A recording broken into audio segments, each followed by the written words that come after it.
What up? What up? We got us a little free night tonight. I know I didn't put no schedule or no time on it, but we just going live, talk about whatever before I get on out of here. I know I've been letting y'all down. I promised y'all a couple of videos. I ain't did none of them. I was lazy today. I was doing a lot of running around. It is what it is, man.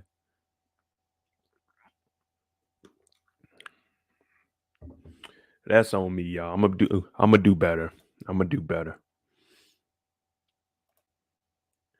But it is a free night tonight, so we can talk about whatever the hell we want to talk about. I got a few things I actually want to look at. I might do some thumbnails while y'all on here with me, so y'all can see what I got to do. Cause I got like 15 thumbnails I got to do for rants.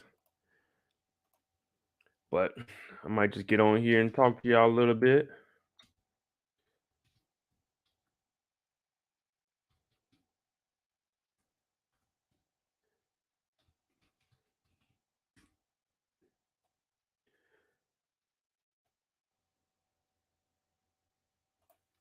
One thing I do want to talk about though is Amazon acquiring MGM, and that's big news right there. Huge news.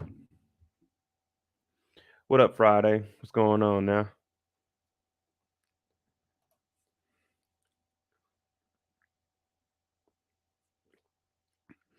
I know I was supposed to watch All American Homecoming. Neither one of them were watched last night. I got off, took a shower, hopped into bed. I said, "The hell with that, man."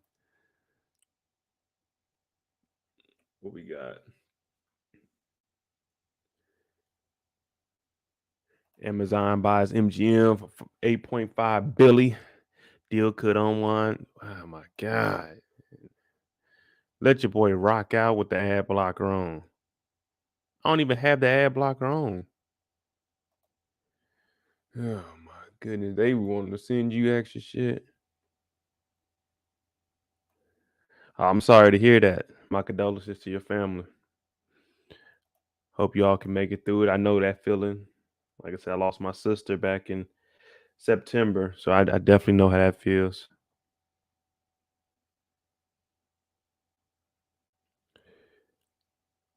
And this whole time, I thought Amazon was gonna buy MC Theaters, but they bought MGM, which is still big. 8.5 billion. Let me see what.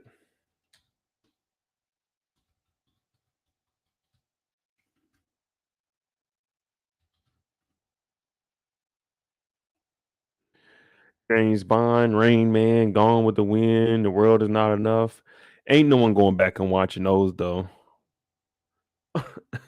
Nobody at all. Metro Goldwyn Mayer. Let me see. I mean, it's still good though. Tesla looking at another 5-to-1 split. Let me see. If so, big bag, big bag. Trill already know what it is. Big bag. Double bag. What's going on, brother? If Tesla does another 5-to-1 split, you already know what time it is. I'm talking about putting the house on the line.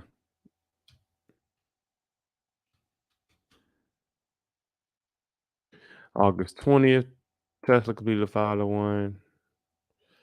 No, I don't see nothing new talking about that. But if they did, what up, Eric? If they did, big bag, big bag. Right now, what I'm looking at is Amazon and Google. When they do their splits, we dropping that thing in there. We dropping that thing in there. Aaron has said, "What up, Mo?" On Bel Air, when the cops' pregnant wife told the people when her husband took her to Palm Springs, but the wife was still alive, nobody brought that up to feel for his campaign. You're right. No one did. I mean, we spoke about it on here, but you're right. No one brought that up. I think Uncle Phil. I mean, Aunt Viv could bring it up if she get out her feelings. If Aunt Viv get out her feelings, you know what I'm saying? You were the one upset that Fred was out here knocking down the the ferret skin. So shoot, you get out your feelings and help your husband out while you out here running around and ripping and running with Broderick or Roderick Reed. then we'd be all right. But yeah, I like that though, Aaron. They could bring that up, but I think what Phil is trying to do is he's just gonna go to just go to the campaign, and then when they have the actual debate, that'll be more of his I try to win it over that way. But we'll see. We'll see. I mean, especially if Fred is using Carlton's party. Well, he can't use Carlton's party because his daughter was there and no one checked her alcohol limit. He could use Heel's thirst trap. But is there any way to really prove with the campaign this close to being trying to get who you want on your docket? Is it really going to be able to investigate that and actually figure out, unless they can find some pictures from the golf tournament and see the white chick and Fred, then it's really a waste of time. When I can bring up Thirst Chef right now, you know what I'm saying? I can go over to Kylo right now, like, hey, bro, what other footage you got, man? Because she been recording some other stuff in there. Donnell said, it was good, bro. I finally caught up on all the shows. I can watch your videos again. All right, well, welcome back. Welcome back. Like I said, I was supposed to do All American and All American Homecoming last night, but I'm gonna be honest with y'all. I might be, you know what I'm saying, bankhead bouncing away from them shows. I just seen today, and I was like, no, how? All American is renewed for season 5. How and what the fuck are they going to be doing in season freaking 5? What are they going to be doing in season 5 that we haven't seen in season 3 and 4 and 2 and 1? All American renewed for season 5, March 22nd, 22. What is this? Nerdsandbeyond.com. The CW making some early decisions about the 2022-23 season, and football drama All American is sticking around. The series has been renewed for season 5. Why do we need a season 5 if Spencer's ass is on the bench? Why do we need a season 5 if Jordan is just a walk on? Why do we need a season 5 if Asher is just an assistant to the nigga that washes the towels? Why do we need a season 5 when Tamia, she is no longer Coop until she gets her damn GED? Why do we need a season 5 to see her ass walk around with no rap career, no barber career, no high school diploma, no high school GED? Why do we need to see her? Why do we need to see Layla in the studio fighting for girls' rights on some songs that ain't never gonna come out because the producer dude is just trying to slide up in that thing? Why do we need a season 5 to see Billy try to run for principal just to go against Grace? Why do we need a season 5 to see Laura Baker hold it down for all these misfits in the hood? Why do we need a season 5 to see Patience go on tour with songs that she can't even perform because JP still own that ass technically? Why do we need a season 5 to see little Dylan? He gonna be about 25 years old and he's still playing a 13-year-old. Why do we need a season 5 for this? For them to be at the Slauson Cafe every goddamn episode. Why do we need a season 5 for this? For none of the kids to get a car. Why do we need a season 5 of All American? Let's just go ahead and copy that 4 and just say it's it. We got an All American Homecoming spinoff where it's the same exact storyline. Why do we need a season 5 when we about to have 2 seasons of this dumb shit, All American Homecoming, where it's the same thing? Simone down here starting up fake drama, over here trying to figure out, are these 2 niggas brothers? Who's the adopted parent? For her to be messing with a nigga and her and Jordan to probably go to it. Why do we need a season 5? Why do we need a season 5? Now, I'm sure the real Spencer James, he ain't go through all this bullshit in college. Now they just making up things. I'll watch that because he ain't made it to the NFL yet. I'm like, oh my God. Yeah, Coop getting arrested. I ain't even watched last night's episode, but Coop's ass was lying to the law. And now we got Laura Baker trying to figure out what they gonna do to get her up out of there. Why do we need a season 5 to see Coop out here snitching in these streets? Why do we need a season 5? For Spencer and Liv to get into it because they didn't go to snack time? Nigga, y'all was in college. Why do we need a season 5? The news of All American 5th season comes in the midst of season 4, where the gang is officially out of high school dealing with their lives in college. Well, let's be clear. The gang ain't out of high school. Coop ain't finished high school. Coop is in that spot where they say a rock and a hard place. That's where Coop is. Coop ain't got no rap career. Coop ain't got no high school. She ain't got no diploma. She ain't got no GED. They even set up study sessions for her. We ain't heard shit else about that. She even had the graduation when she was out there with the hat on dancing like she did something. Coop, you ain't dropped out yet. You ain't even committed to quitting school. What are you doing at the graduation on the beach? I would have said, don't bring Coop ass out here because season 1, 2, 3, all of that shit was because of Coop. I got shot because of Coop. I got into it with Tyrone because of Coop. I got into it with my old homeboy. I don't even remember the nigga name that got popped off first season because of Coop. Why do we need a 5th season of the same old shit? What actually are they going to do? What storyline can they give us to make us be like, oh man, season 5 is going, ooh, they ain't going to do nothing but go off to college, which they are at now. Spencer doesn't even have a full, he has a full ride, but he's upset because the coach lied to him. Who cares, nigga? You got a full ride in school, man. 99% of us can't even get that. Just go out there and work your ass off. What y'all gonna do? Y'all gonna be playing football. Y'all gonna lose some games. Spencer's gonna be, man, we gotta do something right, y'all. I didn't come all the way out here to lose. We don't need a season 5. We know what Spencer's about. All this is going on. What, season 5 is going to be the first full season of football, and then he's going to be like, man, I got to go home because Crenshaw needs me. We don't need a season 5, Spencer. You're done. You're too old. No one, look, I went to the hood yesterday, and I had a talk with the OGs, and they said the hood don't want you. GW don't. GW done got his ass up out of there. He said, you know what, fuck all this. Fuck all this. I'm taking my ass to Florida. You know what I'm saying? Florida. And then we got rich ass Billy Baker and Laura Baker moving out of their mansion. I'm talking about the mansion to go live in GW's raggedy ass house. If you remember in that backyard, they had metal trash cans. Who uses metal trash cans anymore? This ain't 1957. Y'all moved out of y'all mansion. Let these knucklehead kids that get in all kinds of ruckus every time you look up, they doing some stupid shit. You're going to move out of the mansion and move into GW's house back in Crenshaw so you can potentially become the principal of this bum-ass school? We don't need no season 5 for that. We don't need no season 5 for that. Spencer was better off going to Crenshaw Community because he's going to be at the school talking about, Mom, I think I want to come back because I'm hearing what's going on. Dylan's getting beat up by the bullies. Yeah, they beating goddamn Dylan's ass up because they were like, yeah, we remember your bitch ass brother Spencer. Nigga came out here and tore up the whole hood. Man, we was out here banging blood. Now we over here. We got to hold hands and make the park better for the kids. Fuck that. We want to shoot that motherfucker up. Now we got to do all of this because of the Spencer Night Watch. We don't need a season 5 for that.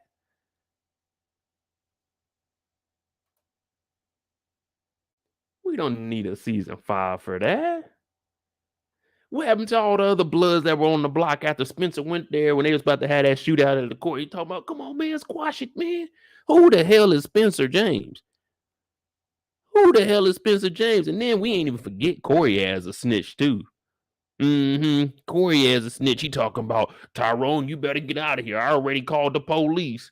Well, then, nigga, why'd you show up? Just call the police and chill. If you gonna call the police, don't go be a Karen and go out there and get your ass whooped and then play victim. You took yourself to the beef. Call the police and chill. We don't need a season 5 for that. We don't need a season 5 for that.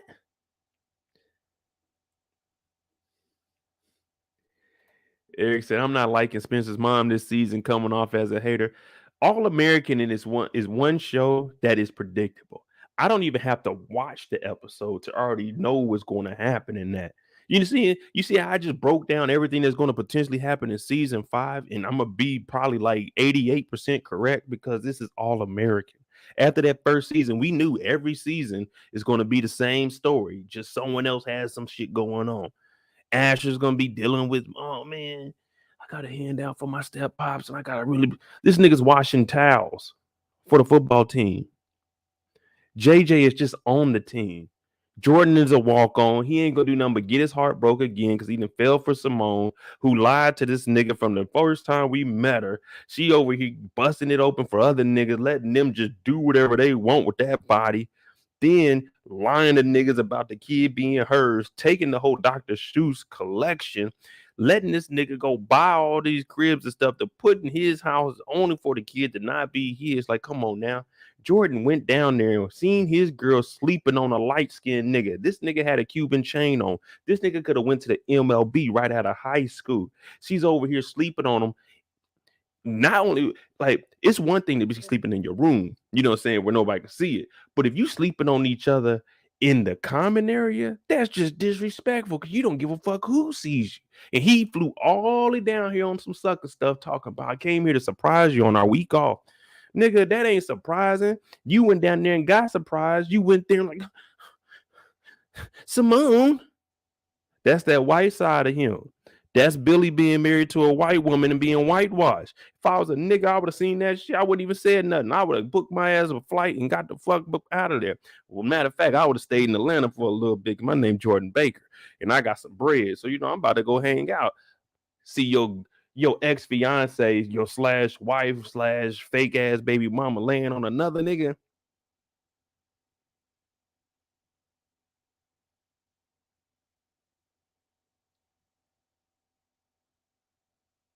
That wasn't the dumbest shit we seen in All American.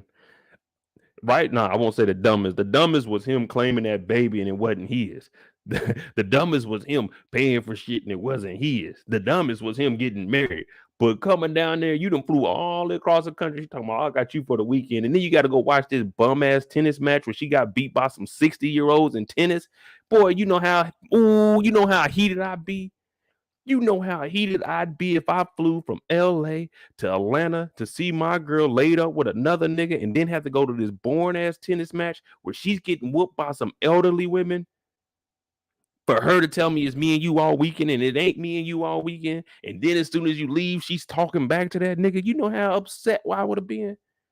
Yeah, it wouldn't have been no more talking. It would have been like, okay, I'm following Instagram, delete, block the number, took my ass back home. The fuck?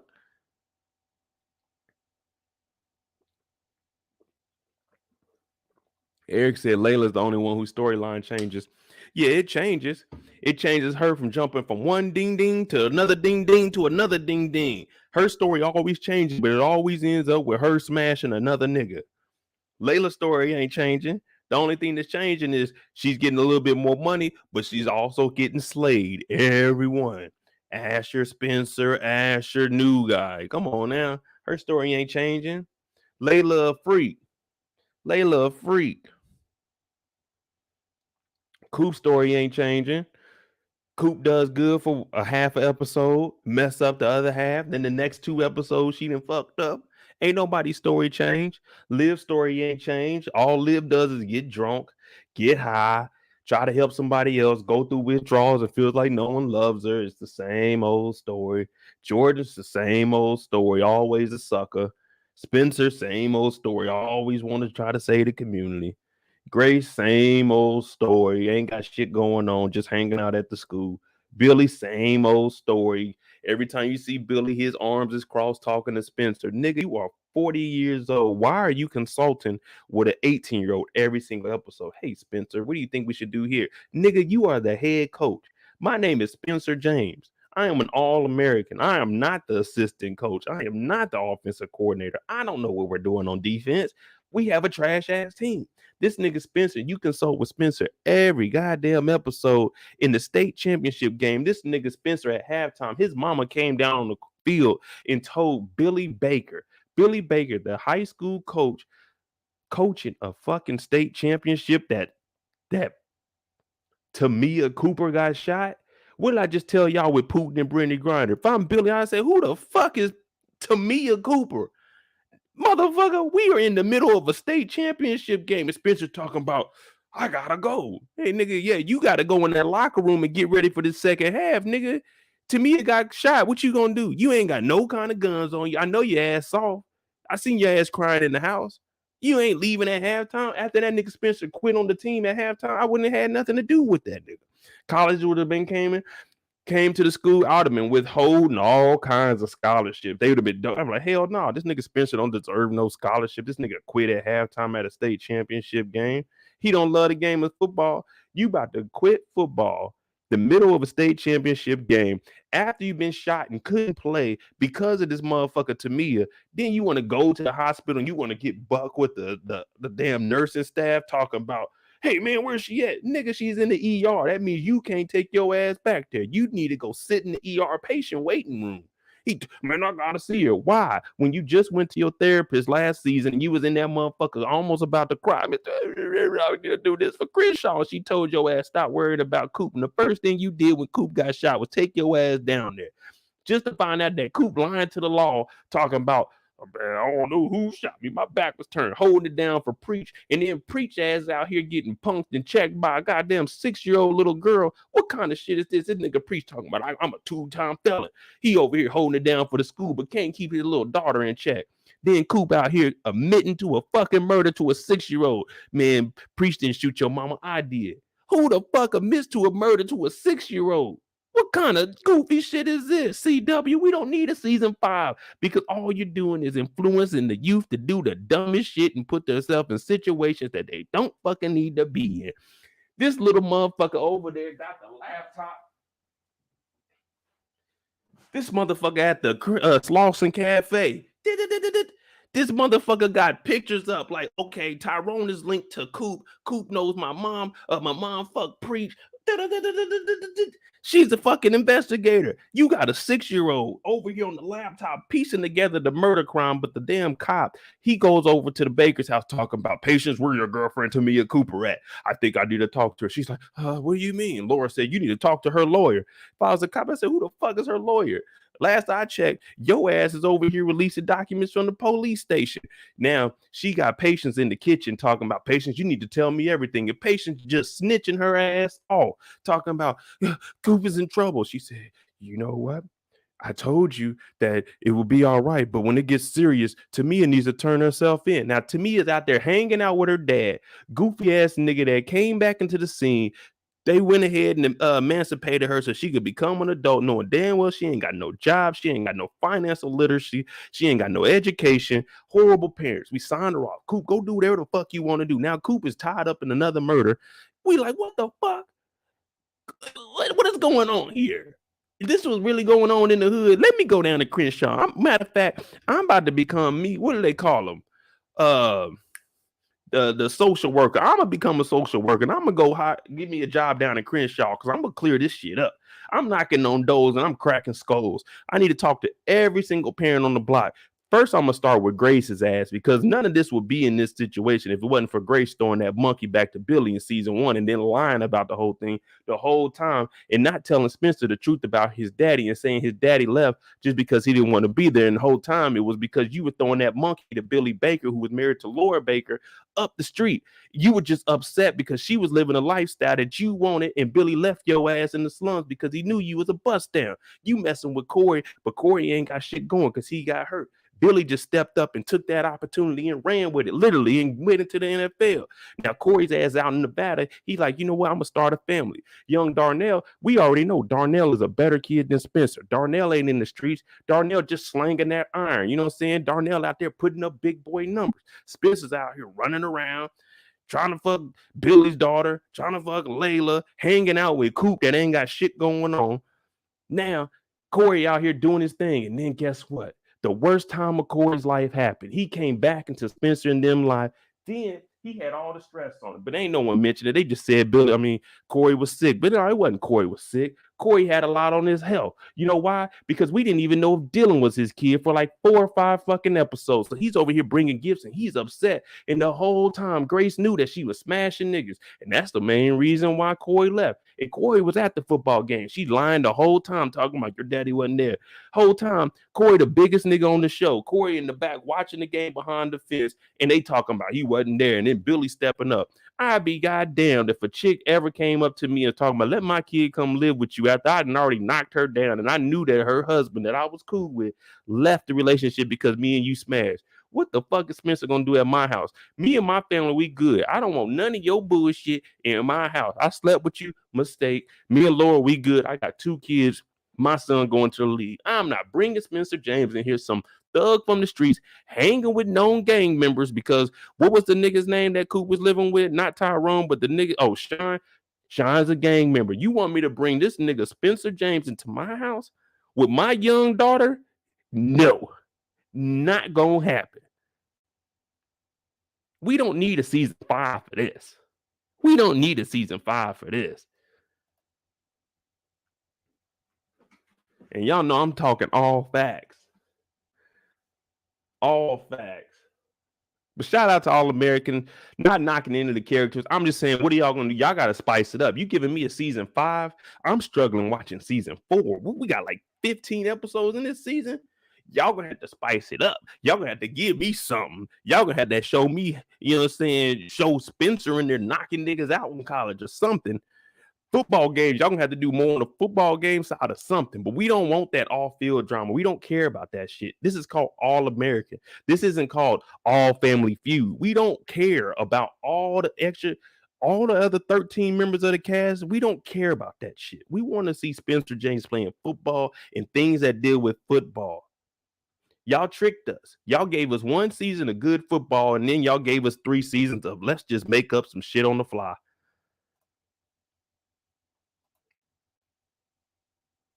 My bad, y'all. This is supposed to be a free night.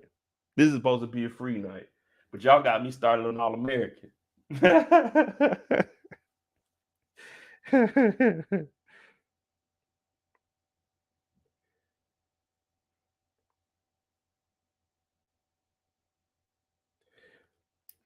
But y'all know it's the truth. They try to sneak that spin in, that spin off in also. Like, man, it's the same old story, just a girl lead this time.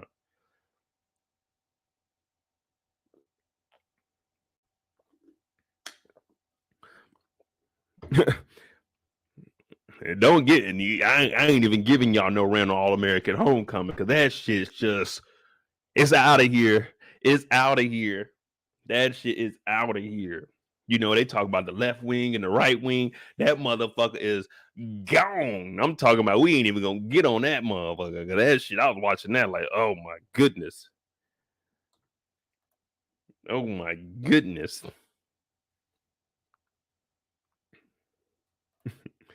D Weezy said, you damn sure ain't lying. Man, I broke down the whole 4 seasons of All American in 10 minutes. They gave us the runaround for 19 episodes each season for us to end up with the same problems at the beginning of the next season. What up, Anna? What up, Anna? Shout out to the Moeds in here. All right, what's another show we got? So we got All American coming back for a season 5. Like I say, shout out to the cast. Nothing against them. I'm talking specifically to the writers, the director, the cast. I have no problem with them. But what they writing, y'all, is some bullshit. We need some action. The niggas who y'all started this for, when did All American first release?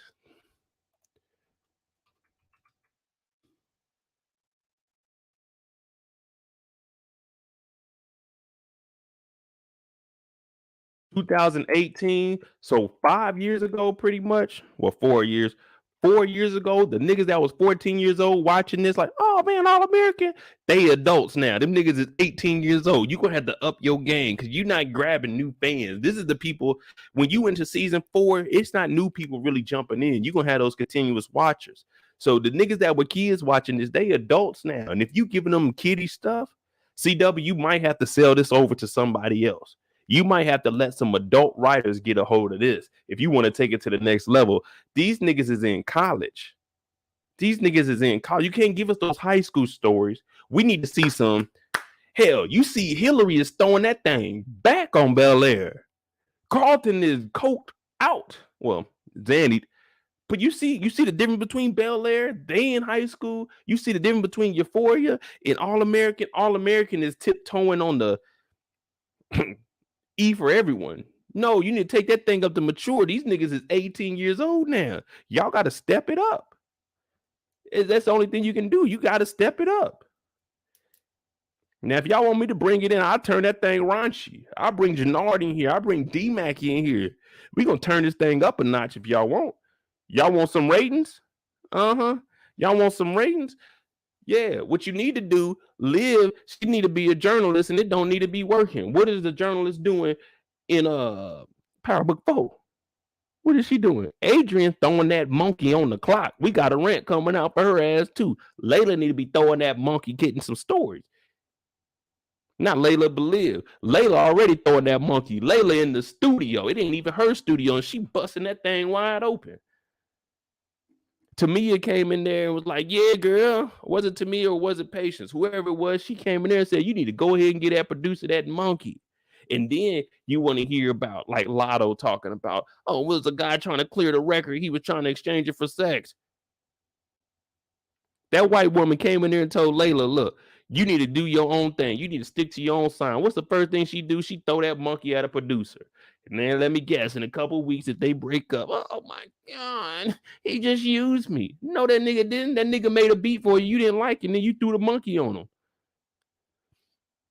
I didn't write that. We seen it.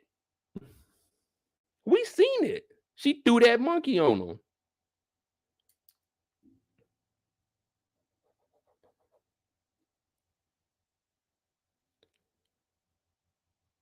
It's hard for women producers. Well, then don't smash these niggas. Make the beat and just keep it. You know what I'm saying? This nigga tried to sample your mama's beat. You own the masters. Let him do it. That will get your stuff, your name out there. Let him sample it. Let him do it. You get paid for it. But you upset, and then you give him the monkey for nothing. You gave him the monkey for nothing when he was trying to do a beat that you could have got paid for. Make it make sense, people.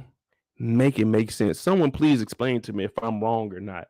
She heard the beat that she has the master to and said, what are you doing? It's disrespectful. That's my mama's beat. He said, hey, I was just trying something out for you. She could have got paid for that. But what happened an episode or two later? She threw the monkey on him for nothing.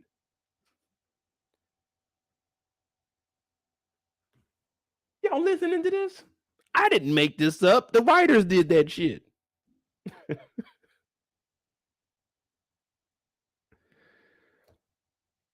Yeah, they got to step it up though. They got to step it up. They want to get some new viewers. They got to step it up. You want to go viral on the Shade Room? You better step it up. Hollywood Unlocked, you better step it up. What other shows we got? Oh, I'm supposed to watch From tonight too.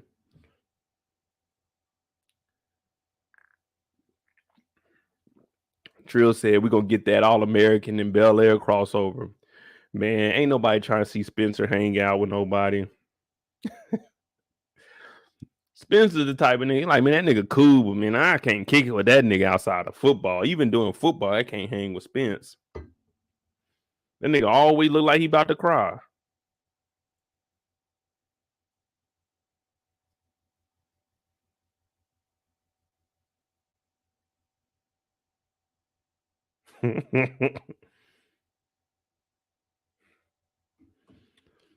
What else we got? Oh yeah.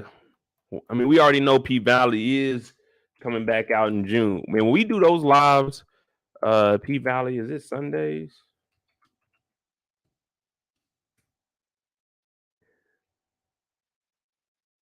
Damn. P Valley season 2 release date, trailer cast. Excuse me. Stars Network announced premiere date of P Valley season 2. Next part will be back on September 4th. Man, y'all told me during the summer. But anyway, first episodes come out on Sundays, has a duration of 60 minutes. So wait, that means if Power ends in April, May, June, July, August, September, October. So it'll probably be right after in October or early November when the Power stuff come back on. So September to October we'll have, well, this says 16 episodes.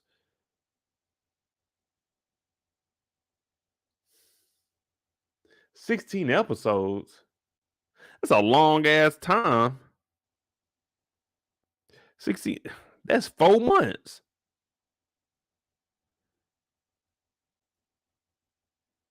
No, we're gonna have to double check that because 16 episodes, that's a lot of episodes for P Valley. We can't have our eyes looking at that thing popping for 4 months, 16 episodes.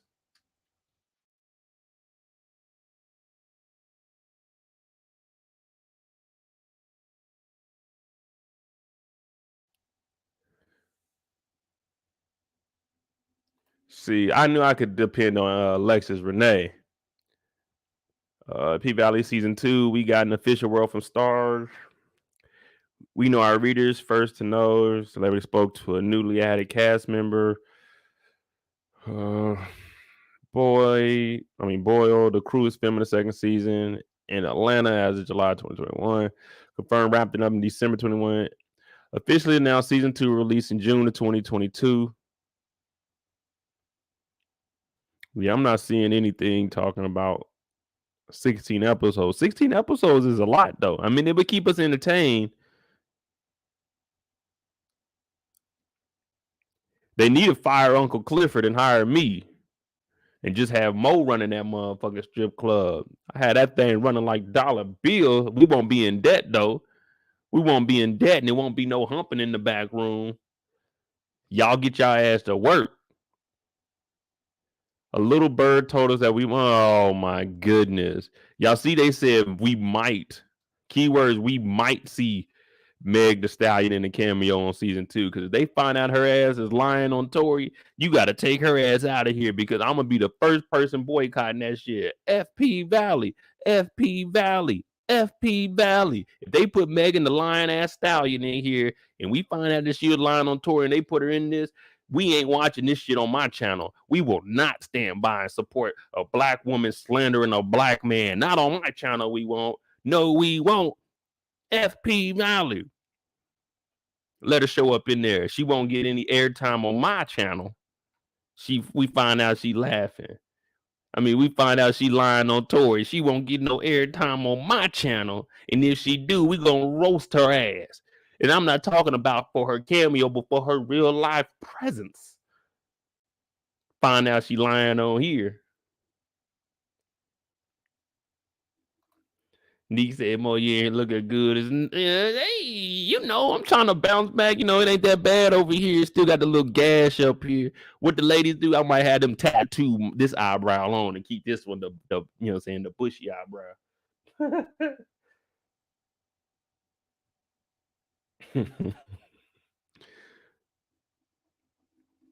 Mercedes is close to building her dream of a dance studio. Yeah, well, her mama took that money, so we know Mercedes ain't got none. Her broke ass had to go back to the to the club. They talking about we got her going away party. Is she going away? All right. She going into debt. Mama stole all that money. I tell you one thing. My mama stole some money from me. You gotta see me, mama. Hey, bring that money back, mom. Mama, I gotta build a church.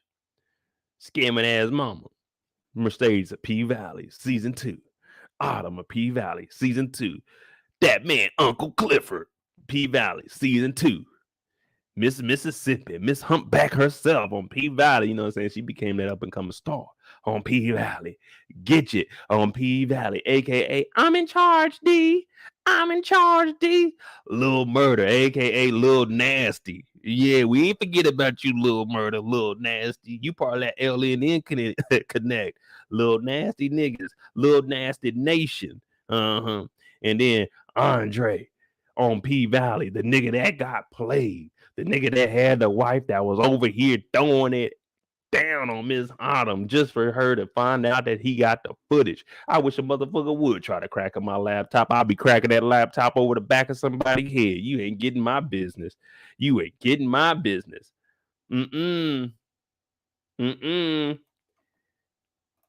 She talking about I got pictures, and then Andre got to go back to his uncle and explain how these motherfuckers then bought the damn building out of foreclosure because you done messed up. Yeah, we ain't forget about you, Andre. They should have had me. Man, give me some writing credits. Give me some writing credits. Boy, I'm telling y'all, I had these shows lit. I'm talking about it won't even be no cliffhangers. You know, at the end of my episode, every episode, somebody getting their ass whooped. Somebody getting their ass whooped. You let me write some shit, somebody getting their ass whooped. We would have found out that Little Murder was out here and, you know what I'm saying, being an imposter. He ain't no Little Murder. He a little nasty nigga. We whooping his ass. Bing, bing, bing. We would have found out that Mercedes mama took that money. We whooping her ass. Bing, bing, bing. We would have found out that Andre had his laptop broken in by Adam. We would have been whooping his ass for being that reckless. Bing, bing, bing.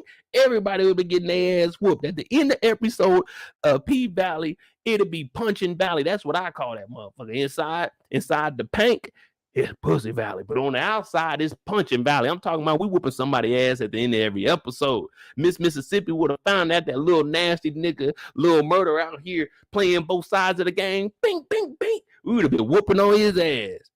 Each episode, somebody getting their ass whooped. If I'm writing a show, you ain't even got to worry about it. You know how we talking about this is a build-up episode, not with Mo writing. With Mo writing, this a whoop-ass episode. Cause somebody getting their ass whooped in this motherfucker. Mercedes would have been in here low-key hating on the new girl Autumn. Bing, bing, bing. We would have whooped Mercedes' ass. Bottle across her head. Bing. Everything would have went down. Niggas trying to sneak into the line. We don't even know who they are. Bing, bing, bing. What's low light-skinned brother that was playing security? Bing, bing, bing. White boy would have came in there. Bing, bing, bing. Every episode, somebody deserved to get their ass whooped in P Valley. Y'all would have been like, God damn, this shit tight. This shit the realest thing on TV. They popping pussy and punching niggas. What did we get ourselves into? They them like 16 episodes. Now with Mo writing, we would have had 40 episodes. They talking about, no, it's what, 52 weeks in a year? We would have had 40 episodes, 12 weeks off. We'd have been whooping ass every single episode in P Valley if I wrote something on here. Because there ain't one episode that no one didn't deserve to get their ass whooped.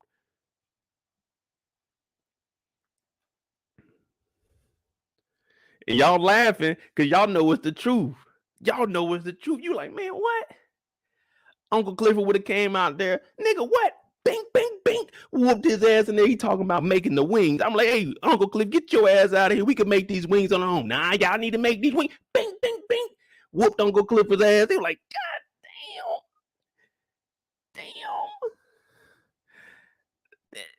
They didn't need to whoop Uncle Clifford like that. Uncle Clifford in here making these girls work their ass off just to find out this nigga broke. Old boy in the back drinking a drink. You go in there, he trying to fix the books and stuff. Bing, bing, bing. Why are we working this goddamn hard and y'all ain't making no money back here? All this money we bring in, what y'all doing with that shit? I would have went over to the mayor. The mayor would have been like, yeah, we about to take over. We gonna tear down the pink. I'd have said, you gonna tear down what? Bing, bing, bing. Whoop the mayor's ass. Boy, we would have been on everybody's ass. Eric Cole said canceled after one season. Hell, it took them 2 years to get a second season. But I ain't saying nothing. It took 2 seasons. It took 2 years to get a second season. Shit. At least y'all would have still been watching my first season because I would have gave y'all 40 episodes.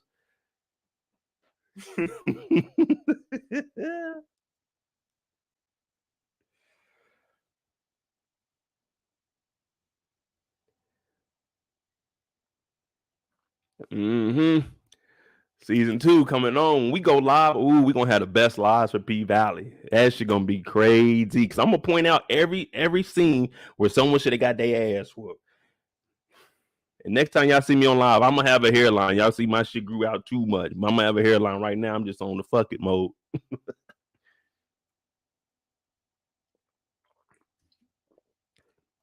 Lily talk about not popping pussy and punching niggas. Hell yeah. Hell yeah. What's another show we got coming up?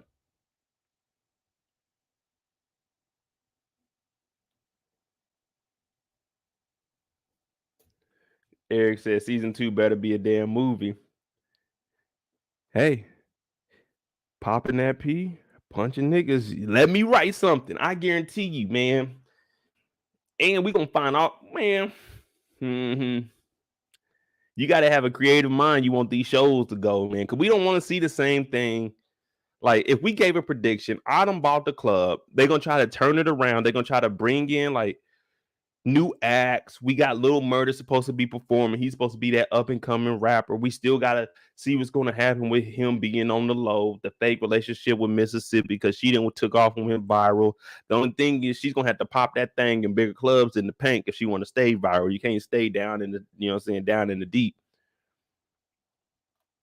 Kendall said, when does the second half of Ozarks return? I think it's May. I think it's May. Let me see. I'll check for you.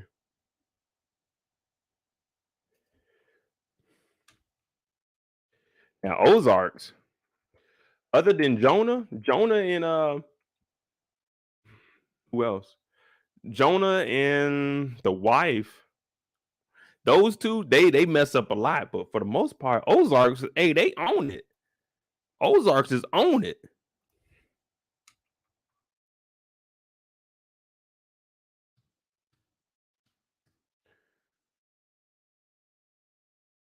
Hell no, let me see. And they ain't got nothing more updated in February. Ozarks is finally drawn to a close. So what comes next?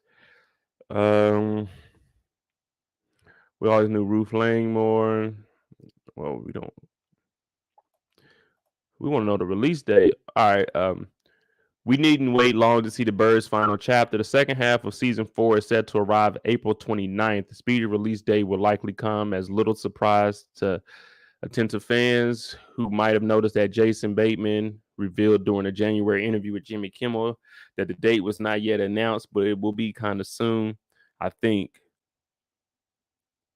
they'll need to have aired the full season by May 31st in order to meet eligibility standards. So they released well, I didn't even see that, or did I? I don't know. So they're saying April 29th, and then it has to be filled by May 31st. So April 29th should be our release date.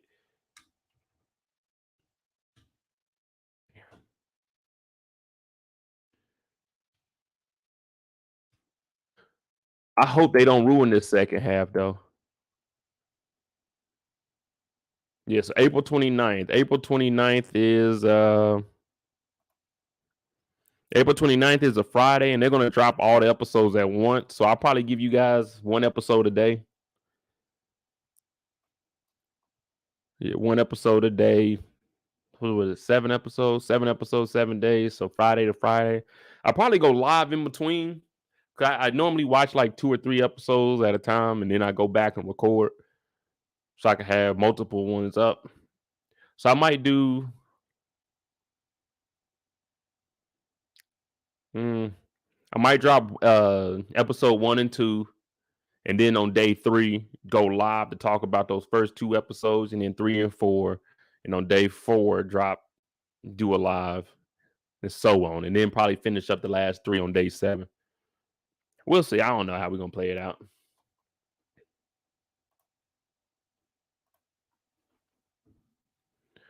But overall, Ozark's been doing pretty good, but that's because they got, you know what I'm saying, they got Netflix behind them, and Jason Bateman stepped up and became the director of it. So crazy dude. What do I think about Invincible Season 2? Man, I'm gonna be honest with you. I don't even know what Invincible Season 1 is. Invincible.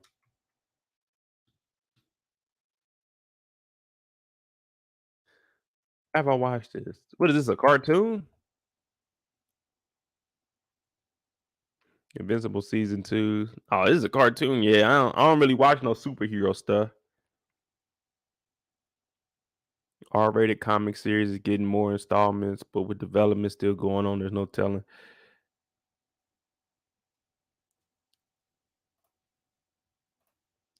He not cultured on that Invincible yet. Nah, I mean, what is this, a black actor? I mean, is it a white? Like, I don't do superhero stuff really. I can't really get into that fake stuff.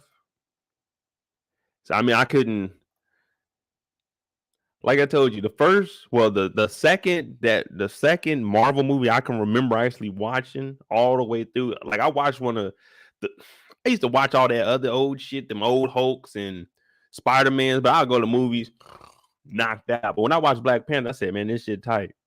And I watched the Avengers. But other than that, like Guardians of the Galaxy, when I used to get my hair braided, this chick used to watch it. I'm like, man, what is it's a fucking stick? I'm like, oh man, I can't watch this shit.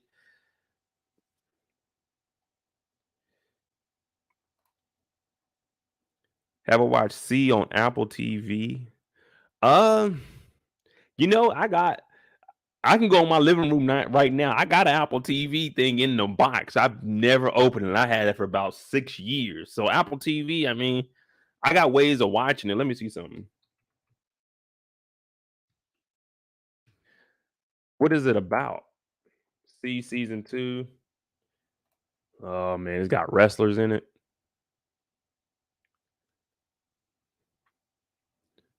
What is this like some in the far future humankind has lost its sense of sight. Jason Momoa stars as the father of twins born with a mythic of a mythic ability. A mythic ability, they just mentally challenged. They ain't got no mythical ability. Who must protect his tribe against a threatened queen. Dave Bautista now. Yeah, I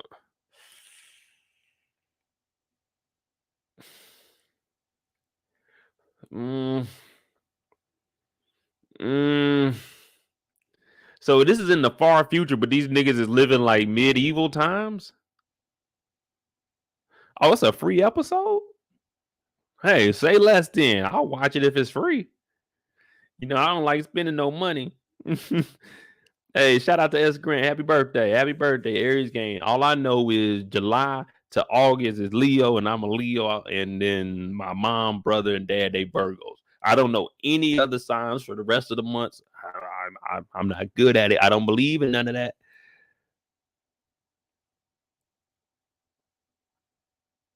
Oh, thank you, Grant. You say you put your man on to me yesterday as well. Hey, thank you for the support, brother. I definitely appreciate that. Stay Space says C is actually a good show.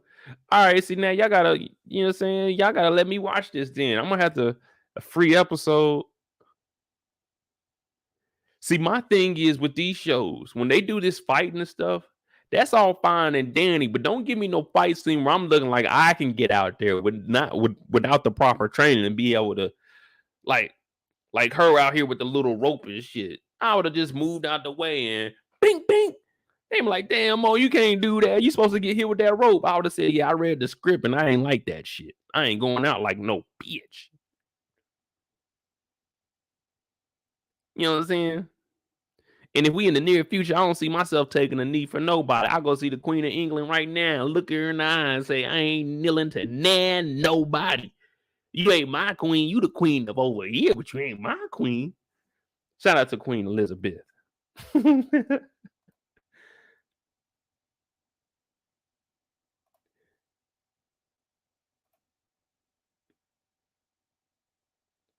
Oh, my bad, Grant. I thought you were saying I put my man on you like, hey, that's my man's over there. My bad. I apologize. I know I got female. Mostly everybody in here. We got Miss Bradshaw in here. We got Lily. We got Anna. We got Neek in here. Yeah, I know I got a lot of women. They're my people. Y'all my family. Y'all the Moeds. Y'all the Moeds. I ain't mean nothing by it. We got Kendall in here. Yeah. And William said the fight scenes are amazing. All right, I'm gonna have to check it out then. I don't know if I probably won't recap it. Recap it. I probably won't recap it, but on like one of these free nights, I'll definitely be up to talk to you about it. But I just don't like getting in shows where there's already been a season that passed, and I gotta like, you know, saying try to catch up, and then because when I watch something, I kind of want to be knowledgeable so I can think back on some stuff. Like, oh, I remember that. I mean, the only thing that me and him got in common, the gray in our beards. You know what I'm saying? Isn't more prevalent than mine, but you know what I'm saying? We got the same grays of the beard.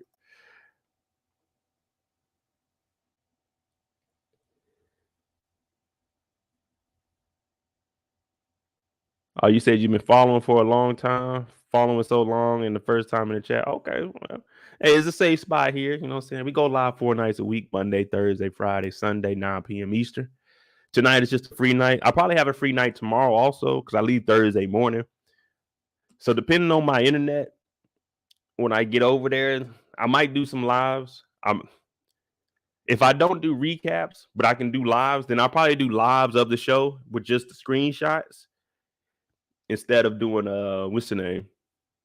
Instead of doing an actual recap, because I don't know if I'm gonna have enough time to put them together. So live talking about it probably be the best.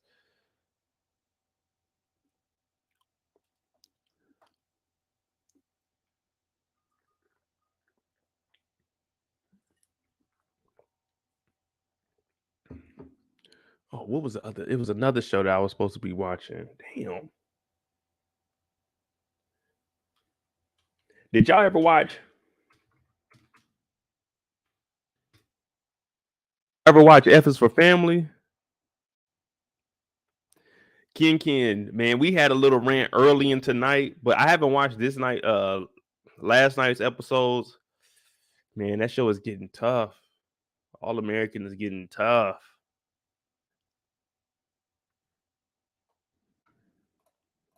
Not Adamsville. When I leave tomorrow, well, when I leave Thursday, I'll be going to Greece. So I'll be in Greece for like 4 days.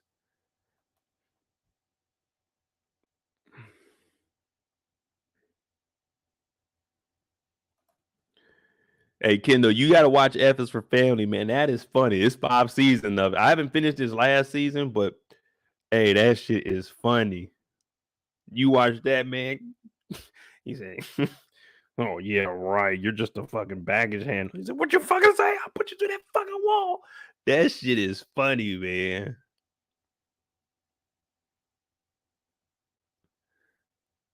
I didn't know Vince Vaughn was Chet.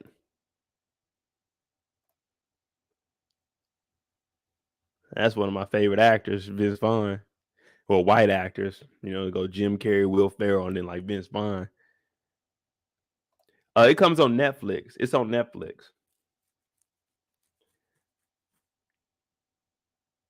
Yeah, it's a series on Netflix. It's a cartoon series about Bill Burr, about him being a kid growing up, and he's playing as his father, and then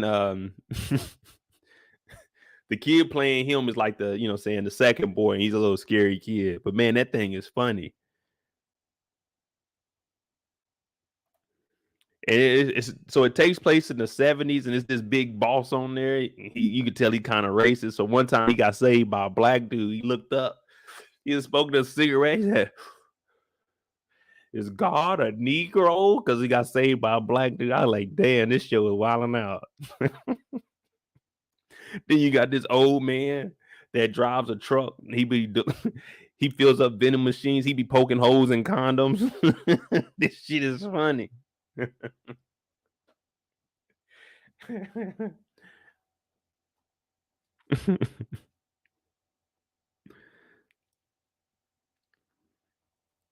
But if y'all watch it, it's you got to have a sense of humor to watch that. If y'all laugh at the stuff I'll be saying, then you'll be all right with that.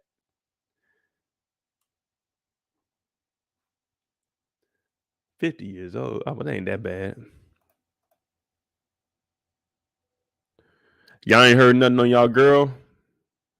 I ain't seen nobody protesting for her. See if she gonna get out.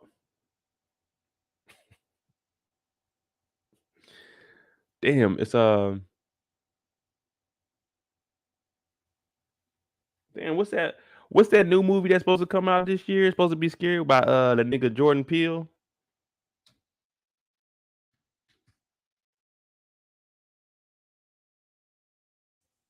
Mm,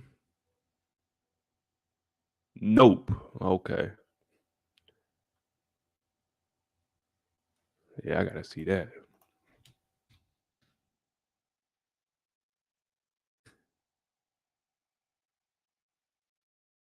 July 22nd, 2022. If I'm in the States, we doing that one on. We gonna do that one live. I want to see that. Now I don't really know about old girl Kiki Palmer.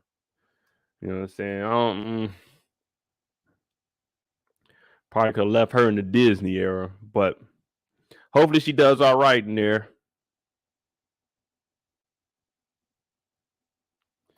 Did anyone ever watch the show The Woman in the House Across the Street from the Girl in the Window? Nah, that's a long ass title. That's a long ass title.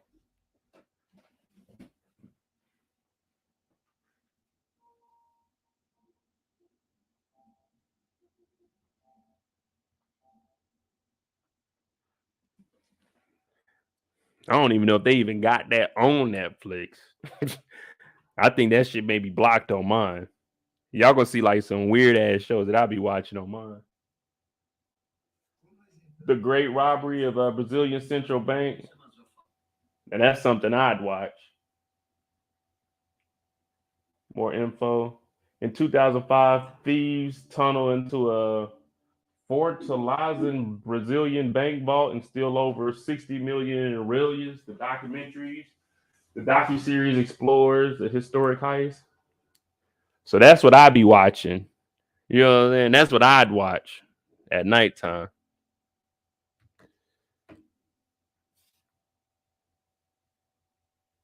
As Grant said, to do my girl like that.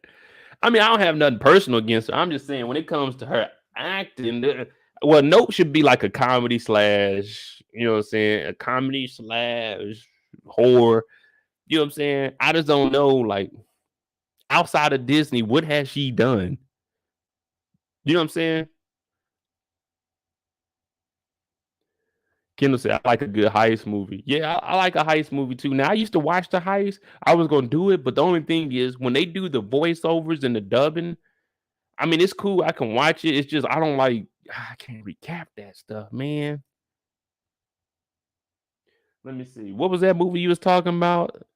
The show Woman in the House Across? I was watching this last night, y'all. Bad Vegan, Fame, Fraud, and Fugitives. That was actually pretty good. I went to sleep on it like after an hour, but shoot, that was pretty good. The Woman. Oh, here y'all go. There's F is for Family, so it's on Netflix. But The Woman.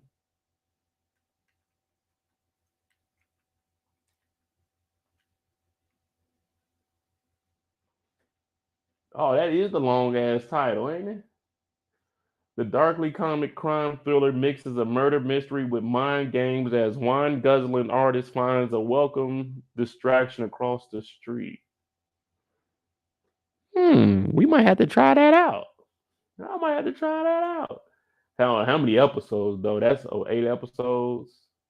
Oh, they only 29 minutes too. I might run through that in a day. Yeah, Adamsville. I watched Money Heist, well, like the first 3 seasons, but then it gets repetitive. All right, you got another Money Heist coming up. What's going to happen? Oh, they're going to heist. They're going to break into a bank. Like it's the same thing over and over. What you think about it, Neek? What you think about the Bad Vegan?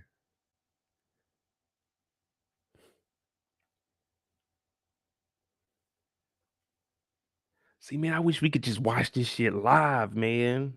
We could watch it live. That would be so much better. Cause I'd go in there. Well, I don't really eat popcorn because I used to. Fun fact: at the age of 15, I worked at AMC. So at that age, man, I worked around popcorn for like a year. I can't eat popcorn like that. It has to be a special occasion because I hate the smell of popcorn. Let me see. I'm gonna show y'all some of the stuff I watch. It's not provocative because it's on Netflix, but let me see. Look at this. The Staircase. This was talking about a dude that they think pushed his wife down the stairs. So this is what I really watch on my own free time. Look at this. Catching Killers. Of course, we got the Kanye on here. Being a little bit of history over here. We digging up the tombs. You know what I'm saying? I got to know what's going on in the world. I got to know my history. You know what I'm saying? The Worst Roommate Ever. Another show talking about killing. This is what I watch. I watch these murder mysteries just in case, I got to write something for P Valley and I got to do something where I can see how somebody can get away with it. You know what I'm saying? I'm getting the knowledge from Netflix. Of course, you got F is for Family. Then you got Jeffrey Epstein's weirdo ass. Glad he gone. Then I tried this, Shame the Devil. It wasn't funny, people.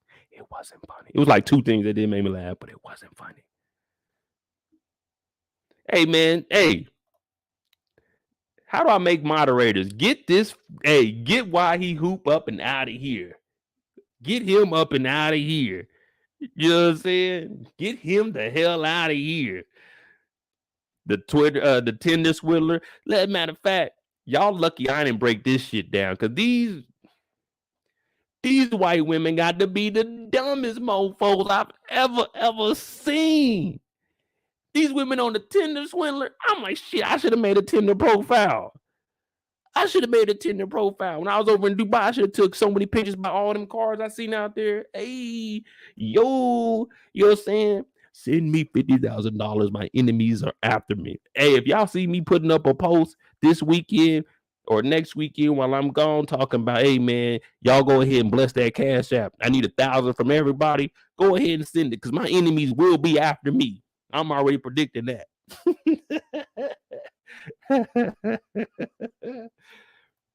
As Grant said, I can be a moderator. Oh, I got you. I'm gonna figure out how to do all of that. I'm gonna actually research. I be BSing, but I'm gonna figure that out. I need a Tinder swindler rant from you, man. When I was watching that, I told y'all when I be in that bed, you just put something on. I'm like, all right, everyone was talking about this. I'm thinking it's a female show, so I'm like, oh, this shit probably whack. So I put the covers on. I was listening to it. Took them covers off, turned around, and I sat up.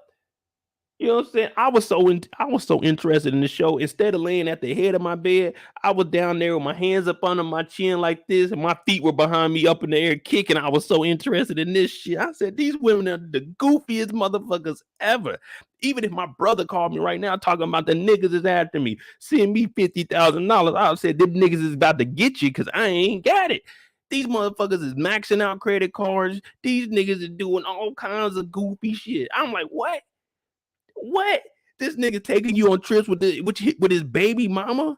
With his baby mama? And you talking about, oh, this is fine and dandy? That money make that coochie go woo woo. And this motherfucker was getting money from him and still making the coochie go woo woo. How does that work?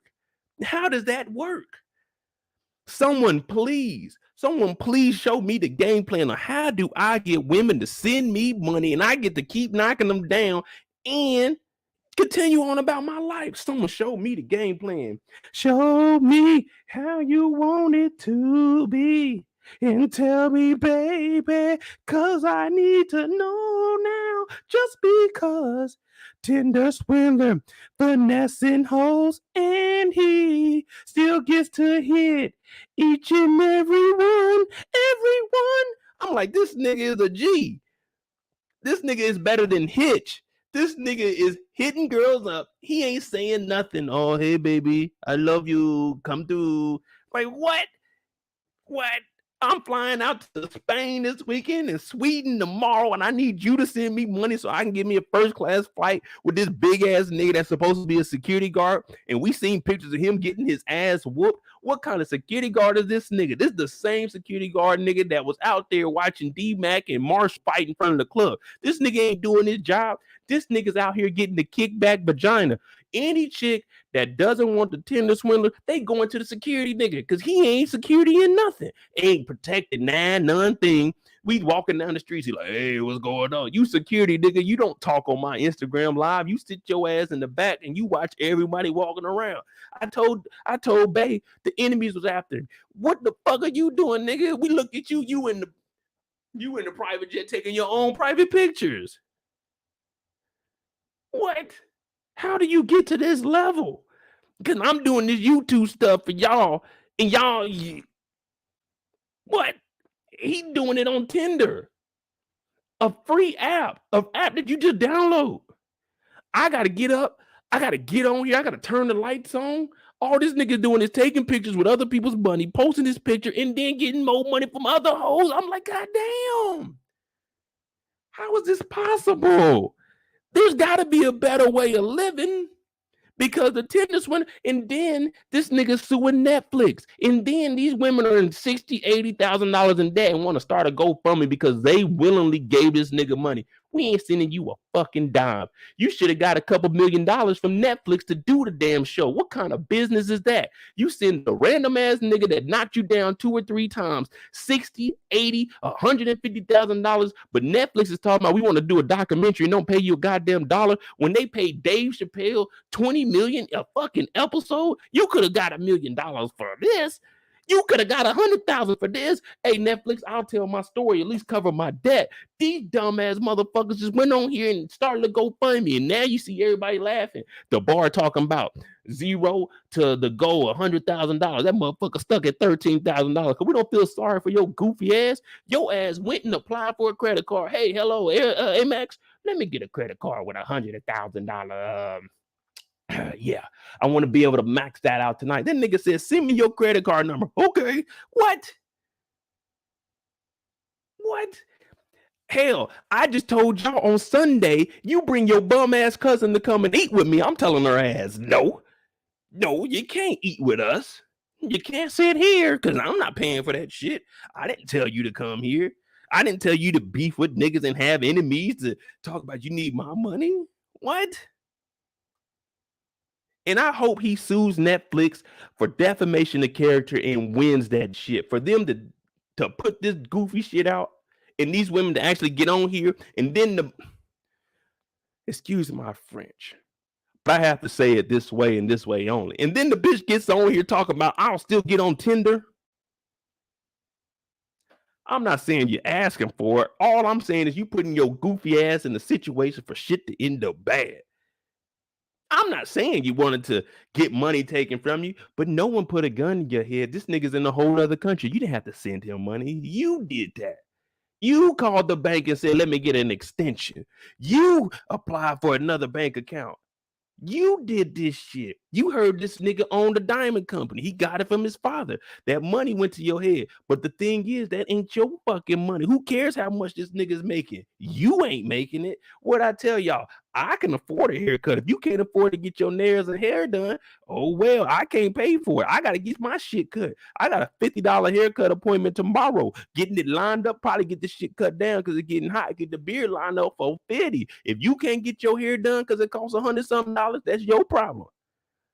That nigga, he said he owned a diamond company. You believe that shit. That's like me getting on here saying, yeah, you know what I'm saying? My family be on the airport. If you believe me, that's on you. But that doesn't mean you need to just rock with me because of my cash. That's on your goofy ass. And you an adult. It's not like you were 17. I'm just finding myself. No, your ass is 30-something years old. This nigga came, he laid it down on you. He put it on you so much, you thought that you was about to live that lavish lifestyle that you said, fuck it, I'm going to risk everything. That's on you, darling. That is on you. That is on you. Trill said, not just any regular card, a Amex Platinum. You know, Amex Platinum, I tried to get one of them. Now, I could get one. I qualify. Let's make that clear. You know, my credit score is nice. I can get one. But I seen that. I said, the annual fee, it ain't much. Fuck that. I ain't paying no annual fee on no card, nigga. I'm using the card throughout the year. You gaining interest. That's where your money come. Why I gotta pay an annual fee? I don't even use all the extra shit on here, let alone I don't even know how to use my credit card. Like, hey man, how do I max this out and give this money to someone else? When I take my credit card in there, I'm using my credit card to buy something. Oh, here you go. Oh, how much is that gas? 120? Here you go. I'm not using my debit card. I'll put that motherfucker on there. I'm gonna pay that bitch on the first. These motherfuckers say, here go $40,000 because your enemy is after you. What you about to do? Buy some guns? Who you think you is? Leon, you going to Ivy after this, nigga? What you doing with $50,000 because the enemies is after you? Then you look up, this nigga posted up. 7-star hotel, 5-star hotel, eating the finest shit. Security over there, big stunting too. Security like, yeah, nigga, we doing it out here. Yeah, nigga, we doing it out here. I'm like, nigga, I don't give a fuck. I'm not sending your ass no money so you can keep doing it out here and I got to get up and do work. You doing it out here and I'm doing work every goddamn day and you want $50,000 and $40,000 from me. Yeah. Tinder swindler, you better get the fuck on out of here because when I see you think your enemies is on you, Mo gonna be on you. Ping, ping, ping. And it might be a motherfucker. Ping, ping, ping. Had to lay your ass down for 50. For 50, I'm risking it. I'm risking it. Lock me up. Throw away the key for 50. And then that other motherfucker said 90. Shit. Hey, come on back to town. You can stay with me one weekend. Pink, pink, pink. Now, first it's gonna be bink, bink, bink, and then it's gonna be pink, pink, pink. Oh, I had to do that. Nigga, he had security over at the house. I laid security down too. I feared for my life, sir. On top of that, they stole. Now you gotta exaggerate a little bit. On top of that, they stole $2.5 million from me. What? Yeah, you can get that annual fee waived if you active duty. But when I looked at it and I said, oh, shit, I don't need to stun on nobody. I got my rush card. I put $5 on here. They give me $5. Fuck that Amex. I got this rush card. And this rush card, they don't let you go for like $1,000 on this. So I ain't got to worry about the Tinder swindler getting at me. Shit, Tinder swindler my ass. That was just a nigga being a nigga. That was them hoes' fault. And yeah, I call them hoes because they over here the first day. He's taking me on a private jet. Even your goofy ass friends knew not to go with it. They said, "Oh, that don't sound right, girl." But guess what? That money make that money make me come. Money. They heard this nigga got private jets and all this shit. They seen their lifestyle. Don't be confused and don't be confused and fucked up in the head over niggas' pictures. You go on my shit, it look like this nigga Mo ain't been in the States in 19 years. Look like this nigga just stay overseas. No, I just traveled a little bit and I took some pictures. This nigga over here finessing you to finesse the next person to finesse the next person. And that ain't even finessing because you are volunteering to do this. If you call your bank to give somebody some money, we hear it all the time. Hey, there's this scam going on. They target older people. This nigga's on here asking you for money. You ain't never had $40,000 cash yourself. So how the fuck are you gonna send somebody $40,000? What kind of sense does that make? Your house ain't even paid for, but you voluntarily spending $40,000 to $50,000 to $100,000 on the nigga. I wish a girl would. I used to have girls call me, "Hey Mo, I'm a little bit short on that light bill tonight." I said, "Oh, how much is it? $90?" She said, "Yeah, it's about 90." I said, "Oh, them lights is going off. I'm not sending you $90 fucking dollars. They made my lights." The hell? $90 from I'm a little short on my phone bill. Well, you would turn that motherfucker off. I'm not sending you money to go text another nigga. Kind of goofy shit is that? Oh, well, I'm a little behind on my car payment. Well, you all ass better Uber. You better catch that bus. That's what they got public transportation for the public niggas that ain't got shit. You ain't got that. Don't call me. Hey, when we leave, can I get a to-go meal for my kid? No, I'm not dating the kid. I'm dating you. That kid ain't mine. We ain't together. I ain't paying shit for that little nigga. Call that nigga daddy.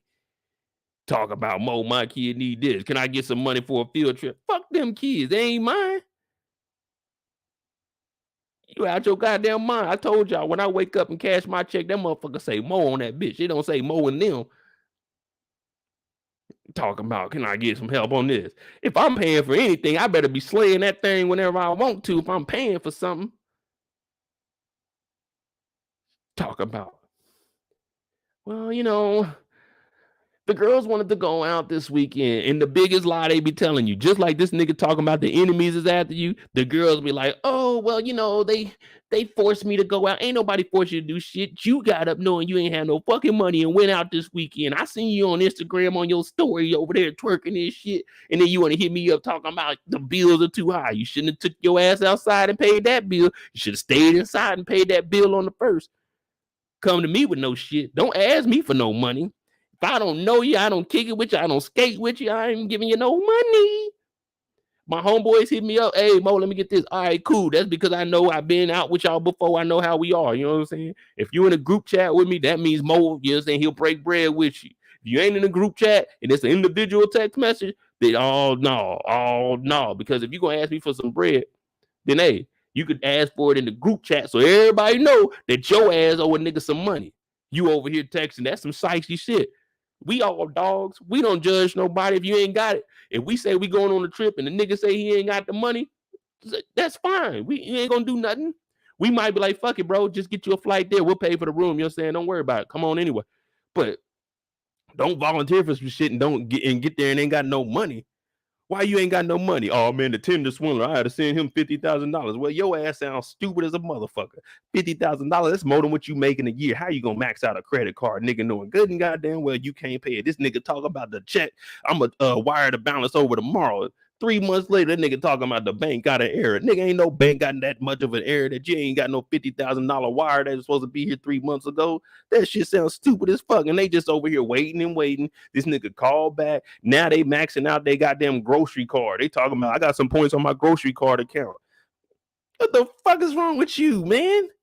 You over here crying to your parents. You 30 years old because you broken in debt on Netflix, ain't getting a goddamn dime. Kind of goofy shit is that? Tinder swindler. Nah, it should be Tinder and the dumbass. These dumbass motherfuckers over here sending the niggas some money. They done flew on one flight with this nigga, ain't verified nothing. Told these hoes the same goddamn lie. Let's look for an apartment together. They over here checking out apartments, sending pictures. This nigga lying, talking about, oh yeah, that look nice. Whole time this nigga smashing another bitch in another country with the money that you spent and the money that he got from a bitch before you. This nigga was on another level of macking. I'm talking about Bishop Don Juan ain't got shit on the Tinder swindling because this nigga was doing it. And I'm talking about he lived a lavish lifestyle. This nigga had hundreds of women. Ain't nobody in the world ever finessed nobody like this. Then he got out of jail. Then this nigga's asking for $20,000 to show up to club appearances and niggas is paying it. This nigga is the winningest nigga in 2020 and beyond. We talking about Soulja Boy had the biggest comeback. The Tinder swindler is still out here swindling, doing whatever he want. I'm talking about he in draws every single night, private flights. This nigga got a security guard. He don't even pay. He told the security guard, don't worry about it, nigga. You ain't getting a daily payment, nigga. I'm gonna finesse some shit. We gonna get some money. We gonna get on this next plane. We gonna go to the next city, nigga. We gonna fuck the baddest bitches. Well, I am. You gonna get the regular bitches because you ain't got no bread. You ain't me. I'm the nigga with the Gucci on. I'm the nigga with the Raris. But you gonna be with me. You gonna get that kickback stuff, and kickback is better than nothing. This shit, the Tinder swindler. Bro, they need to have a part 2 and get this nigga silent story. Because ain't nobody asked him what emotional stress he was going through. What made you get to this level? You know when they always say, who hurt you? Why ain't nobody say who hurt him? Because he was hurting them motherfucking pockets. We ain't hurt. We playing the game. And that nigga's playing the game to win. I won't even say he playing the game. He the nigga dealing the cards. You supposed to play the cards that was dealt. This nigga dealing the cards. He looking at you. Oh, yeah, you an easy come up. Easy 50. Oh, yeah. What? Okay, he got that draw 4 card on your ass. 4 more credit cards, bitch. Give me that money. I need another 50. Give me another 10 because I need to buy a motherfucking Rolex. Matter of fact, I want that new girl over there. Reverse. I'm going back to that old thing. What we got? We got a wild card. Boom. $100,000, bitch. Give me that bread. I got 5 more jets I need to fly on this week. I got to get, this nigga got more miles in the air than the pilot. Pilot got to have, 100 hours a week or some goofy shit like that. This nigga's in the air 50 fucking hours every 2, 3, 4 days. I'm like, God damn, what you doing next? Nigga, I got 10 cell phones. Why? Because I got 10 bitches. I got $100 million. How'd you get $100 million? I had 100 million bitches. Like, damn, how you do that? It's easy. All you gotta do is post a picture with some whips, lie about who your parents is, book a couple of flights with some hoes money that you got from the other hoes, not this one, but the other hoes, and you do it again. You wash and repeat. And then you just tell them, oh man, look, y'all, my enemies is after me. I take a couple of pictures, send me some money. They sending money. This nigga in the hospital talk about, here you go, nurse. Here you go, a couple of $1,000 for faking these images for me. And then this nigga hitting the club. Next thing you know, he got a chick out there that he ain't even smashing. And she knows that he's getting money from other hoes. But guess what? She's getting the benefit. So she don't give a fuck who's getting hurt. But when Netflix put it on here, her ass want to hop on a goddamn documentary talk about, oh man, it's messed up. Me and him didn't have sex, but your ass is wearing all them designer clothes. You wasn't worried about them hoes until the nigga got exposed. That motherfucker should be in jail. Them hoes should be bing, bing, bing, whooping her ass because they knew about her and she knew about them and she ain't stop a goddamn thing because she was on them private jets. She was out there hanging with the baby mama. She at the beach. She doing everything. Pictures. She's giving him advice on relationships, on how to decorate the house. This bitch was collecting money and then she's on the documentary with the hoes that got robbed. And I won't even say robbed because these hoes voluntarily gave this money to this man. So it wasn't no swindling. Y'all did this. Y'all went broke. Y'all did this. Y'all called the bank. Y'all maxed that shit out. But this other motherfucker is on the show and no one gave her any flack when the whole time she's an enabler. If this was a guy doing it, oh, Peter, the security guard, that's fucked up. The big ass security guard was next to that nigga. Okay, what about the bitch that was taking the money and taking all the benefits? Talking about, yeah, we ain't never had no sex with shit. He was buying stuff. He brought me this little bitty dog. They should have been whooping her ass.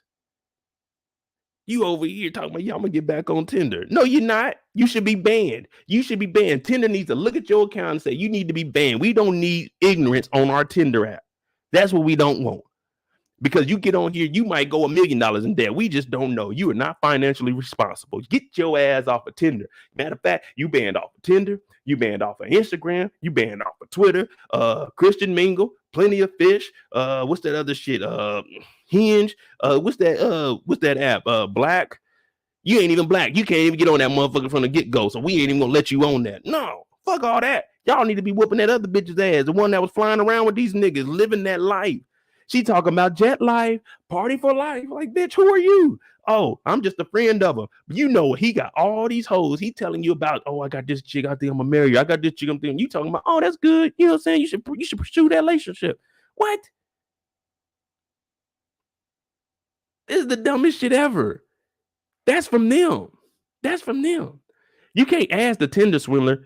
And I don't even like that name for him. I'm gonna call that nigga the Tinder hustler because he wasn't swindling nothing. Them hoes are just stupid. The Tinder hustler. No, I'm gonna say the Tinder gentleman because he was a pure gentleman with him. It ain't his fault the enemies was after him. It's their fault for sending the money. That's whose fault it is. This wouldn't even be a show if it wasn't for them sending money. You see what I'm saying? We wouldn't even have this Netflix show if it wasn't for them fucking up. Somebody hit you up right now. Let me get $100. You're like, nah, for what? These motherfuckers said, okay, max out my card. That's on them. And Netflix knew it. That's why Netflix looked at them and hustled their ass. They said, shit, we can get a documentary. This motherfucker be trending #1 for 3 weeks because of these goofy ass women's story. We ain't even got to pay them a goddamn dime. They still sitting in debt. They still trying to get GoFundMes. They still on Tinder, get knocked down by regular ass niggas. Netflix hustled them. The Tinder swindler hustled them. Well, the Tinder gentleman hustled them. And now they talking about help us out. No, sit your ass in debt. You deserve that shit. Matter of fact, I'm about to start me an account. I'm about to hit you hoes up, and I need some money, and I don't have no enemies after me, but I need fucking $50,000 right goddamn now because I got shit that I need to do. I'm talking about I got to get cosmetic surgery on this shit. I want to get the hairline that's crispy. You know what I'm saying? I want to get these grays taken out. I want to get them removed. You know what I'm saying? I want to put a diamond in this tooth right here. I want to do all that. Y'all need to send me some bread right now. All right, that's good on Tinder swindler, y'all. That shit got me sweating.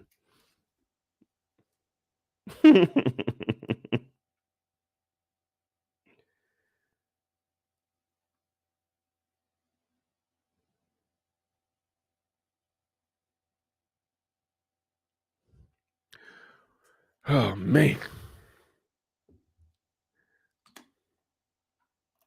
Shakara said, you see, he only got over on one black woman that came forward. I'm sure he got some more black women.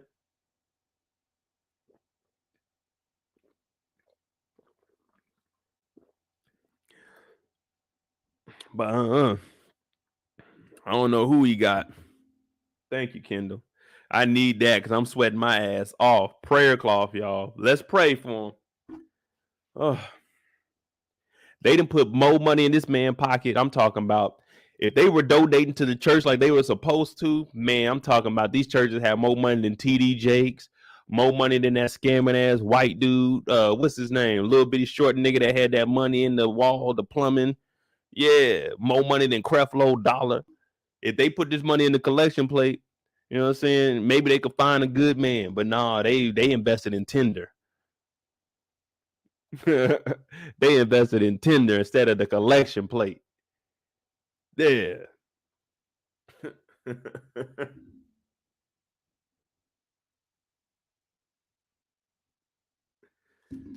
Oh man, let me go back to show y'all what I was watching. The back of my neck sweating. Ruth said he needs to be on America's Most Wanted list. Why would he be on America's Most Wanted? He ain't American. He live in Europe. He can't be on America's Most. He ain't committing no crimes in America. He ain't committing no crimes at all. They sent that money. The enemies was after him. They sent that money. They sent that money. He wasn't providing the service. He wasn't providing the service. All he said was, I'm going to send you a wire back. Guess what? What's that motherfucker on The black lady on YouTube that Cardi B sued said, I ain't got it. If they ain't got it, he ain't got it. What are you gonna do? It ain't no scam. I ain't got it. I ain't got it. Tierra Marie owed 50 Cent $20,000 or $30,000. That nigga been on her head for the last 4 years. She talking about, I ain't got it. I ain't got it. He didn't commit no crimes. The enemies was after him. They sent money. The enemies got off him. That's like, they sending money to the Ukraine right now because the enemy is on them. They ain't gonna send us that money back. That's just money to get the enemies off of us. The enemies is on me. Like, damn, all right, cool. Nigga, the enemies is on you. The enemies is on me. Nigga, what the enemies doing? I don't know, man. They on me. Oh, man. Fry Festival. Oh, man. Hey, when the Fry Festival happened, me and Trill, we was in Germany, and we woke up in the morning. When we woke up, everybody was just getting there in the evening. Fry Festival was a whole nother thing. Like, we were looking at that live on Twitter. That shit was funny. Everybody went out there to them festivals. Like, what? That's why whenever I go to a festival, I've never been to a festival. Well, I did one time. And it happened just like that. It wasn't like the Fry Festival. We still had a place to stay, but French Montana was supposed to be there. Ray Sherman was supposed to be there, but they didn't have the back end for French Montana, so that nigga didn't perform, and everything went downhill. It was called I Am Global.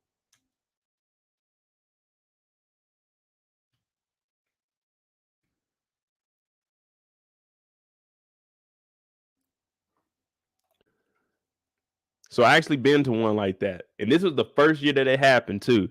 The Ultimate Water Park Festival, June 2015. That shit was horrible. I called USAA so quick. I said refund everything. They sent me back that $600. So whenever I go to a festival, it has to be established for at least like it has to have at least 2 seasons up under. You don't never go to a festival when it first starts. I found that out in 2015. But like when I went to Fresh Island Festival, I went to year 4, 6, 7, and 9. Wireless Festival, I went to like number 6, 7, skipped 8, 9, and 10. So yeah, you don't ever want to go to that first one. That Fry Festival, that shit didn't even look right. And the prices they were getting hit over their head with, talking about $5,000 villas and shit. I ain't spending no $5,000 on no villa. That motherfucker better come or something.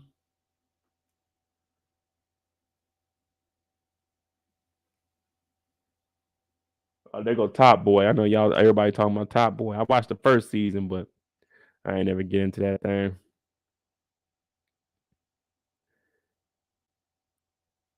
Miss Bradshaw said we need a whole live about Fry Festival. Hey, I could probably do Fry Festival. I think I can get some clips off of YouTube where we won't get hit with no strikes, and we can look at the people's little Instagrams and stuff.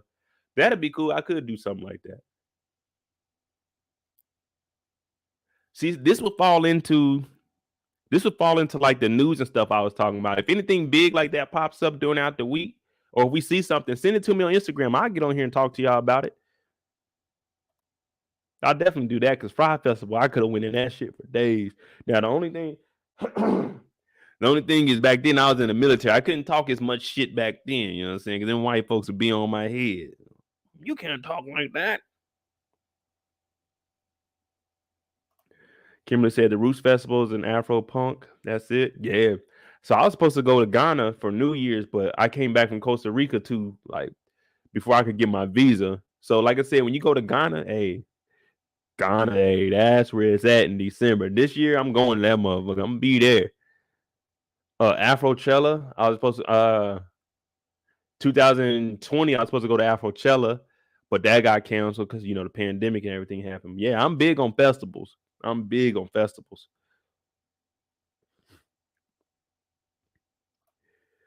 Fry Festival was the biggest scam. People in tents eating soggy sandwiches, porta parties advertised as a concert with luxury accommodations, and instead, that's what people got. Yeah, man, they out there, they trying to get. They were out there trying to get the mattresses and stuff off the back of the trucks. Hey, I tell y'all one thing. Y'all think I be lying? I guarantee you, I would have seen that motherfucker out there. What was his name? The nigga that did the Fried Festival, Billy. You would have been seeing some bing, bing, bing when he was back there, and that's what happened. Remember, he was on the back of the truck talking about, "Hey, just get some stuff here." I swear, I put this on everything I love. I would have pulled that nigga off that back of that truck. We would have been whooping that nigga's ass. I'm talking stomping this nigga out. Boom, boom, boom. It wouldn't have been no bing, bing, bings with that nigga. I'm talking straight haymaker. Boom, boom, boom. Took his ass to the office. I'm talking about he's fucked up more than I am. He over there, open up the door, and whatever money they had in that motherfucker, we taking it. And I dare one of them little workers to say some shit to me, because nigga, we want our money back right now, nigga. Billy ain't leaving the island. You remember Billy was leaving, going back and forth, trying to get some more funds, even while everybody was out there struggling. Yeah, we would have been on Billy's ass. He wouldn't have left that island. He would not have left that island. We would have tied his ass up. Well, I wouldn't have. They would have, and I just would have been getting my licks in. You know what I'm saying? I'm not doing no kidnapping, but I'm whooping on his ass though. Bing, bing, bing, bow, bow. Oh shit, where Mo get that from? Ping, ping, ping. Damn, Mo, you can't do that. Okay, my bad. I took it too far.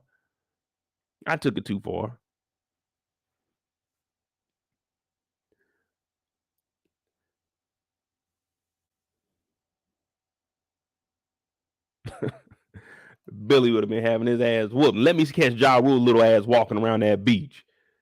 That nigga head would have been in the sand. I would have had one of them hogs eating that nigga. Bow. I know Ja Rule. I'd knock that little nigga out. Ja Rule talking about, man, it was all Billy, man. I got scammed too. Yeah, well, scam your way out of these.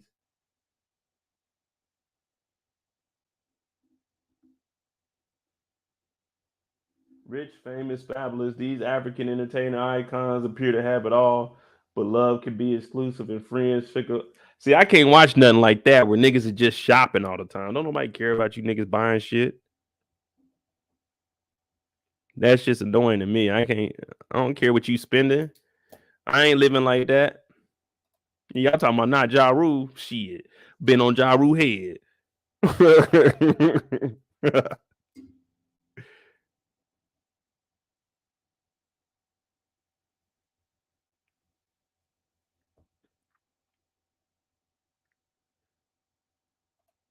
Mika said, "Where am I going this spring? Please report on any good hotels or black-owned ones."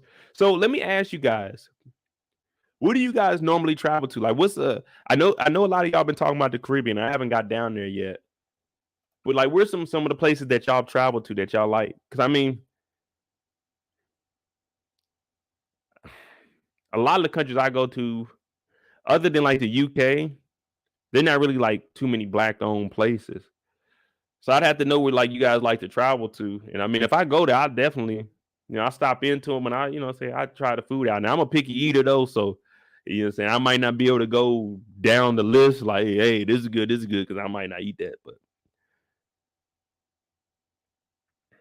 But New Zealand, um, Nikki. So I mean, my bad, Mickey, my brother was stationed in Guam, so he's been to New Zealand. He's been to Australia. So he's been to all of those. I gotta ask him about that because I haven't been over until saying the islands out there in the Pacific.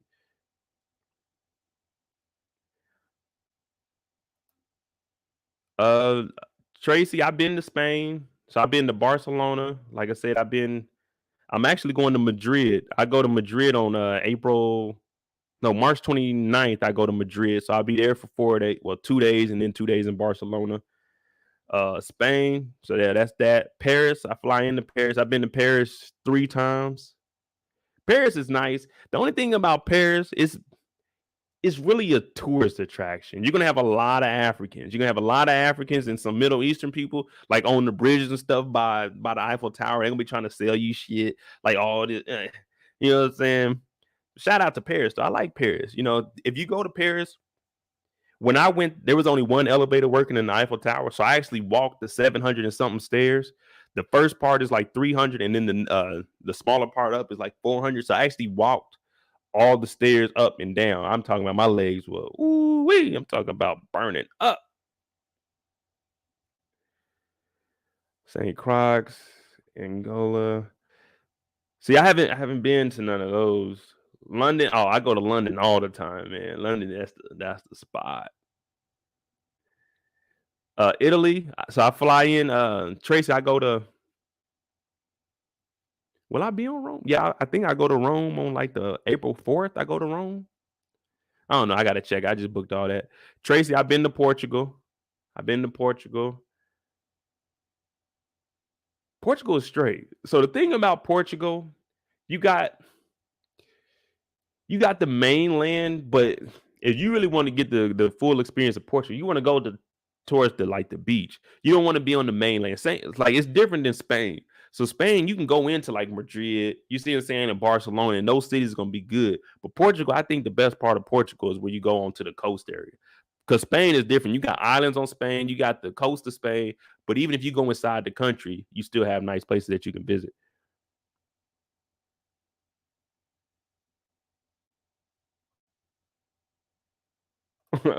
Said French people don't shower. Yeah, in Germany, the males don't wear deodorant.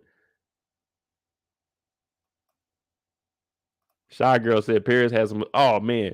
So when you look at Paris, it look good on TV, but like she said, once you leave the Eiffel Tower in the Arc area, that Arc is dangerous as hell. I don't know if y'all ever been there.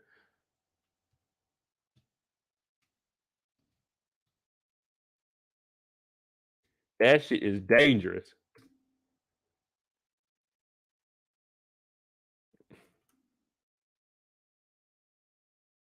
And what is that thing called?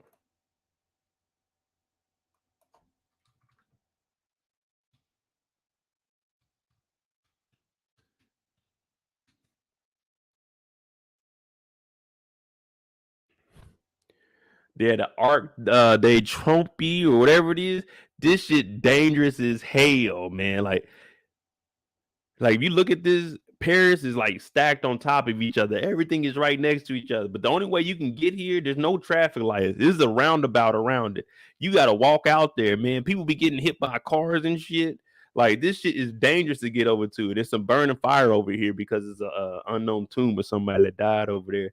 But yeah, man, this shit is dangerous as hell. I went over there one time, never went back. And then you can go up in the little towers, you can go up on the top of here and you can overlook the city and shit. So that's cool. And right down the street this way is the like the museum and shit. That pyramid that you see everybody with the glass. I forgot what it's called. But that pyramid, I mean not the pyramid, the museum is down that street. The Eiffel Tower is right on the other part. So everything is pretty much in walking distance as far as what you want to see in Paris. But like Shy was saying, I think it was Shy or Dina, shit, you walk outside of there, you go like over here, it be the slums. You like, damn, this ain't Paris. You know, normally you say Paris. You go over there like, oh, what the fuck you doing? I'm like, oh shit, wrong area. Let me head on back. About face.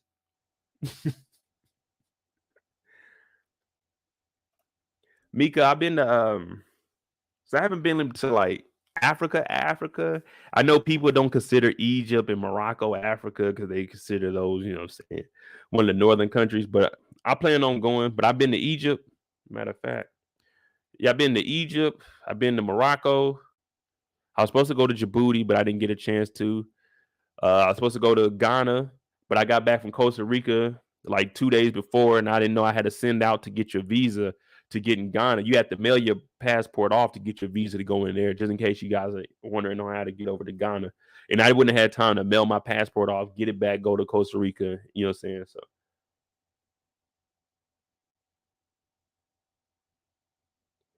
So, Sweden. I never been to. Did I go to Sweden? I flew. I had a layover in Sweden, but I never got outside of the airport in Sweden.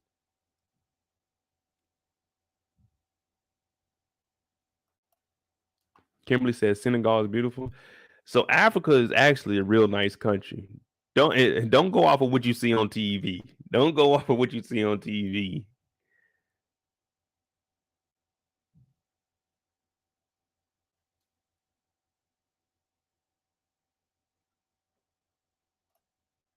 See, look, this is how that roundabout is. It's just so much traffic, and you got to try to run across there. Niggas don't be stopping, and then you got the Africans out there trying to sell you stuff.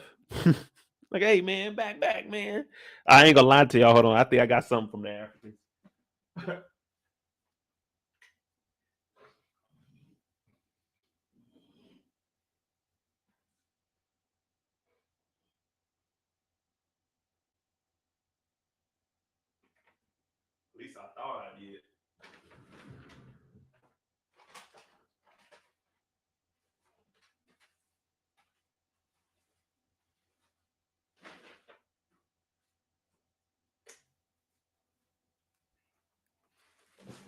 You know what I'm saying? I don't even take none of this stuff off. I ain't been to Paris since like 2017. But I got this rag. I got it up off the Africans because the real one that they wanted, the silk one, them niggas are talking about 120. I said, I'll be damned. I'll be damned. Let me go to them Africans down the street. You know what I'm saying? Let me go to the Africans and get me something. Fuck what they talking about.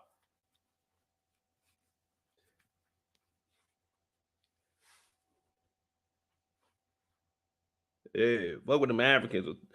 I was like, man, them Africans, they gonna hook a nigga up. Now, it ain't silk, but shit, still from Paris, right down the street. You know what I'm saying? That's all that matter. She said Jordan is on my list, Aruba. So I haven't been, like I said, I haven't been to the Caribbean that much. Well, I can't even say that much at all. But that's my next stop. But then we do got real silk. We do got real silk from Thailand, though. You know what I'm saying? We got the real silk from Thailand. You got this, and then here go another one of my favorite ones here. Yeah. Man, this one all torn up. Yeah, you know, you got the real silk from Thailand.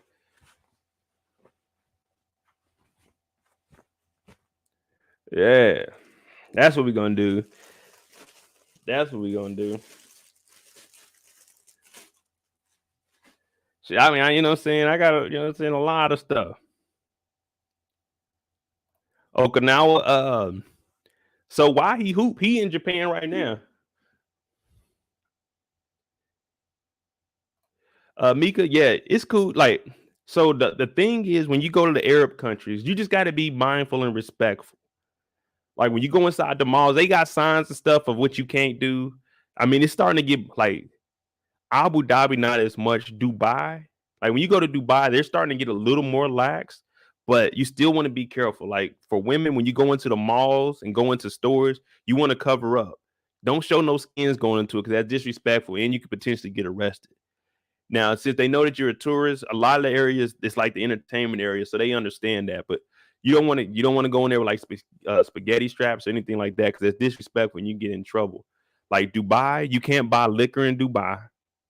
At the clubs you can, but if you just out on the streets, you can't buy liquor in Dubai unless you live there and you got a work permit. Mm-hmm.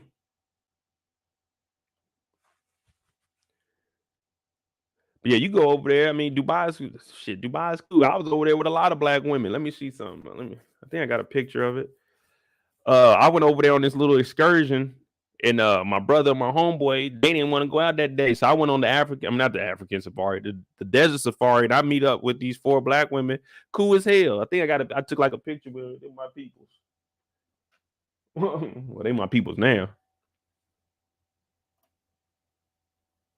Shelly Shell said Ghana is a vibe. Definitely go when you get a chance. Yeah, I definitely want to go over there and try. I got a homeboy from Ghana, Nardi. I think he in Germany now. But yeah, I got a homeboy from Ghana. So I definitely want to check that out.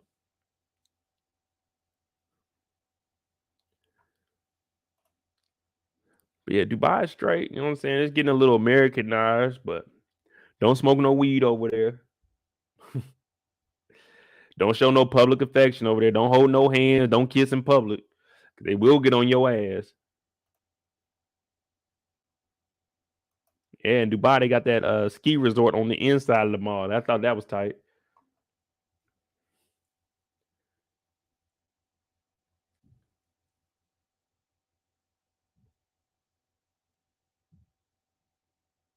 Then do I got it? Memories. Let me see. Photos.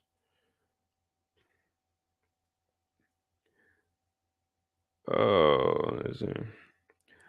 Trying to see if I got any pictures from like outside of the main attractions in Dubai. Like, you know what I'm saying? Seen the tallest building in the world. I mean, it's cool. You won't have any problems over there if you just, you know what I'm saying? Just be mindful to the rules, you know what I'm saying? No CBD oils. Like, I don't know. Damn. Like, there go the little art thing right there when I was over there. I think I got a picture. My homeboy was recording me trying to run across there. I'm saying little Eiffel Tower joint. You know what I'm saying? That was the second time I went over there.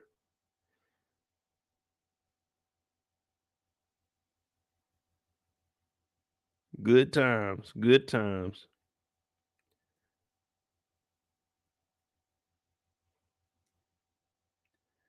Now you want some wild times. Now this is a carnival in the UK. This is a carnival at what the hell is it? Notting Hill Carnival in the UK. That is nice. Nice. You know what I'm saying? Had to put on the DR flag. You know what I'm saying? That's because when I went there, the lady, my homeboy was buying a flag. I forgot where the hell he said he was from. But when I went by, she like, "Oh, you Dominican?" I said, "No." She said, "Oh yeah, yeah, yeah." I was like, "All right, shit, fuck it, I'll buy it." I was over there faking it. Oh yeah, Kimberly. You know we don't deal with the ferret over here. We don't deal with the ferret over here. That's what I'm talking about right there. If y'all get a chance to watch that, Formula One, Driving to Survive, probably my fellas. I learned a lot about Formula One racing watching that. I said, damn, this shit actually interesting. The last carnival was 2019. So I didn't get to go to the 2019 one, man. So 2019, I went to Wireless Festival, Black Vibes. I went to Wireless Festival and then Fresh Island in Croatia. And then I was supposed to come back, but some stuff went down and I ain't make it back over there. So yeah, I'd be over there. I'd be over there kicking it. Hey, Eric, you gotta they gotta trust you with driving. You want to get in that Formula One, boy. I called myself trying to go into the catacombs like Indiana Jones and got scared. Hey man, catacombs ain't no joke. Have I been to Turkey? Is it safe? So Turkey is safe. It's a big country. Some parts aren't safe. Like we got bases over there, they get bombed, like hit by mortars. But for the most part, Turkey is safe. A lot of people go over. You can ask Black Vibes. A lot of people from the UK, they just go and saying on it's holiday. For them, we say vacation. For them, they say holiday. So for holiday, a lot of people go over to Turkey. Like one of my homeboys is supposed to be getting a hair transplant over in Turkey. He talking about he'll pay for everything if I roll with him. I said, shit, say less. Say less. Dina Girl said, what country did you have the worst experience in? America, North America, United States of America. That's my worst experience in life, being here. But outside of that, I probably say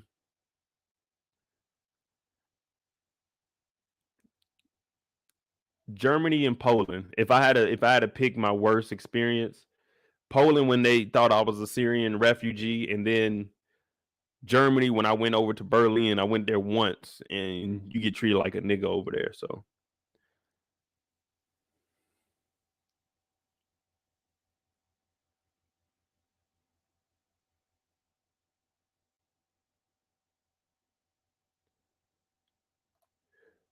yeah, see, Black Bodies. A lot of people go to Turkey. I mean, it's beautiful over there too. It's beautiful over there. You just got to make sure you go to the right areas. It's just like any country, you know what I'm saying? They got good locations, they got bad locations. But Turkey, yeah, I mean, a lot of people go over there.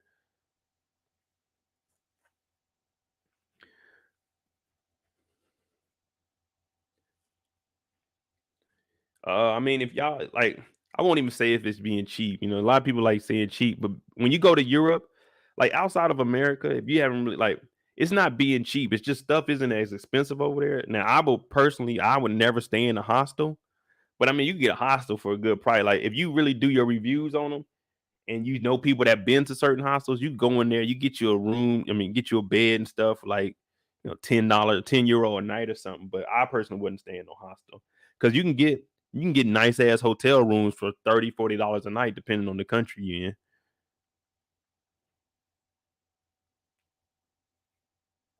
Tracy said Turkey is safe. Yes and no. I was there for 3 days, and on the first day there was a bombing. Yeah, it just depends. I mean, before I went to Paris, 2 days before I went to Paris, like we drove out there, and that was when they had the shooting at the museum. But I mean, it's safe, but it's no difference in here. Every day we look up something bad that happened in the States.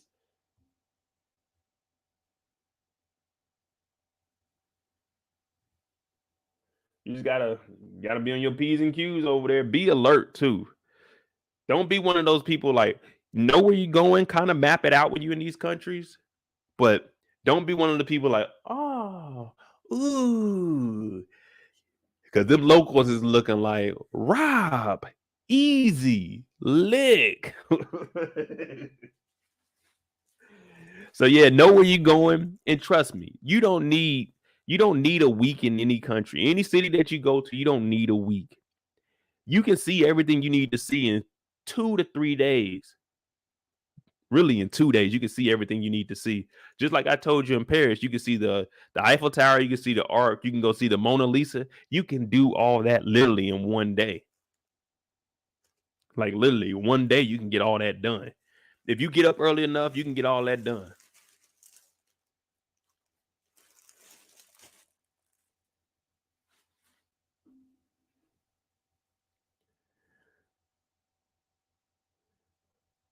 Thailand is straight, super cheap.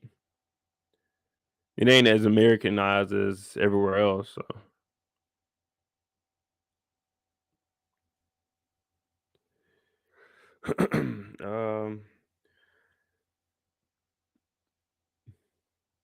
Germany is straight. If you go to Germany, you go to like Frankfurt, visit Frankfurt. You go to Nuremberg. I mean, other than that, it ain't really much to see in Germany.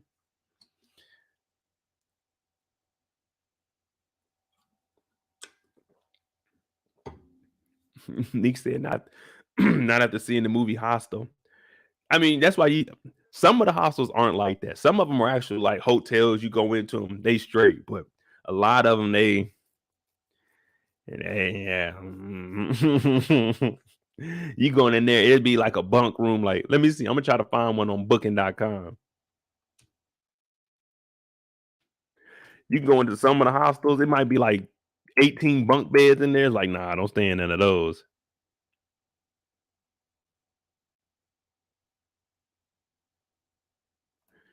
We just seen a stab it at the Museum of Modern Art in NYC. Yeah, that's what I'm saying. It's going to be dangerous everywhere. It's just you better be ready to throw them things, or either that. Make sure you have on some comfortable shoes in case your ass got to run. Get your ass up out of there, because it ain't no standing toe to toe with them people over there. They nice with the knives.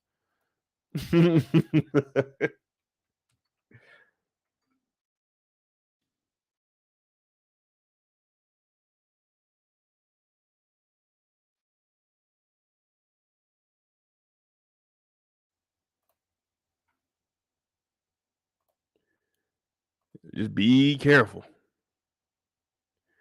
Yeah, Lily. I'm trying to get down there. I definitely gotta get down there. I'm talking about shirt off, bandana on, put the scarf on, you know what I'm saying? We gotta do it. We gotta do it. I gotta get out there. On my mama.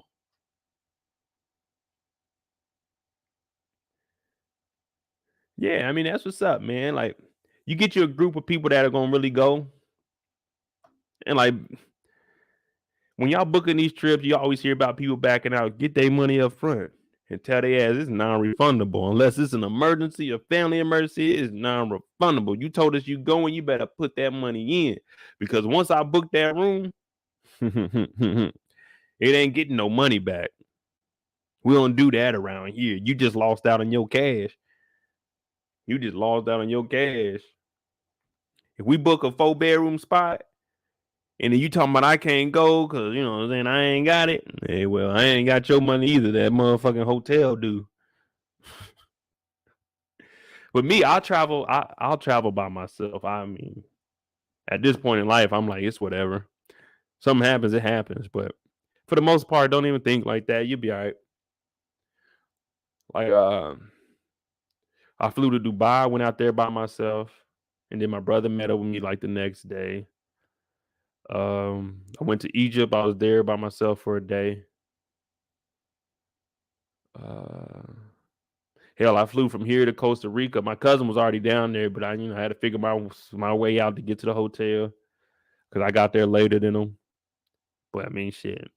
Just that's why I say try to book everything before you go. Read the reviews. Read the reviews.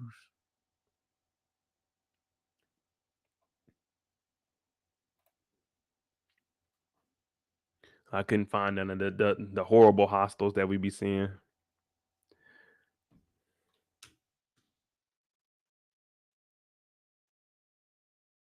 If y'all getting a crew, let me know. I want to go. I want in. I want in. I cover my. I pay my way. I pay what I owe. I pay what I owe.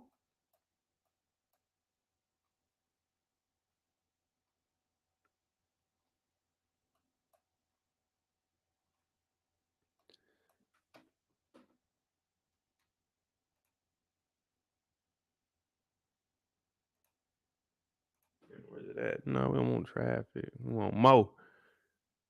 Street view terrain. No satellite. There we go. Shit. Went to Slovenia. Nothing to see there. Hey Trill, if you in here, how was Slovenia for you? Because they wouldn't like the little tour. When I got there, I wasn't going on no tour. I don't need no tour. I need to walk around by myself and find some stuff. How did I like Dubai? Dubai was good. I really enjoyed Dubai. Now I went to Dubai for 10 days. That was a little bit too long for me. When I actually go back, like I said, I was on a little excursion type. So they had things planned out for me. When I go back, I'll probably do about 4 days. Maybe get there Thursday and leave like Tuesday or something like that. But 10 days, I mean, it wasn't bad. So you get a good experience. It's a lot of things to see out there. A lot of things to see in Dubai. And they always developing stuff. And I mean, for the most part, being a tourist in Dubai is really one of the safest places there. They have a low level of crime just because they whoop niggas' asses like the police do. They whoop your ass over there, you get to messing up. But yeah, Dubai nice. So this is where we stay. We stayed in the Dubai Marina area. Where is it at?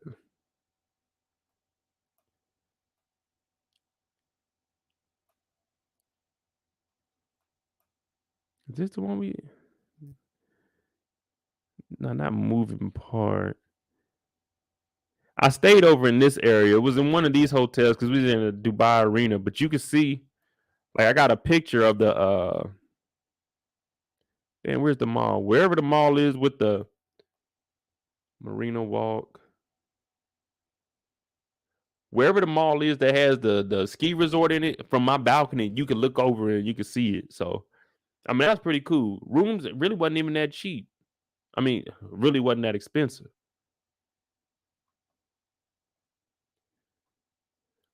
Pictures from Dubai. Let me get some.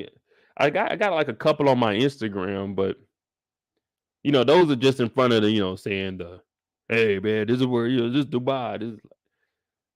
But yeah, like Atlantis. Where is it? Is it on this one or this? I don't know. I think it's this Palms here. Yeah, Atlantis Palms. We went to this one. There's only two Palms. Well, two Atlantis in the world is this one, and then what's the other one in Jamaica? So we went to here. They were talking about doing some parachuting. I'm like, man, I ain't that risky in life. If you fly Emirates, every flight stops in Dubai. That's true. I flew Emirates from Germany to Dubai. I mean, mine, of course, it was gonna stop in Dubai, but so we flew there, and then they got Fly Dubai over there also. So when you get into like Europe, you want to fly Ryanair. You want to get on like Ryanair. You don't want to book. I mean, you can like Delta, American, all that, but you want to fly Ryanair because it's gonna be way cheaper. I'm talking about you get round trips like Germany to Paris. You could probably get a round trip for like $60, $70. Bahamas. Okay, thank you, Mika. Miss Bradshaw said going to Maldives for a girls' trip. Okay. Okay, I see y'all doing it up out here. Y'all gonna have to fill me in. We're gonna have a day where y'all bring in pictures and stuff. Send pictures to me so we can, you know what I'm saying, talk about your experiences over there. And if there's anything you need to ask, you know what I'm saying? Like the thing about Dubai, when you go over there, it's literally just buildings on top of dust. Like it's really just buildings on top of dirt. Well, I won't say dirt on top of sand. Like, hold on, let me see something. Like, I ain't putting none of them on my computer, but yeah, like you look at this, it's just sand all around the buildings. Like this is me. I was here a whole day before my brother got here, so I just walking around. Of course, I wasn't, towards the city part, but it's just sand with buildings on the top of it. And a lot of the workers in Dubai, you'll see them. They'll be outside. You're like, man, what the hell is this dude doing? It's just a nigga with a broom sweeping dust off the sidewalk. A lot of the workers there are technically slaves. Like once they get to Dubai from like India and all these other countries, they get to Dubai, they get their passports taken, and they just work nonstop. These niggas is sweeping dust off the sidewalks. It's crazy over there. You'll see Bentleys abandoned, Lamborghinis, because a lot of rich people, what they do is they'll buy a car over there and they'll just leave it when they leave the country. And it's like when you come back, you don't owe nothing on the car.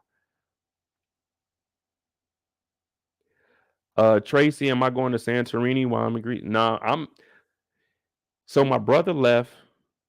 He's in Santorini now. And then I'm gonna meet them in Athens. So I didn't get to go to this trip I didn't get to go to Santorini, but I've been there before. But yeah, that's where he's at right now. And then he was like, you know what I'm saying, pull up. I said, shit, I ain't all right. Let me see what I can do.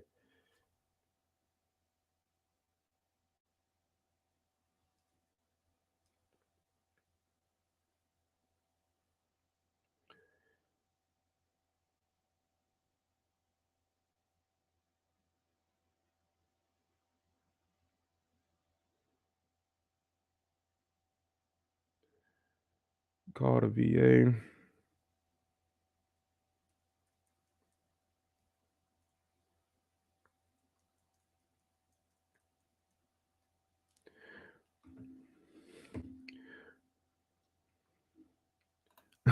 Mika said Ryanair charges for the the in-flight bathrooms. Hey, what mama tell you? You better use that bathroom before you get on that plane. Ain't no getting up and walk around. Ain't no getting up and walking around. Ain't order no food on there. Ryanair is small though, but like I said, you get them round trips. You know what I'm saying? I mean, you do got to pay for your baggage though, so that's how they get you. And if you don't show up with your boarding pass, they hit you for another €50 on top of it. So they had their little things.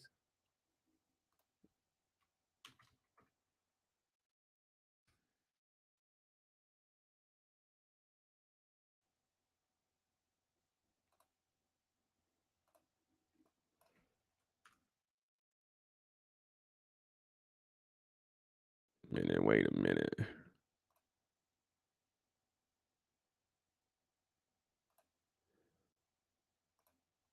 Now the only thing about Ryanair is sometimes you're not gonna fly into the big airport. You're gonna fly into like a smaller airport, maybe an hour away, but it's still worth it for what you pay though.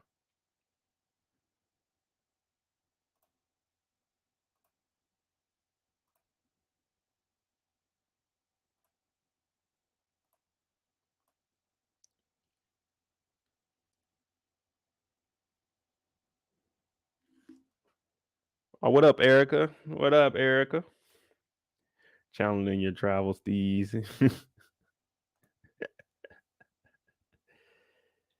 Yeah, we gonna, you know what I'm saying? We gonna do a few things. Damn, man. I'm gonna have to start wilding out. They gonna be letting me monetize my lives, man, because of my damn rants. That's fine. Fuck it. They always hating.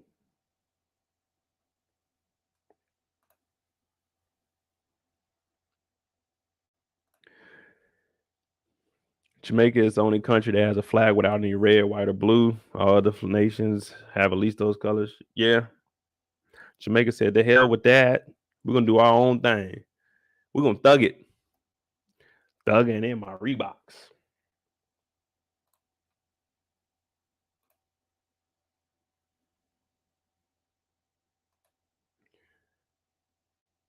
What up, Steven? What's going on, bro? I mean, I'm still here right now, man.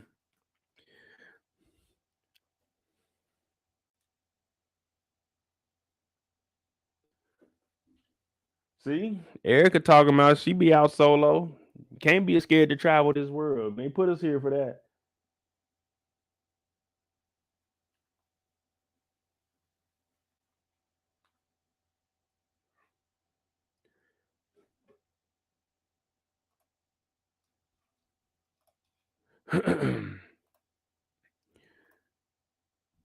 Yeah, I know a few people that be traveling places solo. I mean, just plan ahead. Don't be scared, man. Because if you waiting on your friends all your life, you ain't gonna go nowhere.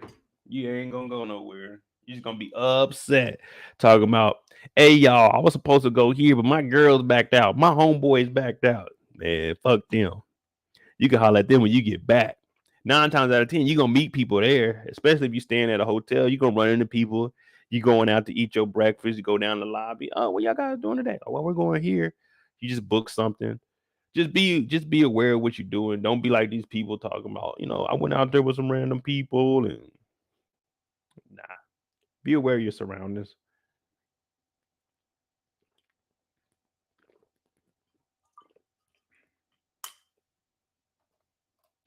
Facts, Erica. You waiting on your friends, you ain't going nowhere.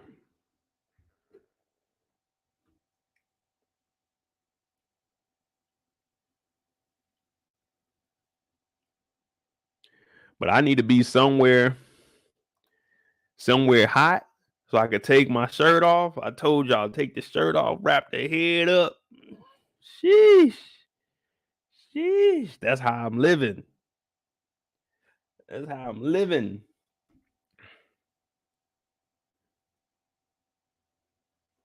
Oh, I'm good, Eric. I'm doing better. Spirit was always on high, but I'm clearing up a little bit, you know what I'm saying? Maybe next week y'all won't even notice nothing. You know what I'm saying? A little trash up here, but you know what I'm saying? Other than that, we good. I never been to Toronto either, man. So when I moved to California in 2020, my whole plan was to be able to go to, you know what I'm saying, Asia, go to Japan, go to Korea, do all of that, be able to go to Canada from here. But everything shut down, and now here I am. I'm like, man, damn.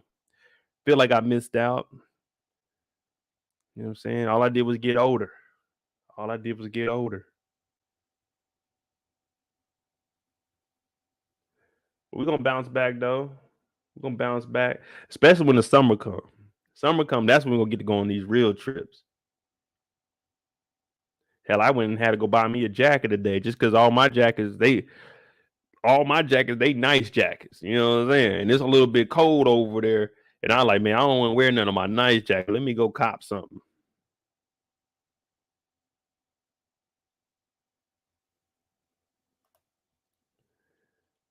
Do you like living in Northern Cal? It's straight. To be honest, the Bay Area is actually better than I thought it would be. I mean, of course, I'm like south of San Francisco, so I'm not up there in like San Francisco, Oakland, but it's only about a 30-minute ride. But everything in California is, well, it's really about almost an hour.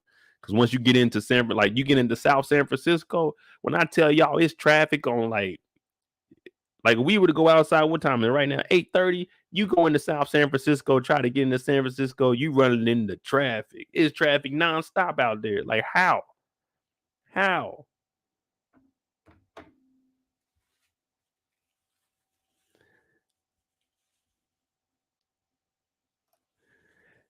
He said, "I'm glad you're not gonna be looking like Liliana and shit. I wish I would have went over there. I'd have put fear in their heart. They be like, damn, this nigga ain't coming to play."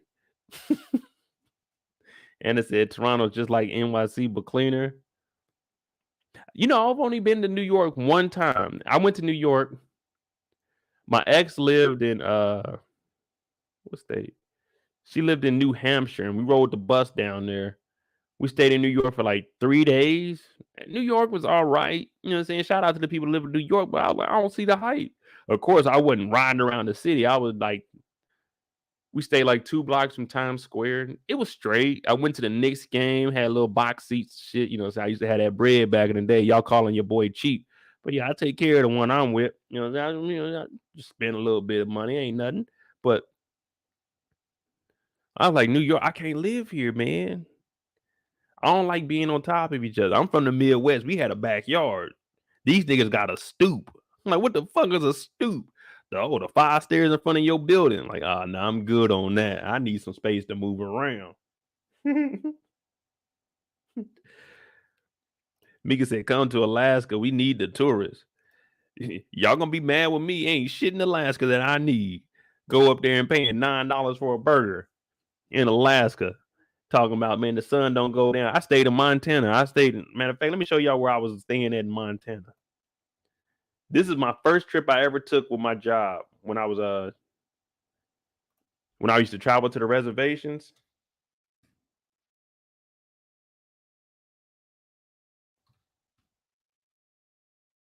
Where's it at? Damn, I hate how this screen.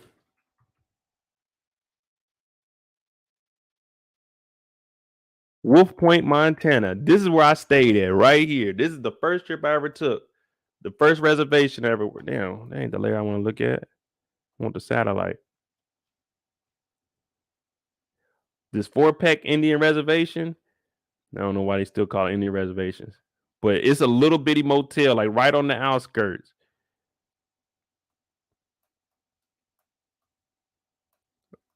Damn, this shit wasn't even here. Was it the Silver Wolf Casino? Nah, it wasn't that. Sherman Inn, yep.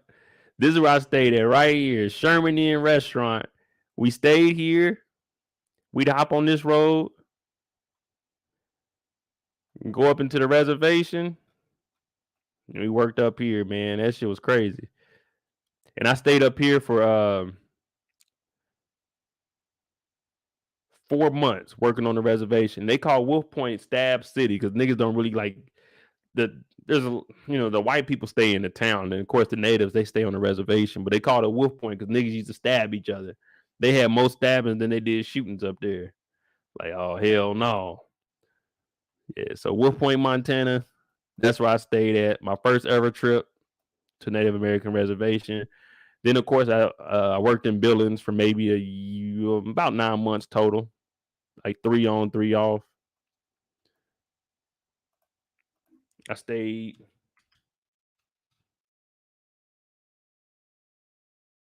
Allentown, Nebraska. We stayed here and we worked in North Dakota, Rosebud.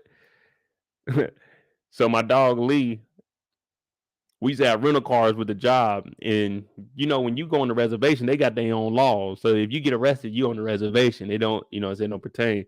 Man, we got a ticket for doing 110 on the reservation, but the natives were cool as hell. They pulled us over, and they knew that we were the 2 black dudes that were working on the reservation because the rest of the people working with us were white. So it was 8 of us, and it was 2 blacks. They were cool. They let us go. This is the first time it was in Wolf Point. I went to a sweat lodge. So I went in there. Yeah, they sweated out, and the old man was telling us about it. Saying spiritual stuff, but he said a lot of them go in there because they drunk. Where's it at? Wyoming. When I was in Wyoming,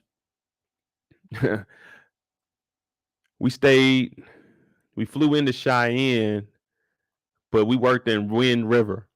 In Wind River, like at the liquor store, you're not allowed to drive to the liquor store.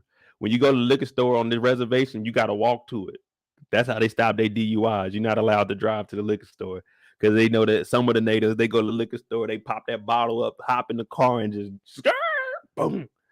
So the only way you can go to the liquor store, you got to walk to it. I'm like, damn, that's smart. But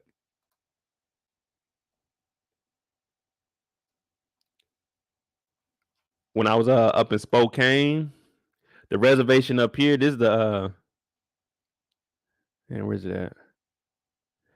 Yeah, the Colville reservation. We were working there, so they got trustees. In the jail that they got there, is so when you go to jail, like the Native Americans, when they go to jail on the reservation, they go to jail, but they get released during the daytime. So when you go to the grocery store, it's the inmates, they bagging your groceries. When you go to the gas station, they pump your gas and stuff. And during the daytime, kids leave school, they walk over to the jail. And when their parents, like, only the trustees are the ones that allow it off, of course.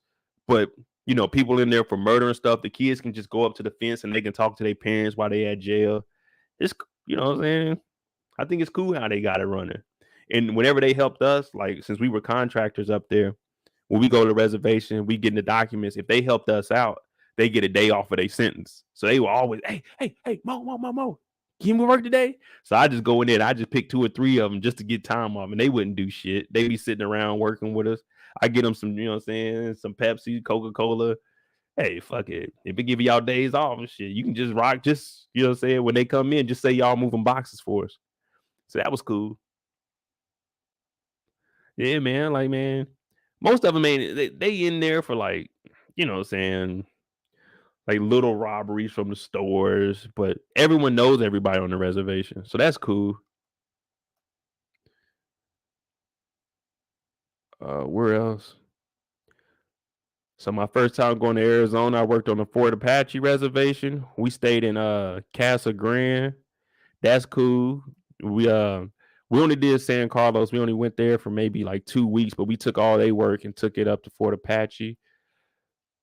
Albuquerque is a good city. The first time I ever went, did I ever go to the powwows? So not all Native Americans have powwows.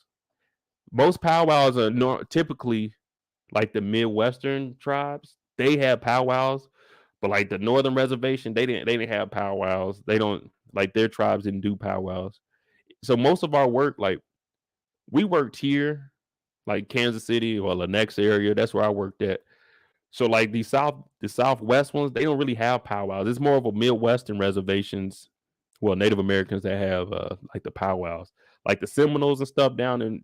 We didn't work too much down in the Southeast because these reservations down here, the Florida reservations, they got money. These the big dogs over here, like the Seminoles and what was the other tribe down here? These they got all the money down here. That's why we helping these reservations to try to get them caught up, because a lot of these were displaced from, saying like the Northeast and stuff like that. But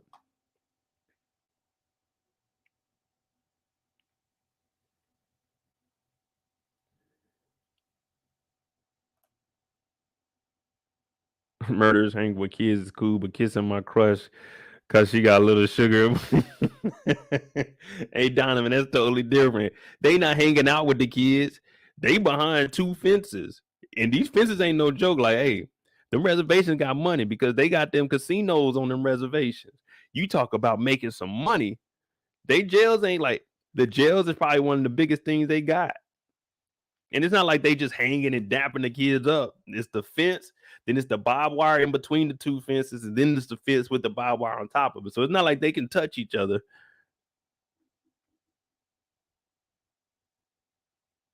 Yeah, see, Mika said Cali, Florida, and Oklahoma. Yeah, see, it's not really the northern one. So, like, I stayed in Pagosa Springs. I know y'all probably ain't never heard of that shit. Me either. But this is where I stayed. We stayed in Pagosa Springs, and we worked on the Jicarilla Apache Nation Reservation in Dulce. So we would get up and we would drive from Pagosa, come down, go to Dulce and work. And then on the weekend, we would dip, go down to Albuquerque for the weekend. You know what I'm saying? So that was my first time going there. Then I worked on the Navajo Nation. Where's Flagstaff at? So Flagstaff, I stayed in Flagstaff and worked on the Hopi Reservation. Yes, I've been a lot of places. That's how I really got into traveling at first. I started off with the, the state side, going to the different reservations. And then I joined the military and that sent me overseas. So after that, I just started shit. I like, man, let me see the world. And here we are today.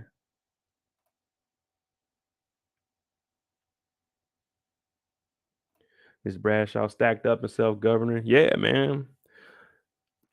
They might not have much, but they don't let them white folk in there. They do not let them white folk in them reservations.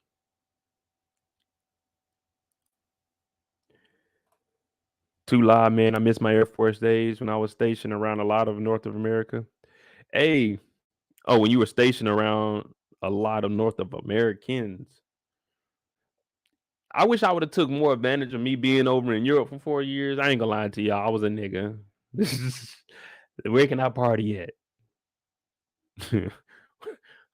Who got the best parties this summer? We going there. You know what I'm saying? Like I was in Hungary. I stayed right next to like the oldest museum. I got a picture of it too. Didn't care. Didn't even go in to see it, man. Now I'm looking at it regretting like, man, I could have learned something. No, I was Mika, I was in the Air Force. Oh, we are. Oh, were you an Army Corps? Nah, I was in the Air Force. So I was stationed down in Robbins, Georgia, like down here, Warner Robins. It was my first base, and then I went over to Spain, Spain dollar. Oh, let me find that video for you because I was in the Ciroc commercial in 2016. I was in the Ciroc commercial. I was out there getting it. It might be in my old phone. Hold on, I think I got that motherfucker.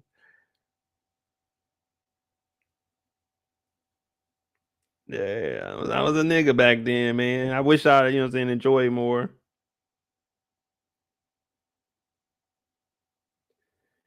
But it's all good. Too busy as Astros. Oh hell no. Astros, hey.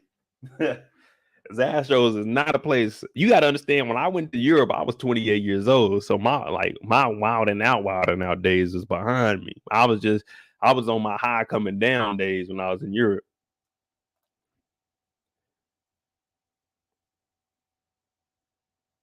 I might have that thing in. No, it's before these. Cause my boy Mac was with me, and he didn't get picked for the commercial. He was too drunk, so they ain't let him in the commercial. So I was holding it down though. Oh, here go my homegirls. Damn, do I got a USB cord? I'm gonna put this one on there for you. Oh, I know what I can do.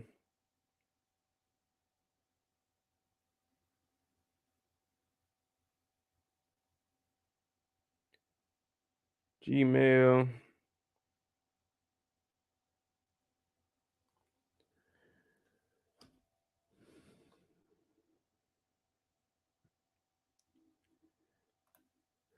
Jamaica is removing the queen from the head of state to become a republic.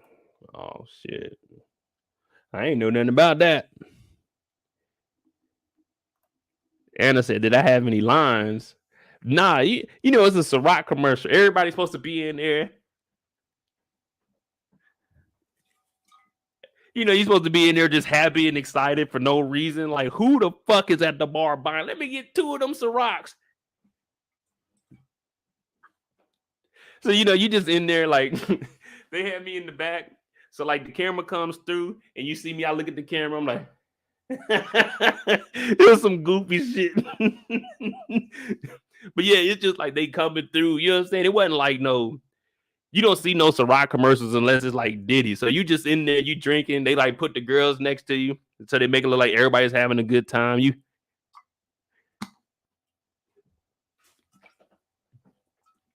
like, man, what?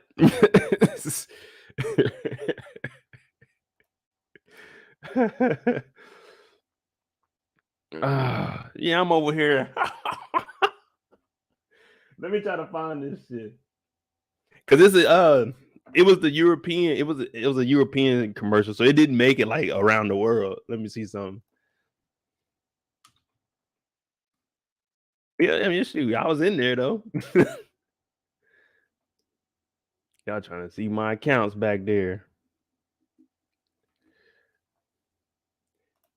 Let me see.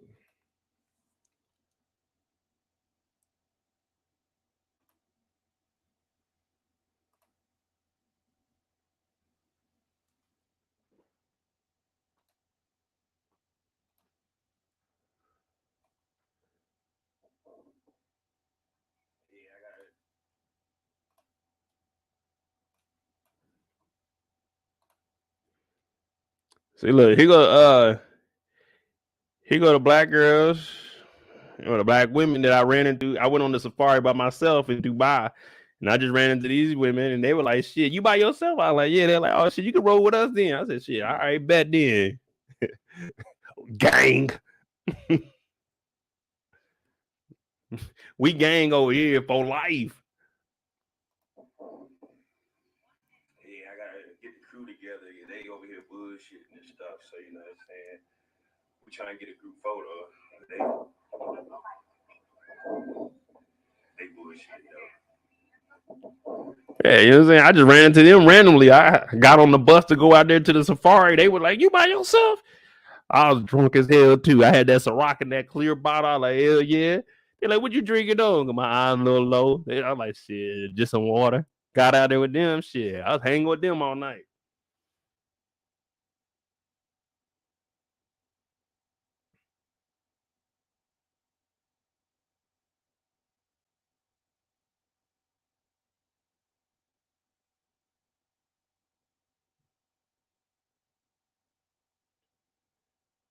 Man, where's this damn commercial at?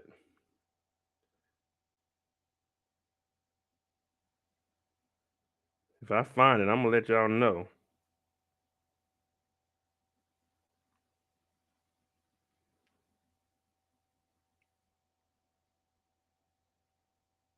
Man, that thing's so long ago, man. I don't know where the hell that thing is. If I find it, I'm gonna bring it up for y'all though. I'm gonna keep searching. So that safari thing, if you go to Dubai, do that. You hop in that whip and that nigga be hitting them sand dunes. You be thinking the truck is about to fall over. Man, that shit fun as hell though. Shit fun as hell.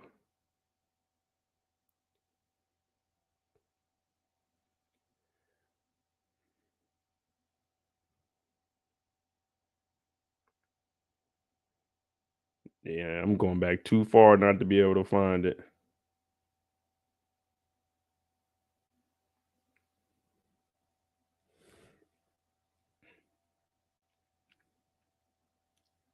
Yolanda talking about we ladies gotta find four ladies. We for damn sure can't be kicking it with four male strangers. Probably won't end well for us. Hell, it ended well for me. Yeah, I was just in as much danger as me, you know what I'm saying? Hanging with four women. Hell, I be hearing about women robbing dudes all the time. But I trusted my black sisters to take good care of me. And I got home safely that evening. I was scared my whole night. You know what I'm saying? I'm clutching my wallet. I'm making sure they don't steal my phone. None of that.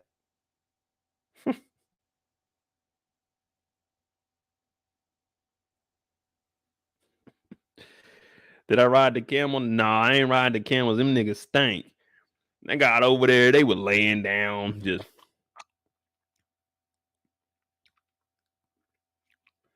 how much to get on them camel? They were like something doing. I'm like, yeah, yeah, I'm good on that. But I did when I was over there though. Nah, Erica, for real, I be scared for my life. Y'all be acting like I'm just a tough guy.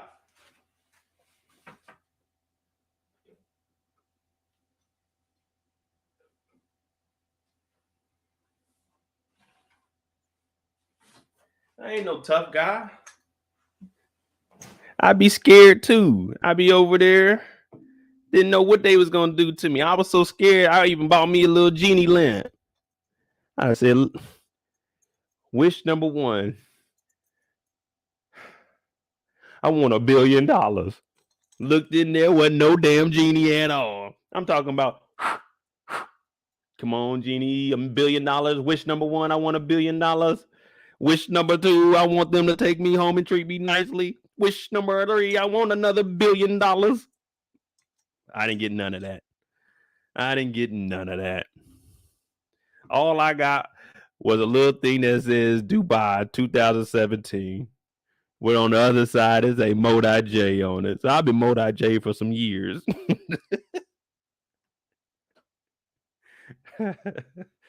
Yeah, got the little sand in there. It was cool how they did. I don't even remember how the nigga was doing this shit, but they like put the little sand in there and then they put the stuff in there. So it's cool. That's two things I got from Dubai.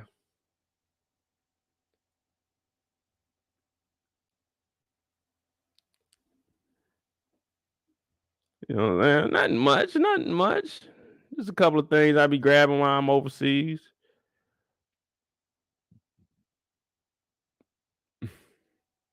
What do you mean I get on your nerves, Erica? I'm just saying.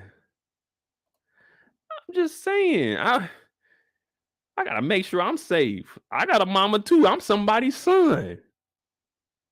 I'm somebody's son. Y'all know y'all be seeing the memes. Me and somebody's son. That's me. Somebody's son. That's me. Somebody's son. I'm trying to get home safe. Trying to get home safe.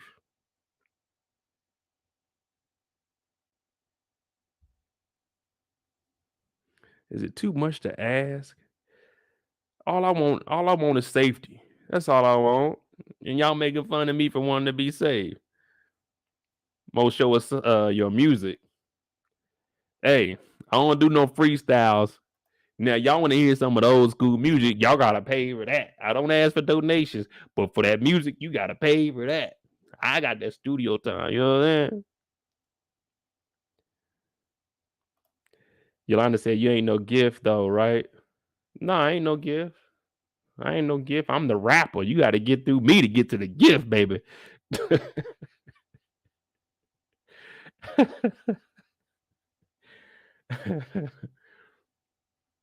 My favorite souvenir, I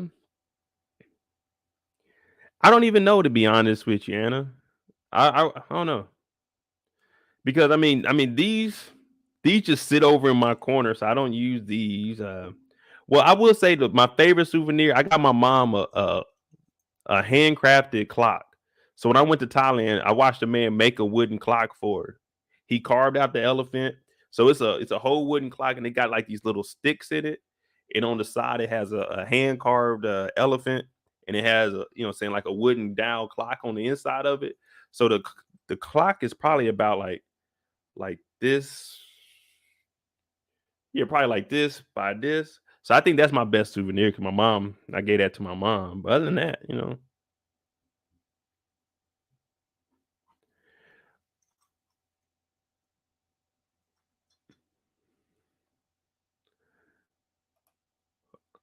Neek hating again. Now y'all just trying, look, that reverse psychology don't work on me.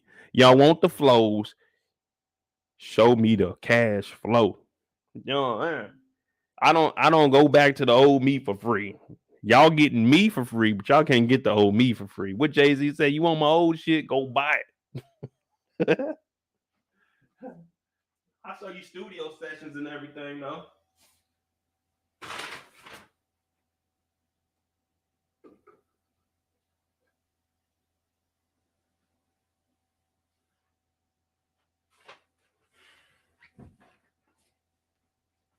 I got a and I got a box from Barcelona where I keep my currency in. So I mean that's cool too, because I mean it holds my, you know, saying all my world currency. Then I got a candle, like three candles that like supposed to be hand carved. I ain't watching them carve that up, but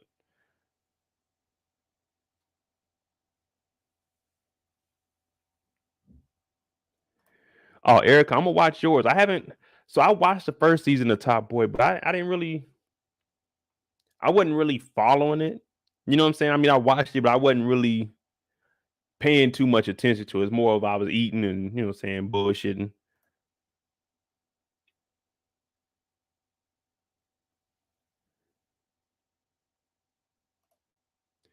Yeah, Yolanda. I said some kids are not gifts. I said 13% of kids born are the devil. And yeah, I'm somebody's son. I didn't say I was a gift though. I just said I'm somebody's son. My mama, Sharice, my sister, she's somebody's daughter. I'm somebody's son. I ain't say I was a gift. I didn't say I was for anybody. I didn't say I was a present. I just said I'm the rapper. That means just like this, just like a rapper, you tear me up, throw me away. I ain't no gift. You ain't keeping the rapper. You know what I'm saying? Black Vibes, I'll show you my music if you show us what you got. Oh man, I believe you, brother. I'd have to on some real shit. Let me you see that computer right there? I gotta turn that one on. I gotta turn like that's my old computer. So everything that I have is really on that. I don't have like any CDs for it. Well, I think I got one CD. I'd have to go look at my in my closet. But yeah, that computer, that hard drive has like all our music. It has footage. Shit, it's still some beats on there too.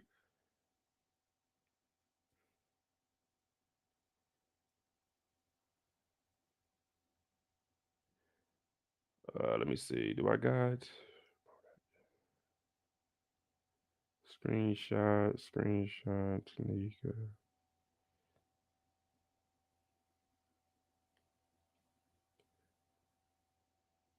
21. It ain't gonna be from 2021, is it? Anything? I'm not giving you my. You know what I'm saying? I'm not giving you the name of the group because it's me and my brother. Well, it actually should be 3. It was the original group that we was in. It was like 6 of us, 6 or 7 of us. Then we broke off and went to 3, and then me and my brother, you know what I'm saying, we started doing some stuff on our own.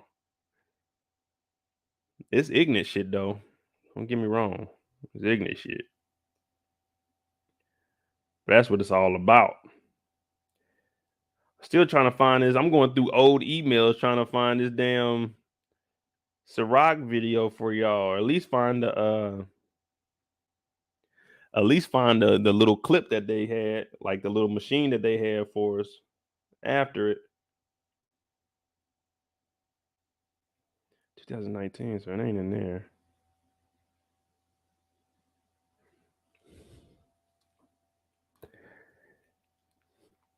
Hey, why he hoop?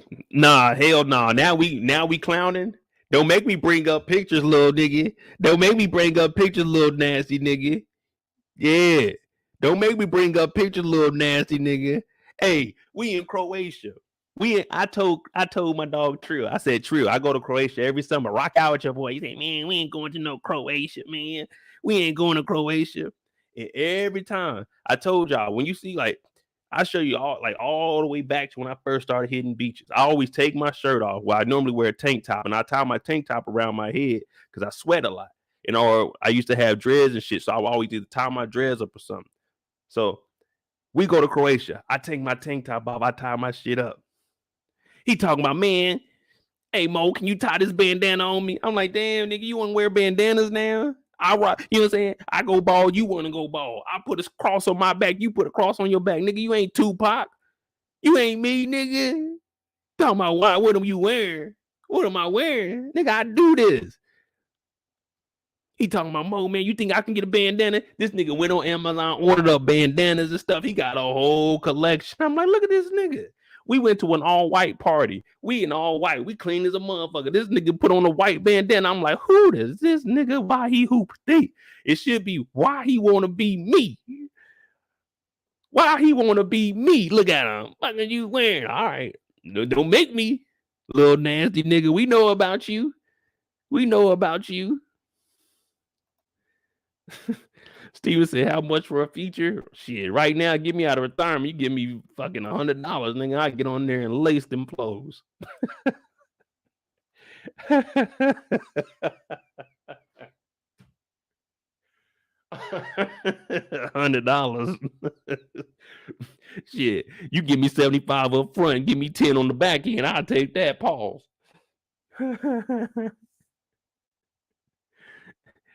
Kendall, yeah, that's like me and Trill, we talk shit, but that's like my little brother. That's like a little brother to me. You know what I'm saying? I met him. We known each other for like 8 years. Yeah, that's my dog, man.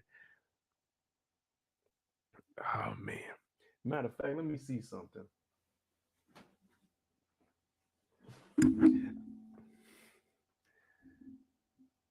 Yeah, man, I always got my man. What?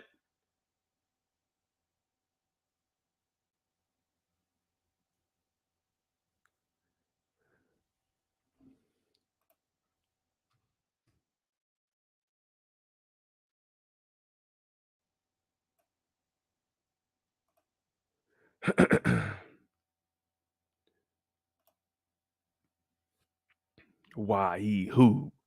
Who is this guy? I don't even know this man. What y'all girl Kiki Palmer say? I don't know this man. I never seen this man in my life.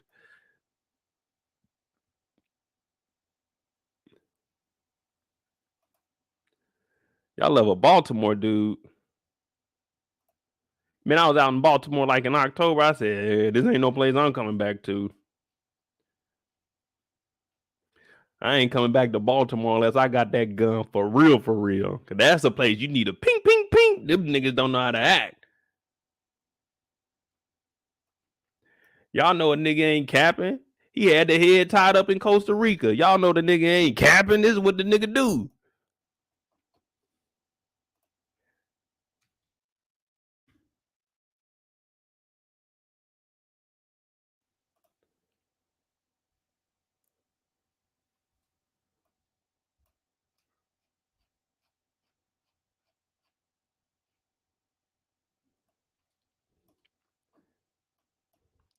Y'all know the man ain't capping. Y'all know the man ain't capping. Wireless Festival, August 2017. He had the head tied up then. Took the tank top off. Hold on. Which way we going? Dubai, September 2017. He had the head up tied then. That man always had the head tied up. You got to keep the sweat out the face. You got to keep the. Wait a minute. Vegas 2018. You got to keep the head tied up. This nigga ain't faking. This nigga ain't faking. This nigga does it. Where we at? I don't even know if we got any more on here. Goddamn, Vegas 2019. He got the tank top tied up again. Man, this is what I do, man. This is how I live. Make sure y'all follow me on Instagram, MoedotJ. You can follow me around the world. You know what I'm saying? Follow me around the world. All around the world, same song. You talk about living life on the edge. Look how raggedy this van was. I hopped in the back of it. I ain't give a damn. I filled my bottle up with some rock. Hopped in the back of that rusty ass motherfucker and said, to the beach. To the beach. Get me there. Get me there. Get me there. To the beach, I say. Yeah. To the beach. Get me there. Uh-oh. What did I tell y'all? 2017. Mojito Mo. God damn, this nigga just don't be talking. This nigga be telling the truth. I swear to tell the truth and the whole truth. Uh-oh. Uh-oh. This nigga tell the truth. I be doing this. I don't just be talking to y'all. I be telling y'all the truth. I think this is my first time to Athens. Yeah, Athens agrees. This is 2016. I was just a young boy, still playing with more. Didn't even have a real beard. You know, I was following the rules back then. I kept the beard a little short, but you know what I'm saying? I was following the rules back then. Man, come on now. I don't just be talking to y'all. If I said it, I done it. Or it's about to happen.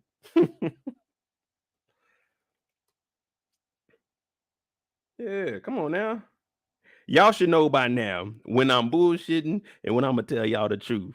You know what I'm saying? When I first tried the mojito, I said, shit, this is my go-to right here. It ain't gonna get me too lit. You know what I'm saying?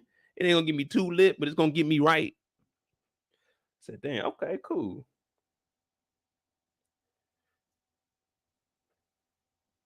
Y'all call me out if y'all want to, but you know, I know it's all love. It's all love. It is what it is. It's all love. I know y'all fuck with your boy. Y'all fuck with your boy.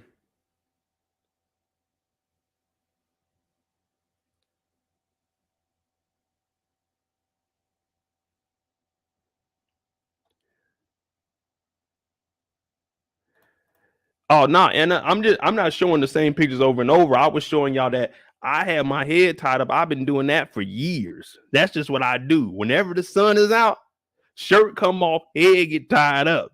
One reason I did it is because, like I said, I sweat. But then the second reason is I don't like carrying my shirt around, so I started tying my tank top up. Y'all gonna get, hey, y'all. If I went through I got a lot of pictures. I live with a professional photographer. Every time I get fly, I get a picture. I just don't post my picture. I don't really be on Instagram like that no more. I don't be posting like that no more. You know what I'm saying?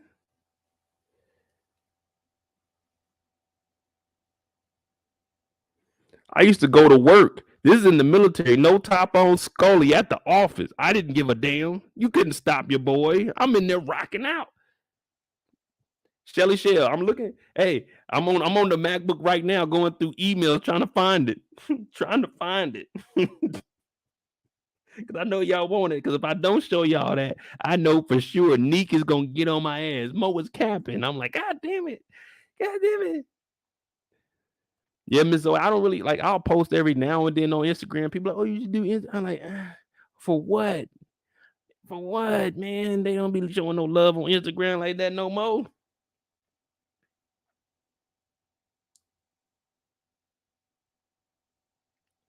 Y'all want to talk about? Y'all want to see some young wild days? Yeah, 2 bottles of Henny. This is in the morning. It's like 10 o'clock in the morning. We checking out of one hotel. They getting ready to go to another one. I'm just out here pulling up a little bit, just getting the day started. This is all on Snapchat. Back when I used to use this crap.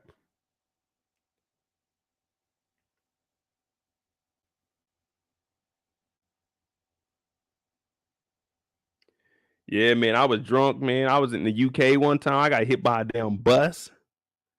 I got hit by a bus. I was riding a bicycle, one of them bikes that you can rent. I was riding that thing, and I was drunk, and I forgot we be on the wrong side. That motherfucking bus came. I hit my hand on it. Damn, that was a good day though.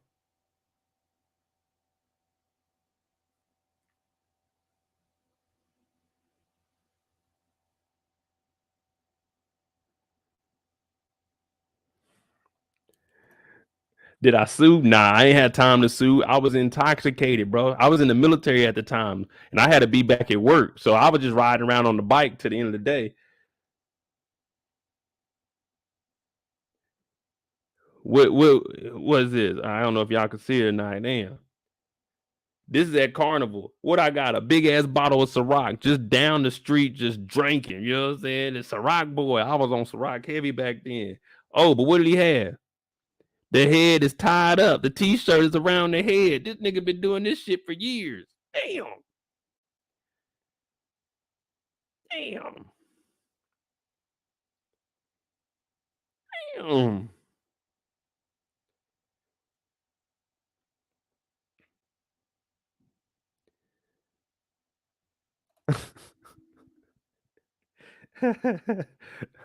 Mojito Mo. You know what I'm saying? Mojito Mo. I used to live a lie. Hey, the lifestyle I used to live is crazy, man. I wouldn't have been able to be on YouTube back then because I was a little wild nigga.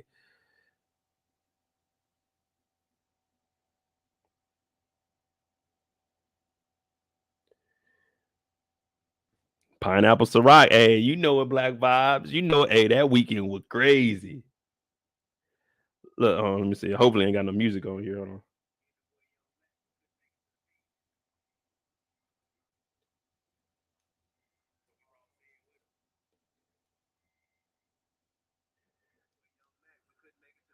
Soho out there in London. You know what I'm saying? They had like some little place. They had like sand out there. You know what I'm saying? We out there kicking it. But what did I get? Mojito Mo. I am summer. Yeah, Mojito Mo. God damn. It was a lovely time in Europe, man. Everywhere I went, getting drunk. Getting drunk. Oh, let me look for that damn video for y'all.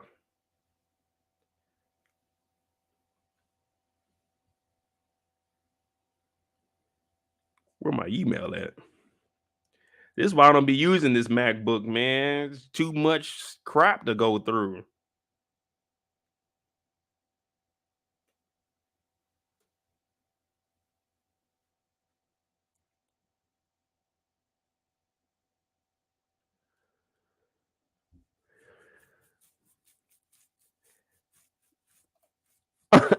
He took a hit of Dahlia and then bounced back. Hey, man, look, ain't nothing gonna stop me. It's gonna take more than a bus.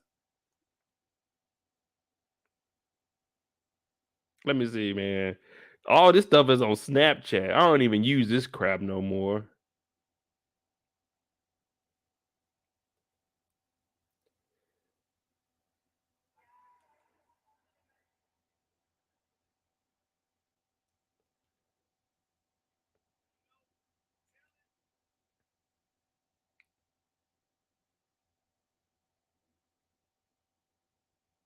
Oh man, I don't know. Hold on, let me try to find this damn email. Yolanda said the king. You see that? I wasn't even taking it that far. I was just saying this is what I do. She said I'm the king of it. She said I'm the king of it. I take that. I appreciate that. Thank you for that. I just been knighted a king. It ain't too many of us that can say that in the world. It ain't too many of us that can say that.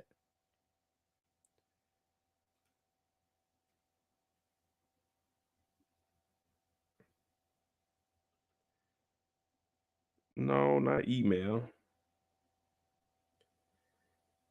Hey, yo, what is it? What is it called? Mail.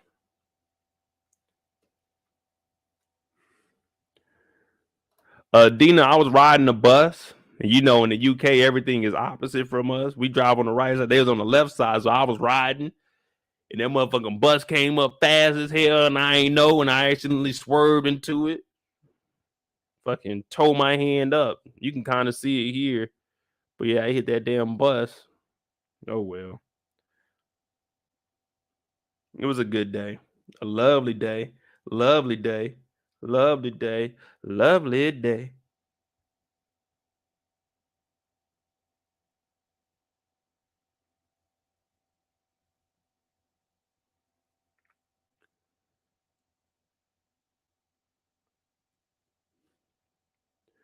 See, Erica, what time are you going live for Top Boy? I want to join in there. You said you breaking it down tonight?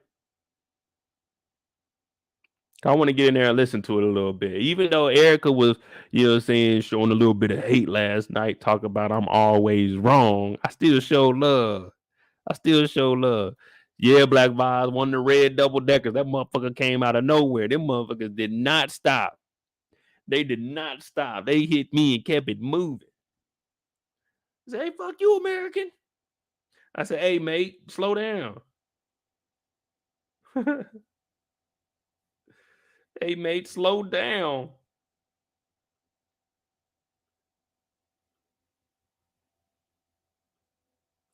They ain't slow down at all, though. They kept it moving. Ain't show no love. Man, this thing might be on my other phone.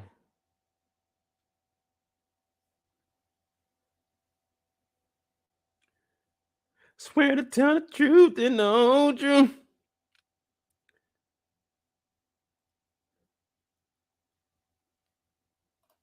He said, show the chat what a double decker bus look like. All right, hold on. Well, it wasn't like let's make it clear. It wasn't like the double decker bus like hit me. It just like rolled by me and it hit me off the bike, and I messed up my hand. But this is what the bus looked like that hit me. I'm gonna go find that driver, and bing, bing, bing. My hand is healed now. My hand is healed now, so he gonna have to feel this raft whenever I find him. Whenever I find his ass, it is on.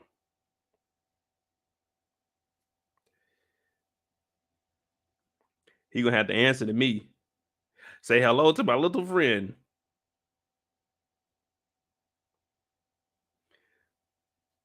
Y'all want to see me hanging out with some white folk? I do white people things too.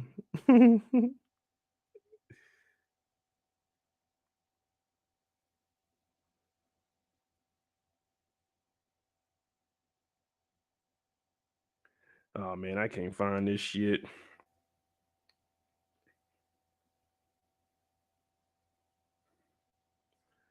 Pin me like I'm supposed to.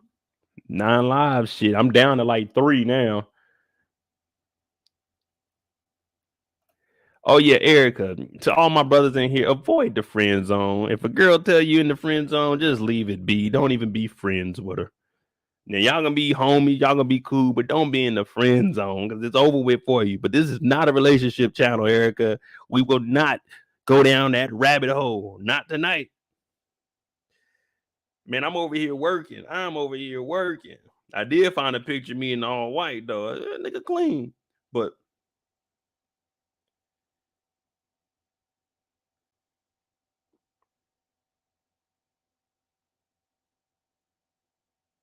Damn, where's this shit at? Tell you, this thing's got to be in my other phone, probably.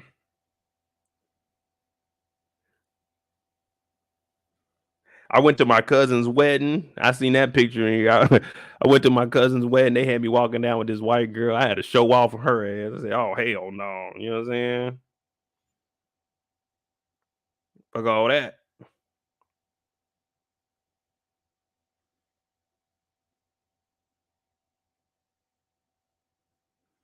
Nah, I can't find. I'm gonna have to pull up my old phone. When I get back, y'all got to remind me on that. You have to remind me on that one, but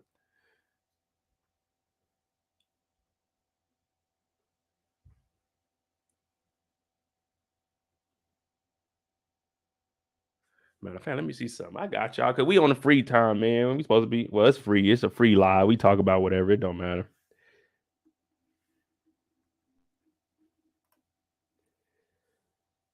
You right. You gonna talk about it on my channel because you gotta explain yourself. Hey, I'll get on there and I'll break it down to you. I speak on behalf of all the young men. I done been there, brothers. I done been to hell and back. I done danced with the devil. I done shot dice with the devil. But I tell you one thing, I ain't never been no nigga in the friend zone. The friend zone? What the hell is that? The friend zone? I don't want to hear about your male problems. I don't give a damn about what you and that bum ass nigga got going on. Your friend? If I'm in the friend zone, that means your ass can pay for something that I'm eating. If I go out and I need some bread, you need to pay for it, friend. All my friends, all my dogs, all my homies, if I need 1,000, they'll fund a nigga 1,000. You my friend, I'm in the friend zone. Well, be a friend then. Be a friend then. I done bought up all this drink. Be a friend. Pay for that shit. Be a friend. Be a friend. Be a friend. Oh, we ain't that cool. Pay for you and your friends. I thought we was in the friend zone. So if you with your friends and I'm with you, that means I'm a friend. That means we got to split this thing. Friend. Friend. Now, if you my dog like Erica, me and you go out, you my dog, you my sister, you my girl. I got you. I'll pay for it. But if we trying to talk and then you done put me in the friend zone, I ain't paying for shit. Friend. We splitting it. Friend. Oh, let's go get something to eat. Okay, friend. You need to pay for the lift then. Friend. Because wherever I go, I don't drive there. I get a lift there so I can get towed up. Friend. Oh, we going on a trip. All right, well, you need to pay for it. Friend. And I get you the money on the back end. Friend. Put the hotel in your name. Friend. Put the rental car on your card. Friend. Yeah, friend. We friends, right? We friends, right? We Oh, hey, y'all. I need $1,000 to spend on this trip, friend. We besties, right? When we go out and we go to eat and you just posting the food, oh no, you need to tag me, friend, because I ain't the nigga you're messing with. We just friends. So I need to be in that picture, friend. Oh no. It shouldn't be a problem posting me on your page since we just friends. Mm-hmm. Yeah, we just friends. That means I can smash all of your friends because we just friends. Yeah. No, it ain't no putting no hotel in my name. It ain't no putting no, hey, y'all going on a girls trip. Mo going with them. Let's put the hotel in Mo's name. Nah, we just friends. Y'all put that hotel in y'all name and then I'll pay y'all when I get a chance. Like, let's say we check in on the Thursday. Since we all just friends, I'm gonna pay y'all on Sunday when that direct deposit hit. Friend, y'all got it. We good. We friends. You know, so I got you on the back end. Friend. Yeah. You see, fellas, you see why I said if you get in that friend zone, how you need to live? Yeah. We just friends. That means I ain't obligated to do shit unless you'll do the same for me, friend. Because a friendship is equal on each side, or y'all ain't really friends. I never thought of that. A friendship is legit 50-50. A friendship is legit 50-50. You give, I give. We give. We friends. So maybe being in the friend zone ain't that bad. If you ain't doing nothing with them, you might as well be in the friend zone because they gonna pay for everything. They got to. They your friend. They can't leave you hanging. They can't call you a broke ass nigga because you just friends. If you a broke ass nigga, that means they hang with broke ass people. That looks bad on them because you got to make sure the company you keep is respectable to be around. So if y'all just friends, that might just be the best place. If y'all gonna be friends, 50-50 everything, friend. Hey, we're gonna come over to the house. Hey Mo, you got some drinking? Okay, I got an idea. I'm grilling at the house. I want all y'all to come over, all y'all friends. But y'all all better bring a bottle and y'all better bring some food to put on that grill because we all just friends. Yeah, 50-50. 50-50. 50-50. I was gonna pay for everything, but we friends. And that's what friends do. We friends to the end. Ooh, I want that over there. What is that, Mo? I don't know. It's about $100 though, but you my friend. You gonna help me out with it? Friend. Yeah, you see what I'm saying? Friend. Yeah. Yeah. We friends, right? So that means when you go out and you bring your 2 homegirls, I'm gonna bring 5 of my niggas because we all just friends, and I want y'all to put in half of everything that we done bought because we all just kicking it together as friends. We in the friend zone, y'all. The friend zone is the fun zone. Friend zone, fun zone is all the same zone. You split, I split, we split everything. Friends do the same things that friends do all the time because we're friends. Yeah, we in the friend zone. That's what we do. That's what we do. Oh shit, we friends. Let me use your phone real quick so I can text my homegirl. Yeah, you know what I'm saying? Since we just friends, let me use your phone. Let me text my homeboy off your phone real quick. We just friends. It shouldn't matter if I go to your phone. We friends. I'm not gonna go to your phone. I'm just gonna text. But you gotta trust me because we friends. We in the friend zone. We in the friend zone. I'm in the friend zone. You know what I'm saying? Yeah. Oh no, Erica, that's not being a shitty friend. That just means I got more friends. You know what I'm saying? My homeboy is with me. I got an entourage. Ain't no one have a problem with the mummy of Miami showing up to goddamn Dr. Trifling's dinner date. When that happened, we just friends. He done went on 3 dates with her. He ain't even got to sniff the monkey. They just friends. Yeah. Yeah. Liliana just got $500 for Tommy. We just friends. Pay for this meal then. Friend. I didn't make the rules. All I did was go with it. I told y'all this ain't a relationship channel. So I took it away from the relationship because we ain't in a relationship, but we in the friend zone. We in the friend zone. We just friends. You know what I'm saying? We just friends. Yeah. Yeah. That's all it is. Steven said, let me borrow rubber. Friend. Oh. Hey, friend. What's your homegirl up there? What she talking about? She get down? We just friends. So you should tell me everything that your homegirl do. Since me and you friends, you should tell me she be busting it open so I can go try to holler at her because we in the friend zone. Friend. Right? That's how it should work.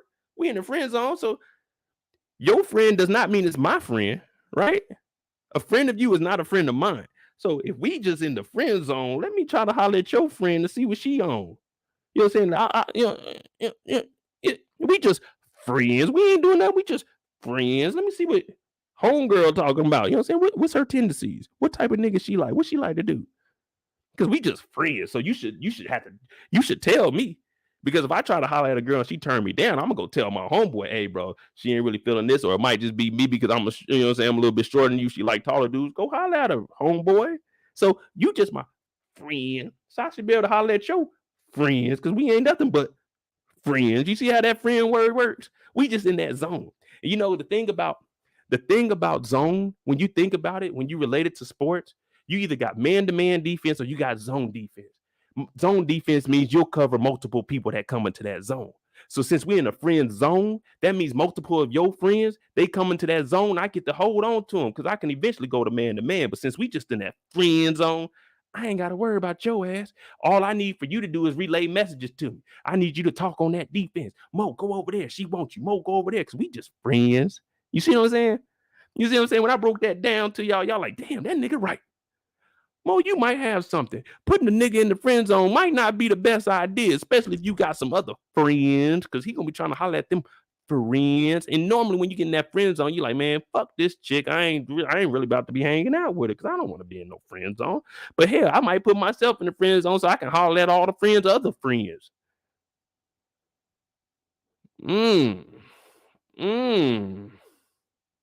Yeah, they be getting protective over friends. You go to the bar, you buy a girl a drink, the friend be like, oh no, you can't talk to her. But guess what? Me and her just friends. I can talk to her because me and you, we just friends. Yeah, get the fuck out of my face, friend. You know, friends had them arguments. Y'all argue with each other today and y'all be cool tomorrow. Get the fuck out of my face, friend. What's up, friend of a friend? Let's make it happen, friend. Oh, I thought you was talking to what's name. No, we ain't talking. That's my girl. That's my friend. You know what I'm saying? We ain't talking. We ain't smashing. I ain't touching the monkey. We ain't doing nothing together. We just in the friend zone. So me and you, we do whatever we want. And if she get jealous, that's just a jealous ass friend. That's one of them hating ass friends. That's like Joan from Bel Air, a hating ass friend, a nosy ass friend, a running the mouth ass friend. That's a friend you don't want, because that's a motherfucker that'll stab you in the back and you call them a friend. But that ain't no friend, because you just in the friend zone. So if she mad that you trying to smash the friends of a friend, then you ain't in the friend zone. That's just a jealous ass motherfucker trying to keep you from doing what you do, but try to keep you on the side and have the cake and eat it too. Because when something goes wrong with the nigga that she's messing with, she can fall back on you. So being in the friend zone really ain't the place you want to be, because you just a nigga waiting. You just a sucker. You the friend in the friend zone that ain't getting treated like a friend. You the friend in the friend zone paying for everything, being the goofy ass nigga like you in a relationship, but you ain't getting none of the monkey. You ain't touching the ferret. You just a nigga in the friend zone, waiting and waiting. And when she get her heart broke and she start crying to you about what this bum ass nigga done did, and you done laughing on the inside because you ain't really trying to hear the fuck she talking about, because you already knew that this nigga was whack as fuck.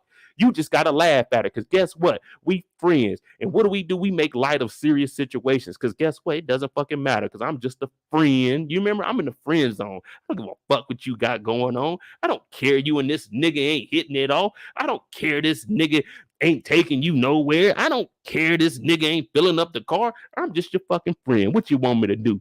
I'm a friend. I'm not your man. I'm not about to get in this nigga's face. I'm not this nigga's homeboy. I'm not this nigga's friend. I'm your friend. All I can do is tell your ass is I told you so. But guess what? I'm in the friend zone. I didn't put myself there. No one ever volunteers to put themselves there. You get put in that friend zone. Now, when you really think about the friend zone, is that somewhere you want to be, brothers? Do you really want to listen to somebody complain to you all goddamn day about the niggas they fucking with, but they ain't fucking on you? Do you really want to sit and listen to that? No, you don't. You don't want to put yourself in the friend zone, because that is the most goofiest spot. Your ass gonna be looking like Jordan. Once Jordan got out of that marriage, what happened? She put this nigga in the friend zone. They just friends. She tempting him.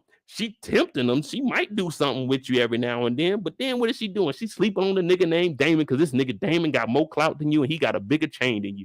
Now you in the friend zone, looking like a fool, talking about, yeah, man, I went out to eat with her and her homegirls. I paid for all that shit. Okay, what'd you do after it? Oh, she went to the club with some other niggas, was in the VIP. Oh, so you didn't get none of that? No, because you just in the friend zone.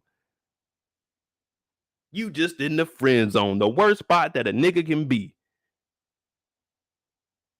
But we just friends, remember? We just friends. Oh, I can be honest with you, friend.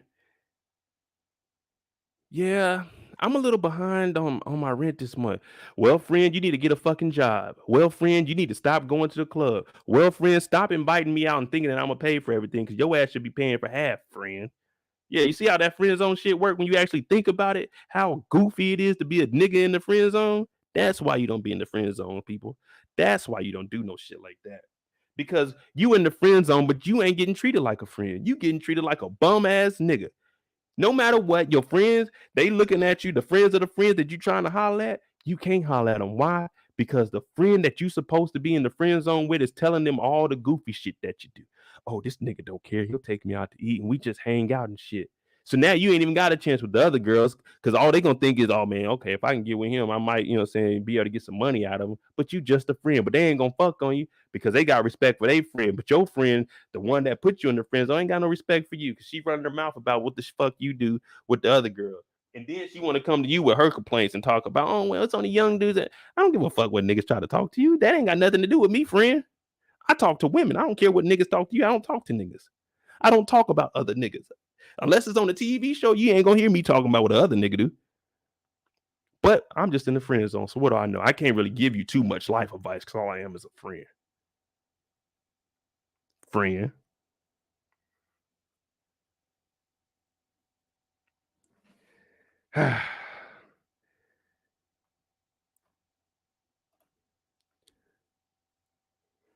Black Bob said, Mo, you on one, chill. You're speaking facts though.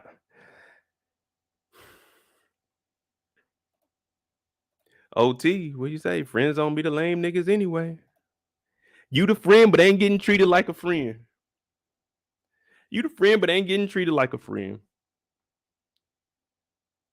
If you go out and you got a section and the girl that's in your friend zone hear that you got a section, she might be like, let me go out to the, let me and some of my girls come out with y'all. But if they got one, they ain't doing that shit. They ain't inviting you nowhere. Not, I mean, shit, I'm not about to be in no chicks VIP anyway, unless it's somebody I know. But yeah, you not getting treated like a friend in the friend zone. That don't sound right. That don't sound right at all. I pass on that friend zone shit. We could be cool, you know what I'm saying? We can hang out and kick it, but I'm not in no friend zone. We cool. I respect that. But if I tried to get at you and you rejected me, then there's no reason for us to be like, I'm not gonna be in the friend zone. I'm not gonna. What am I hanging around you for if I was attracted to you? And there's no point in just talking to you. Hey man, what you doing today? Just texting each other, talking about nothing. Because I don't care what's going on in your personal life. I'm just a friend. Like we all got our own problems going on. For me to be worried about what the hell you got going on.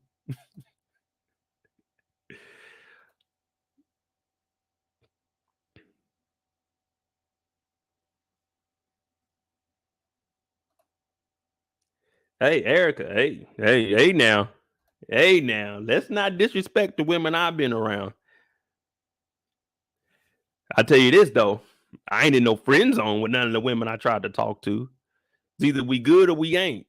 It ain't no friend zone. It ain't no hanging out. Hey, friend. No.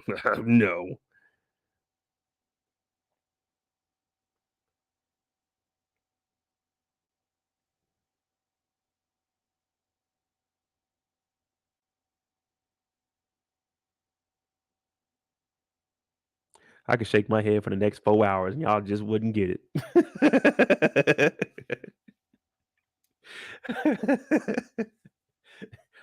But y'all got it, friend.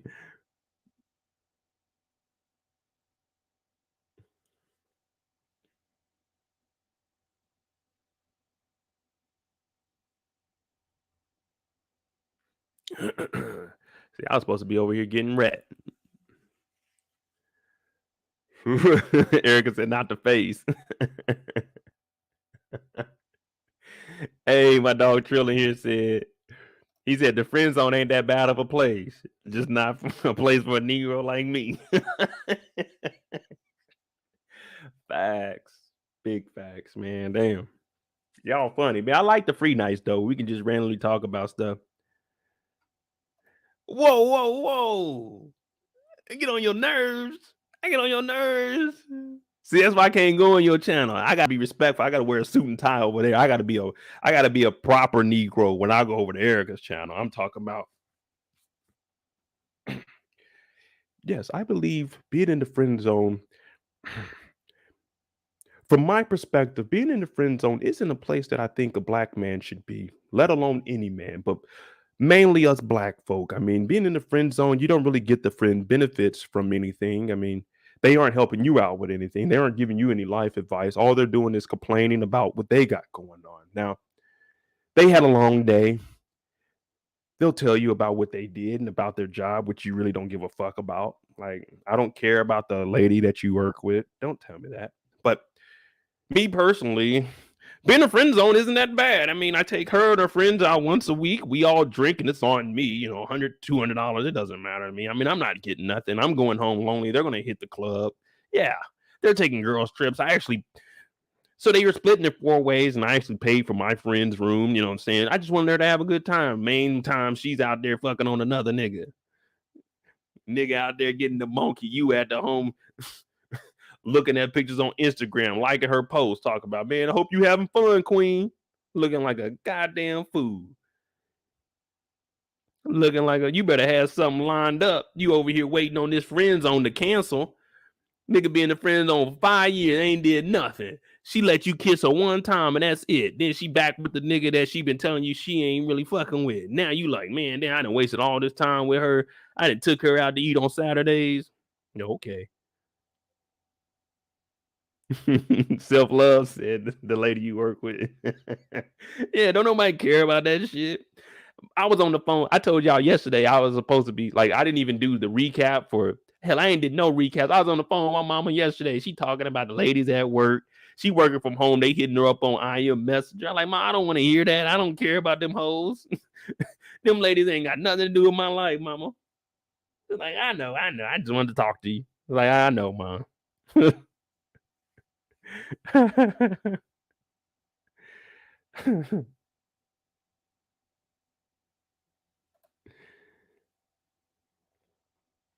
Yolanda said, I take her and her friends out once a week. Hell no. Shelly Shell said he's slipping out of a proper nigga quick. Yeah, I mean, you know, if I go to work, you know what I'm saying? When I go to work and it's a, you know what I'm saying, that white man, that black man, whoever signing off on them checks, oh yeah, no ebonics. Proper as hell. I slow down, I talk, I enunciate every word. But the thing about us is we all speak the same language and y'all understand it. Y'all understand it. So that's why I talk like that. Y'all want me to be a proper nigga. I got to come over there. I got to come over to Erica Veins with the scarf on like this, talk about being in the friend zone really isn't that bad. Actually, study tells us that 9 out of 10 men in the friend zone are actually happier in life. I heard that their sperm count went up, their excitement level. They actually feel like they live life. And you wonder why a lot of men don't put their self in there. I think that when you first meet a woman, you should go up to her, shake her hand, and ask her, is she allowed to have friends? And then from there, you move on to asking, do you mind if I take your Instagram down? I'm not going to ask for your number. I respect you. I'll take your Instagram and I'll be another one of them 15,000 followers. And I'll actually like your first 10 pictures and comment up under each one of them with a heart. Oh, you kind of brown skin too. If you don't mind, can I put the chocolate heart up under there? With all due respect. She's like, oh yeah, you go ahead. Hating ass friend sitting right next to her. Like, look at this lame ass nigga. You over here thinking you doing something, putting yourself in the friend zone.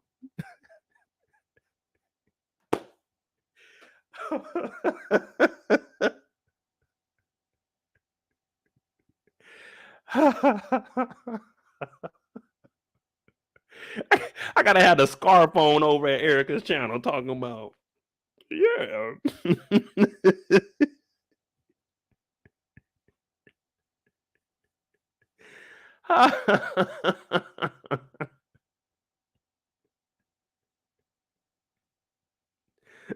Actually, I do think the friend zone is the best place to be. Like, nigga, what? Our boy be in the group chat talking about, yeah, man, the friend zone the best place. Like, hey, when we see you, it's on site, nigga. Bing, bing, bing.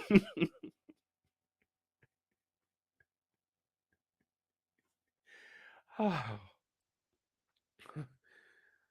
oh man. Oh, Yolanda said the scarf and the glasses. Hell yeah, you got to be all the way proper over there on Erica's channel. Them girls, them women over there, I'm not gonna call them girls. Them women over at Erica's channel, I get to talking in there. You think my dog Trill be throwing tomatoes at me? I'm talking about they be coming over to my channel spamming like, boo, get your ass out of here. I'm like, damn, I just give them my perspective. I'm cool with Erica. Erica, my girl, man. Y'all booing me for I was invited here. I didn't just come and take over the channel. I just came here to talk. Oh man. I just came over here to talk. That's all I wanted to do is just talk a little bit. That's all. That's all I did.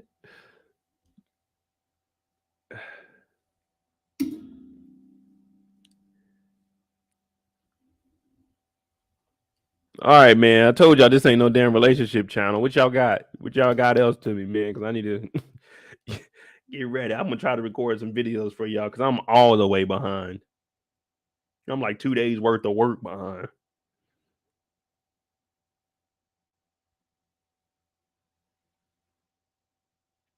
We seeing another side of Mo. Oh yeah, man. Yeah. I just don't talk about relationships because I feel like that's between you and the person you're dealing with. You know what I'm saying? I don't need nobody's outside perspective of what me and the lady that I talk to have going on. So that's why I don't talk about relationships. And I just stick to the show, man. Because everybody has their own perspective. And I mean, do what you do.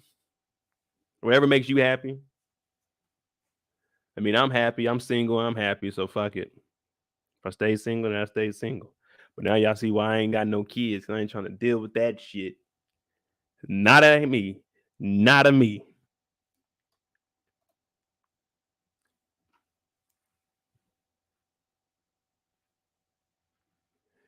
No, I'm a Leo.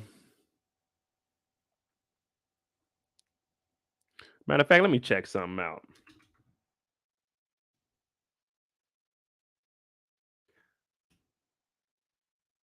What y'all be going through? Horoscope.com?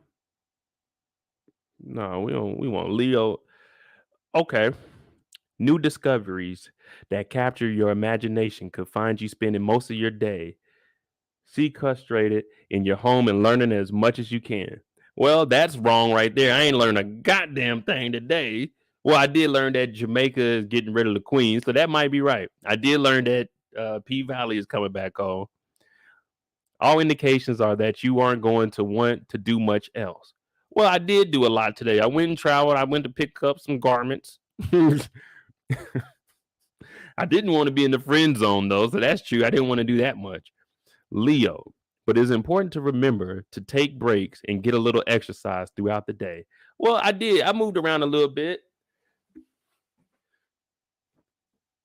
All right, got some exercise in. Moving the body and shaking the kinks in your muscles can get your mind going as well. Well, I didn't need to do any exercise, and I got on here for 3 hours and sat my ass in the chair. So that's wrong. Deep dive into matters of the heart with psychic love reading. Oh, hell no. We ain't doing no psychic love reading. So they say, I love a Gemini. Uh-oh. So I could be in the friend zone with a Sagittarius. I could be in the friend zone with a Sagittarius. It said today's matchup, but that ain't tomorrow's matchup. Today's friend zone is not tomorrow's friend zone, people, according to this. Today's matchup, I'm in love with a Gemini. I'm in love with a Gemini. She rocking, she rolling. Friendship with a Sagittarius and a career with an Aquarius.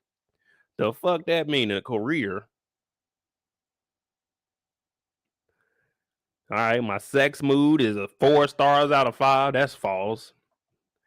I ain't felt the need for that all day. My hustle on a 4. Success on a 3. They got my sex drive over my success drive. I wouldn't have got on a free day. My success should be on at least a 4.5. I said we're gonna do a free day today because I ain't give nobody no recaps. Why is my success drive lower than my sex drive? And my vibe is a 3. They not see the scarf? The fuck they talking about? They talking about my vibes on a 3. We just got 3.5 hours. My success should be a 5 and my vibe should be a 5. My sex, you can knock that down to a 2, maybe a 3, but the hustle and the drive and the vibe should be higher than that. This is why I don't rock with this. This stuff is lying to me. This is lying to me. It got my sex drive at a 4. I ain't even been talking about getting the monkey. I just been talking about the monkey. They got me at a 4 and a 3 on the success.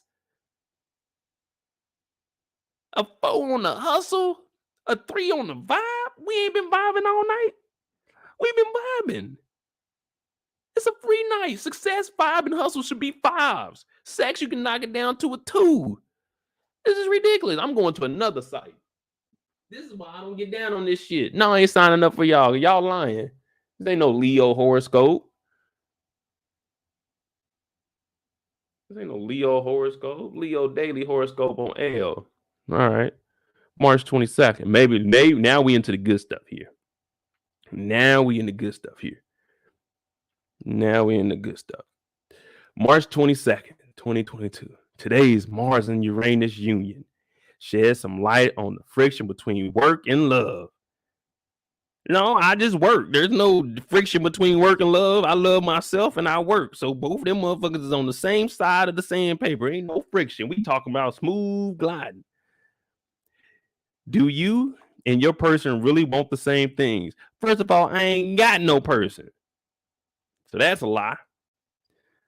It's intimidating. It's an intimidating discussion for sure, but an important one. Talk about the big stuff. I just told you I ain't got no damn kids. I ain't got no damn goals.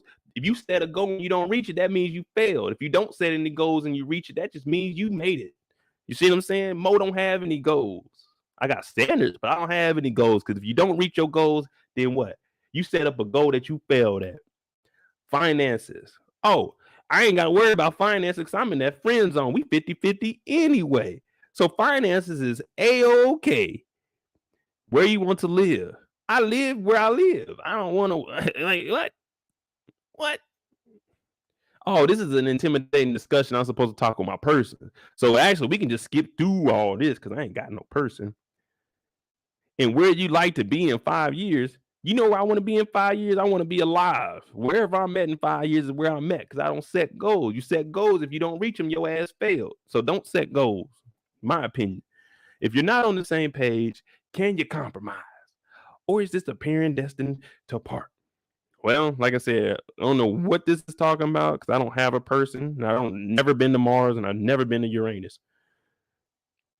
Let me see. Letting go of your shoulds and opening up your partner's POV can help you both succeed. Well, I feel like I'm already successful. I retired myself at 32 years old. I'm single, so we don't have any goals to reach.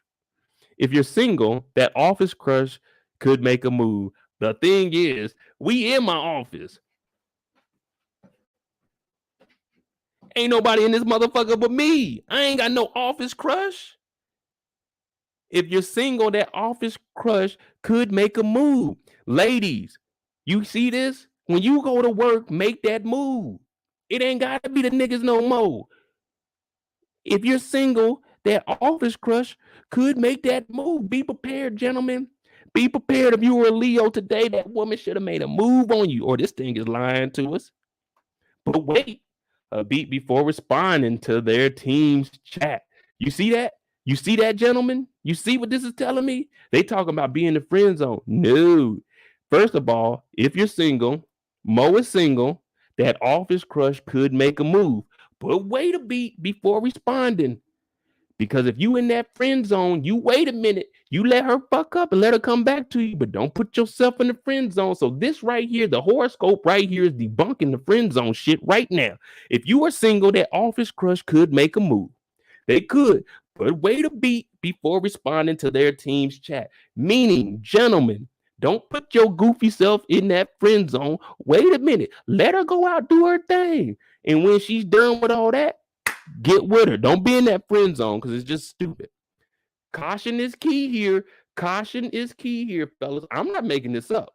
I'm not making this up. This is March 22nd. I'm checking down at the bottom of the screen here. Yeah, it said March 22nd over here. Caution is key here. And like the older days say, only fools rush in. Only fools rush into the friend zone. You hear that? Only fools rush in. Only fools rush into that friend zone. As a Leo, we don't put ourselves in friend zone. Our horoscope tells us don't do that stupid shit. And then y'all wonder why I just gave a rundown of all of that for 30 minutes, and y'all thought I was talking off the top of my head, but the goddamn horoscope told me be cautious. Take a minute before responding. Be cautious. Only fools rush in. So everything I said was validated tonight. Oh my goodness. Jeez Louise. Horoscope cloth. Horoscope cloth. Everything I said, we read it right here. And I don't even check horoscopes. Oh my goodness. Damn it, Mo. You done it again. You didn't fucking crack the code. You didn't crack the code to life. You just broke down everything. Oh my goodness. I wish this was on Erica's channel so the women could see. Damn. This guy is a bad mama jamma. We ain't seen nothing like this. We ain't seen nothing like this. Now, typically, I would think I'm just blowing smoke out my ass. But today, the facts verified me. And I didn't make this stuff up. You know what? Y'all want to know how I knew all of this? Y'all want to know how I just gave y'all a 30-minute rant about being in the friend zone? How I knew all of this in the horoscope and I don't check the horoscope? You want to know why? Because the heavens above told me don't be a sucker ass nigga. That's how I know this. Everything I preach is in the writing. The black and white tells us. The black and white told us. I didn't even know about horoscope shit. I don't check this crap. I don't care about this crap. But oh my goodness, I am good.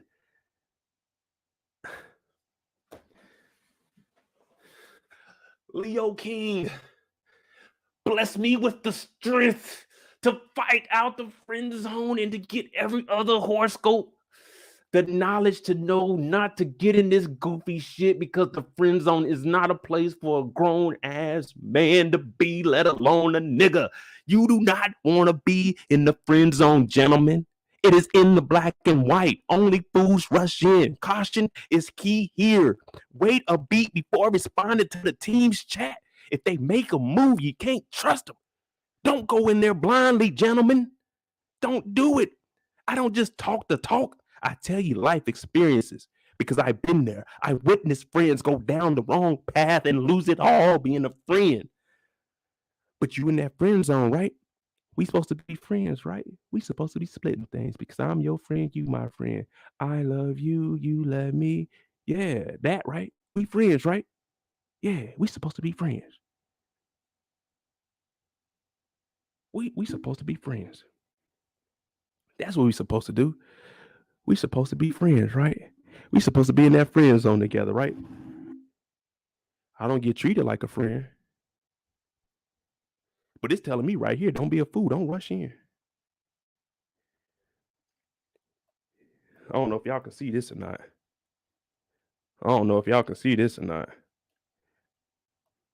If you're single, that office crush could make a move. But wait a beat before responding to their team's chat. Caution is key here. Only fools rush in. I don't just talk, people. When I get on here, I give y'all life experiences. I give you the struggle that my brothers go through. Every single day I wake up and that I got a counter over there and the simp counter goes up. Every 7 seconds there's a simp. Every 7 seconds on this earth there's another simp. Oop, there go one. There go one. We're almost hitting 1 billion simps. We almost hitting 1 billion simps and it's sad. It's sad. But the thing is, a lot of people, they don't have, they don't have people that they can talk to, big bros like Mo that they can talk to. You see what I'm saying? They don't get to hear this kind of stuff. And it's unfortunate. It's unfortunate there's some people out there like that. And I'm hot as hell right now, but it don't matter because I'm doing this for the people. To all my young brothers out there, the friend zone is a no-fly zone. You don't want to do that. And this ain't no relationship channel over here. I don't even like talking about this stuff. I just want to talk about TV shows, but it's a free night. They wanted me to talk about it. They've been asking me, Mo, what are you? Cancer, Sagittarius? What's the other shit? The bull thing, the fish, the two-face. No, I'm just a Leo. I don't know much about it. But what I do know is everything that I tell y'all is in the black and white. And I don't make this stuff up. I don't check this stuff. But all I can tell you is like, hey, when I gave y'all the rundown of being a friend and doing 50-50, they ain't want that, but they want you to be their friend. What kind of friend don't look out for a friend? If I get drunk, I should be able to come and lay in your bed, go to sleep, butt booty naked. We just friends. We ain't gonna do nothing. Just scoot on over, girl. We friends. Right, friend? I be seeing girls, they, you know what I'm saying? You getting dressed in the bathroom, you naked. I should be able to be in the room. You naked. We just friends. Ain't nothing gonna happen. We friends, right? We friends, right? But nah, you don't get that kind of love when you in the friend zone as a man. But now you see why we don't do this, because I can go all day. I can go all day for my young brothers. But you ain't no friend. You just a nigga getting used. Mm-hmm. You just a nigga getting used. She went out eating with you. Y'all can go back to the house. She talking about, oh, we getting tired. You gonna check the Instagram? She gonna be out. Mm-hmm. But you just a friend, so you can't get mad. You can't get mad. You know what I'm saying? We just friends. I should be able to come knock on your door anytime. Who is it? It's me, friend. Open up. Nah, but you know who gets to do that? Y'all know who gets to do that? Someone answer. When girls say friends, guess who gets to do all of that? Guess who gets to do all of that? Someone tell me. Someone tell me in the comments. Tell me who gets to do all that.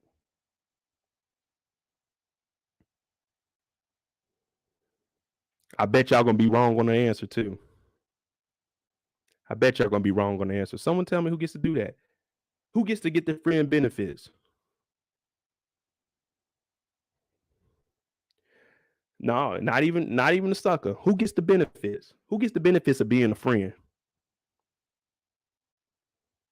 Mm-hmm. Someone answer it. That's all I'm waiting on, and I'm gonna leave it alone. No. Not the homegirl, not the nigga she smashing. Who get the benefits of being a friend?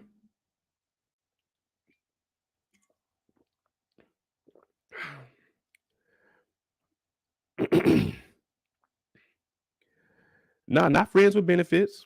Not both of you.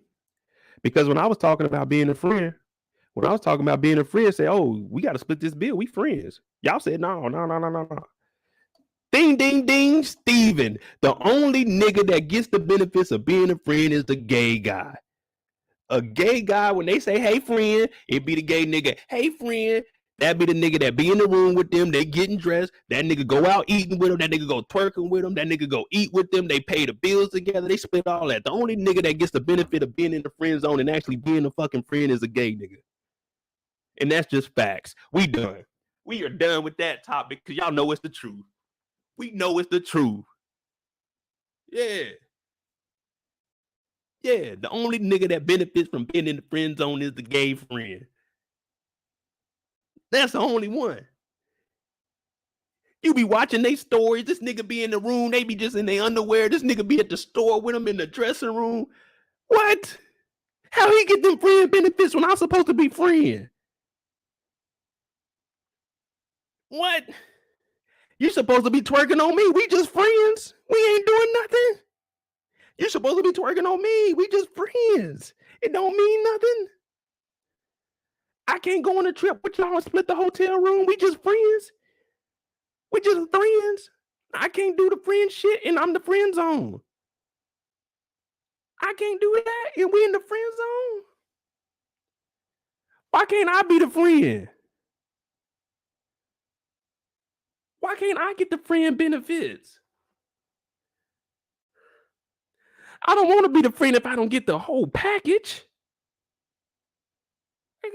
I can't be the friend. I thought I was friend.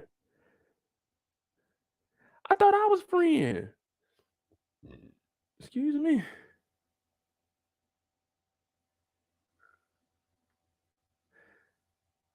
Y'all told me the friend zone's the best place, but I'm not getting none of the friend benefits that the gay friend is getting. I should be able to be in there. Y'all getting dressed. I should be able to do that. We just friends. It don't mean nothing. It ain't hurting nobody.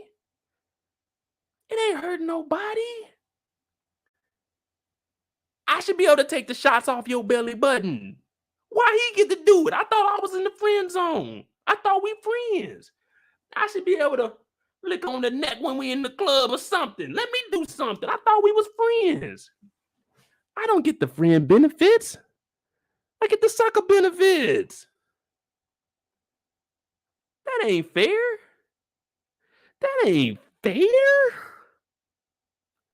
We're done. That ain't fair.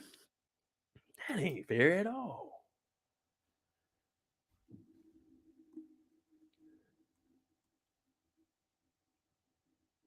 Shout out to all the gay brothers. Y'all get the friend benefits. Shout out to y'all. Y'all be in there wild and now. We see you. We see you.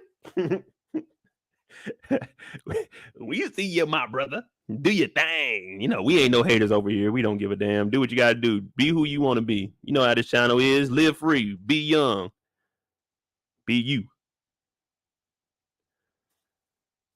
Oh man. Shelly Shell said next on Power. Previously on Power.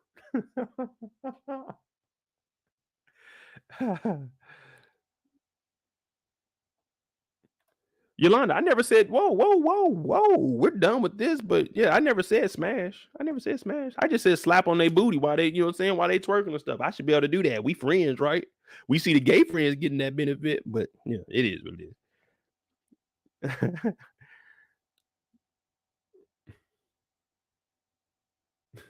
Steve wilding out. Oh man, what y'all got, man? We got like 15 minutes left, man. I'm gonna do these last 15. We talk about whatever y'all want. Oh man, y'all funny though. I like it though, man. Y'all cool. Matter of fact, hey, on free nights, I'm reading the horoscope. Now I might, you know what I'm saying? I'm not a believer of this.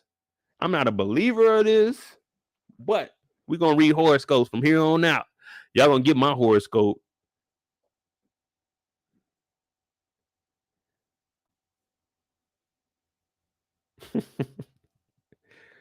Steven said someone still smash your girl. Trust me, I know. Why who said they still be smashing?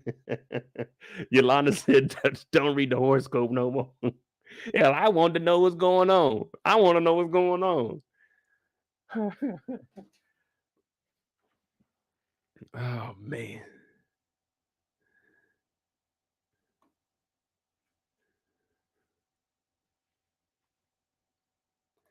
Use the prayer cloth because your ass was wilding. Erica, you got it started. None of this would have happened if Erica wouldn't have said something about coming on her channel. I'm glad y'all had fun tonight, though. Oh man. Kendall said to clarify, you were joking, right? No, I wasn't joking, friend.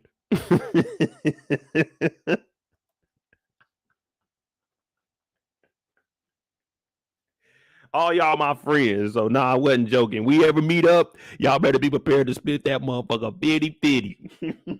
Friend. Oh man.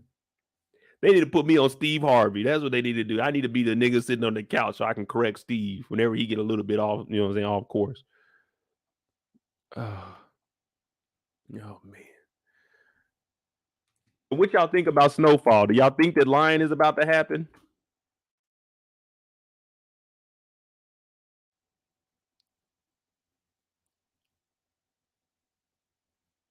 Carter Matt. I don't know this website. Matt and Jess TV commentary. Oh, these two. I've seen them before. I always wonder who these white folks were. Shout out to Matt and Jess. I be seeing them. I don't ever watch it though. It look like it be unseasoned. You know what I'm saying? They stuff don't look like it's gonna be that interesting. You know what I'm saying? They probably give us the proper, you know what I'm saying, the proper read. We actually got the transcripts. We actually got, you know what I'm saying, what was going on behind the scenes. Like, all right, Matt and Jess, hold it down then. But not over here.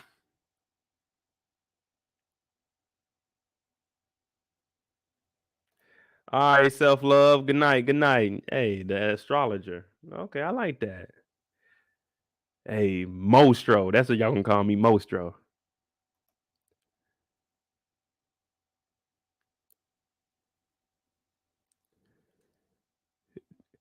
Neek and Yolanda, since both of y'all said Neek said they cute, Yolanda said I watch them. How are they videos? Are they in depth? Like, do they give you anything, or they just? I mean, do they give you like their perspectives, or it's just like a legit just review?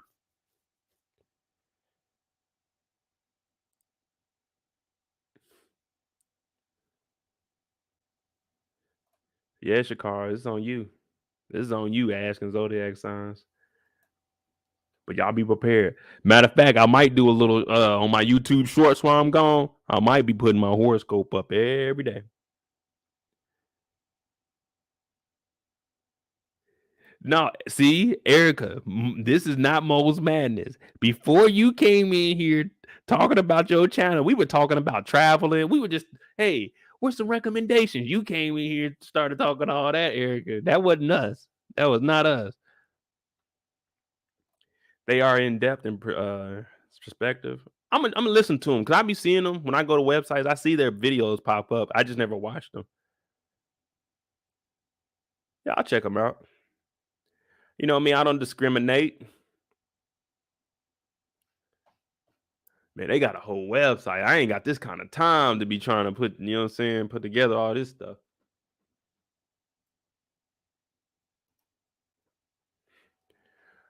I mean, I broke down the trailer. I did my last thoughts. But, you know, we're gonna see. We're gonna see.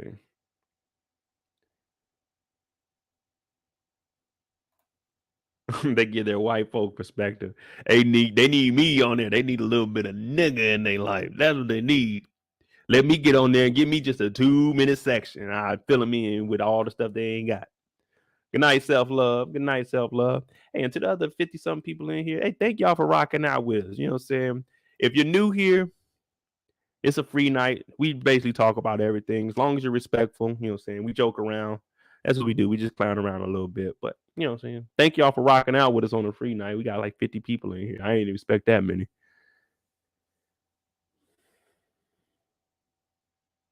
Steven said, I don't look at horoscopes. I like the surprises of life. I mean, nothing that horoscope said. I flipped all of that. Nothing that horoscope said pertained to my life. Neither one of them. Like, I'm not in a relationship. I don't have any co-workers. It's just me. Unless I look in the mirror, I'm like, I don't get down like that. But you know what I'm saying? So neither one of them horoscopes were anything to do with my life. But that's why I just joke around with that shit. Because if the horoscope was real, that means everybody's horoscope would be the same on every single website. But that shit ain't. Because that shit's made up. I can just go out there and generalize some shit. Like, watch this. Every single horoscope. Tomorrow you're probably going to wake up. You might not want to get out that bed, but you're going to push yourself to get up and go clock in because you know that bills are paid on the first and you need that money. So just stay focused and dedicated and stay in your grizzy and you'll get the job done. Yeah. Like, matter of fact, I might make me a little, you know what I'm saying? Every day I might write a bullshit horoscope on the YouTube community tab. You know what I'm saying? Some people it'll be real for, some people it won't. Dean said, "Have a good." Hey, now we having a free night tomorrow too. Probably. I mean, I'm gonna talk a little bit about some shows though, especially. Oh well, no. Tomorrow night. Tomorrow night is a snowfall. So if I can get the episode early, I'll probably record the recap and I'll get on here and just talk about it. But I won't have any screenshots, so I won't like spoil it too much for people.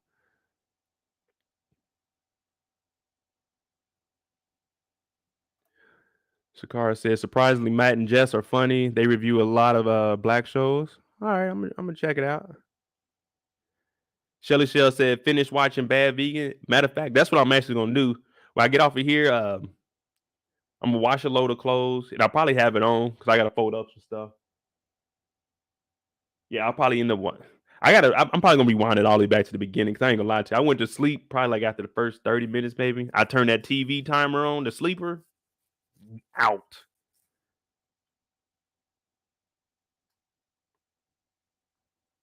Do a satire horoscope. I might be able to do that. Let me see if anybody has that going on right now.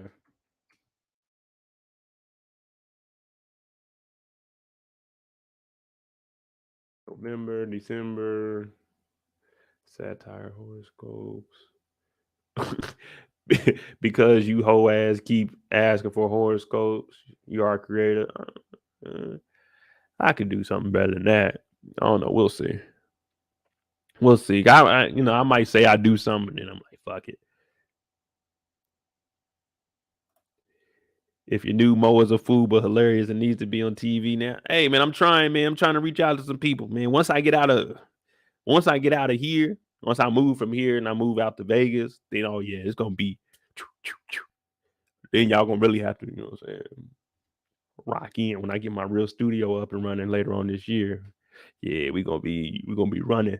Cause I got a new shoe. I got something new I want to do on my lives too. Wait till y'all see it. Wait till I get this set up. My live's gonna be nice. Talking about 3-4 cameras, and we're gonna have people on there all the time. Man, this shit gonna be crazy.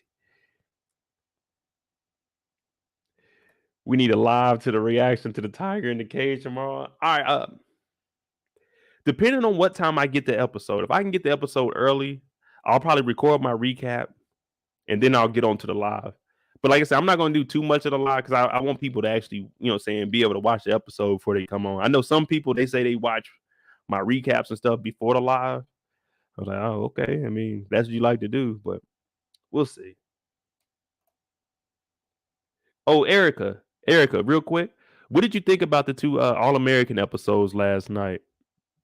Are they must watch? Because I'm thinking I'm fading away from that, man. I don't know if I can continue every episode to be in the same story. You know what I'm saying? I just can't do it.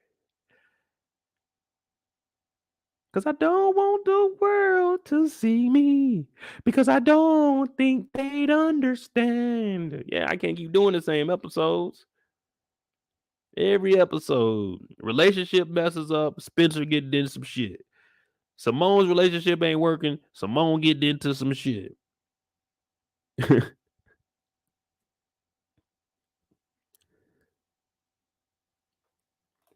Shelly said, "Don't get big and forget about the original friend." That sat through your 30-minute rant. Oh, nah, man. The rants, they just come natural. It's not like none of that stuff I ever think of. It just comes off the top of my head. And I don't know, I like to make up shit in my head. Because always since I was younger, I tried to create a video game. I was a young, dumb dude. You remember the like the Sega cartridges? I traced one and I drew like a cover to it. Terrible drawing. But I thought that's how you started off making video games. So in my head, I was making up like stories and shit. Especially when I was in when I showed y'all I was in my wreck, when I was in the hospital, that's what I did. Because I was on the injury that I had, I couldn't go to a kid's hospital. So I was in an adult hospital, but I was the only kid on the floor. So it wasn't like nothing there. And then the hospital, like all the nurses, they bought me a Sega Genesis. So that's how I got no, they didn't buy me the Sega. My dad got a Sega for Christmas. They got me a Super Nintendo. So I was the only kid on the floor. So during the daytime, I could barely walk. So I just sit in the bed and I would just think of stories. And that's just what I used to do. Because the first year after I got my wreck, the only person I talked to was my little brother. I mean, I talk to my mom and dad every now and then, but I only talk to my little brother because that shit hurt to talk. But I needed someone to talk to. So Homecoming is a must watch. All American episode last night you can skip. Homecoming is a must watch. All American and Homecoming is both good. Yeah, I think All American. I mean, I know we talked about this earlier. I don't know, man. We'll see. I'll watch All American Homecoming. I'll try to get that up tonight, or get it up tomorrow. I know I'm not gonna do it tonight. I gotta really get focused, but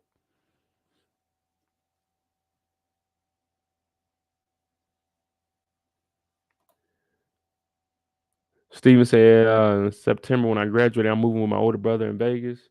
Oh, that's what's up, bro. We got to link up there, man. You older, if you 21, man, you know what I'm saying? We link up. Friend, I'll buy you some drinks. Don't worry about it. It's on the house, brother. Cause you be in here supporting me. So yeah, I got you. If you out there, man, we link up, get some drinks.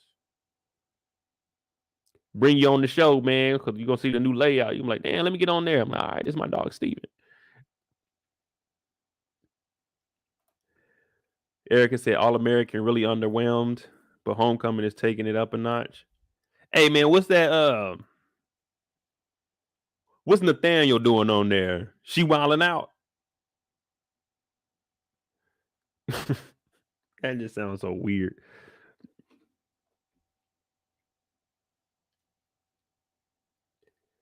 I haven't watched these shows yet. Going to check out the trailers. All American. If you go back, like if you haven't checked them out, if you go back and watch season 1 and season 2, you're like, oh, this is a good show. But then season 3, they get a little bit all like, I don't know where they went with it.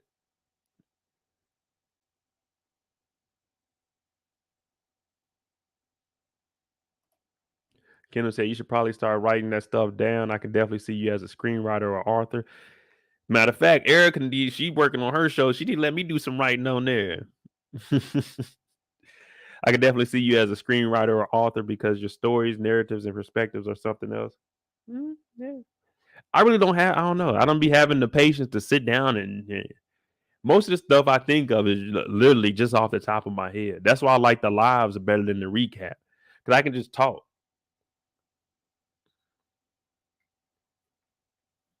Black Vibes said no spoilers. Nate not yet. Jr. lost his mind.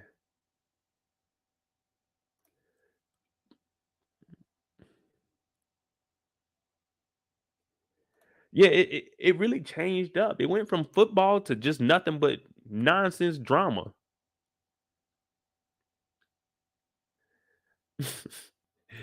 Hey, bro, you leave Nathaniel alone, man.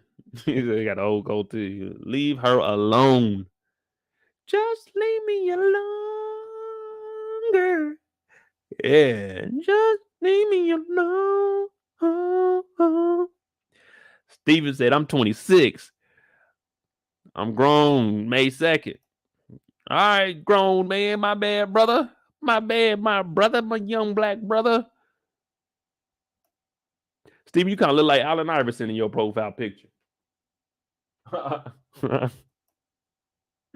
You could teach me screenwriting shit. Bet. One thing about Mo is Mo don't ever turn down anything that's free. A free opportunity is a free chance at life. When I used to be in college at Arizona State, I go on campus. They had a little like tents and shit set up. Let me get that free T-shirt. Let me get that free bag. When I was in the military, like, look, these little things right here, Empower. I got like 8 pens. I got like 4 bags. I got 3 T-shirts. Anytime they handing out free shit, Mo is getting free shit. My boy Trill got this little notepad from USAA. He used to be on base, and if he seen someone doing something wrong, he'd write down their license plates and go tell the police.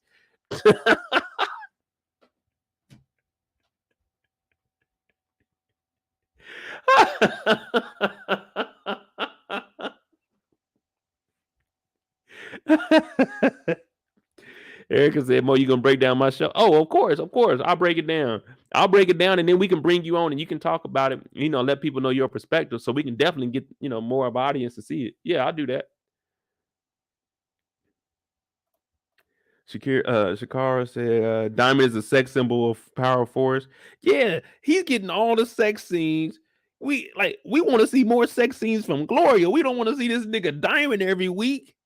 Gloria gone. Let us see Claudia or something, Liliana or something. We don't want to see this big ass nigga Diamond. Every time he turn on, we like, man, what the fuck? I don't want to see this nigga Diamond. We get it. You getting that monkey. But geez, let someone else get some action. Even you remember when Brayden was just complaining about he wanted a girl on the show. This nigga Diamond over here getting a sex scene every week.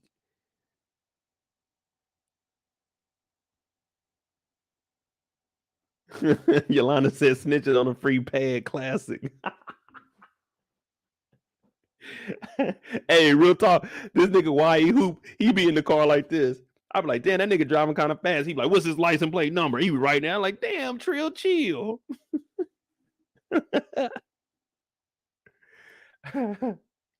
Migo said Arizona State is wild. I got my credits and dip. Yeah, well, I mean, I was older, like, and I'm an old washed up nigga too. I was going out there. I wouldn't have my hair braided, just had that shit in a ponytail. And I was on the Thunderbird campus, so I wasn't out in Tempe. You know what I'm saying? Tempe was a whole nother beast. I was out there with the foreign kids because my degree was in international trade when I was there. So,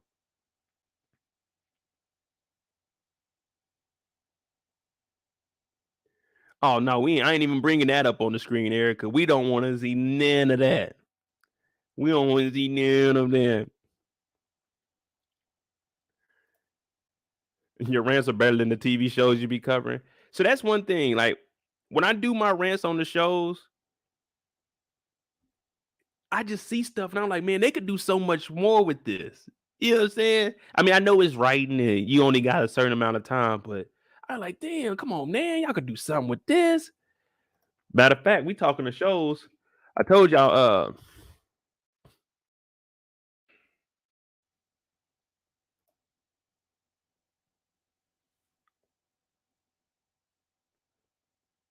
oh man.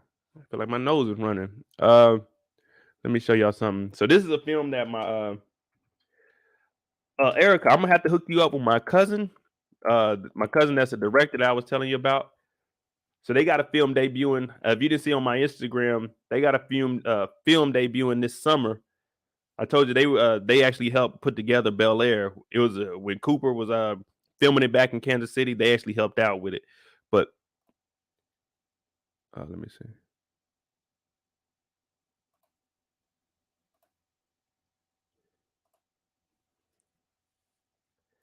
So this is right here. This is one of the films that my cousin helped direct. My brother's in it too. So it's called The Unexpected. You know what I'm saying? I have my little brother right there acting like he in the Taliban. Oh, but it's gonna be good though, man. I'm talking about top of the line. The Unexpected. So I'm let me show you something.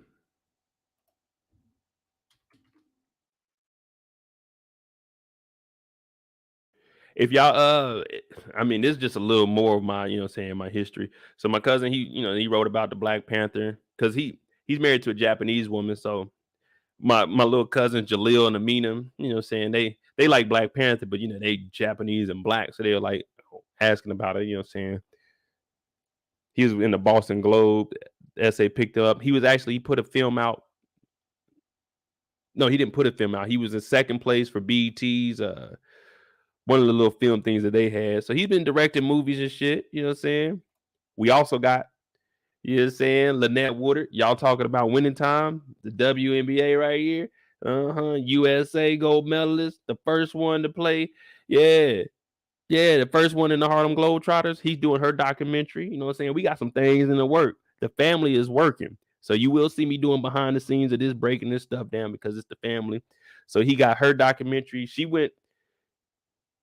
She's in her and my mom were best friends. So that's how my cousin got this. My sister, before she passed, Lynette Woodard grew up right behind where my mom and them lived. And my sister was staying in my great grandmother's house. And she's the one that FaceTime right here. This is when my sister connected them together. And since she grew up with my mom and his mom, because it's three sisters and then one boy, since they grew up, she grew up with my mom and the sisters. She said my mom and them were gangsters. They were the first ones to move to Wichita, Kansas. They were rocking them afros. You know what I'm saying? My mom and them were thugging it back in the day. My mom a little bitty woman too. But so we got this going on. We could potentially, she's trying to hook him up with President Obama because she hooped at the White House with him. So if that goes through, that will be in the documentary. So we got that going. She's the all-time leading scorer in NCAA history. You know what I mean? We got that going. We got that rocking out. Here go another film that my little brother was in. You know what I'm saying? They go call it. And they also put together where's it at?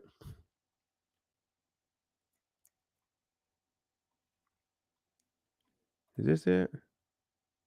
No, this is Washington, D.C. This is something else that he done. He got a lot of stuff going on though. Like this the fam. I was in Germany when they took this. This is my sister that passed here, Tanika, my mom, my little brother. Then this is Muhammad. But my family has a deeper story than that.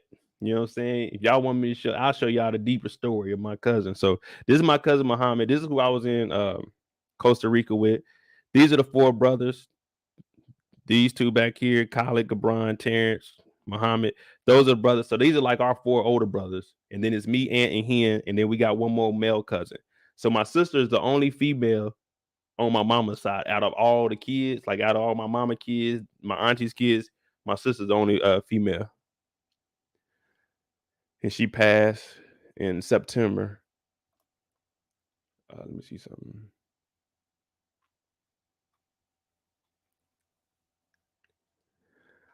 My cousin over here thinking when he was living in Japan, thought he was nice.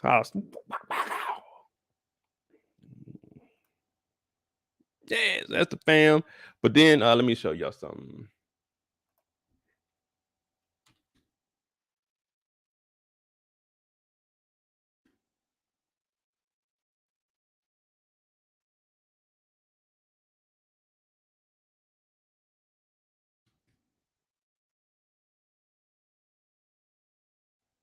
Damn. What?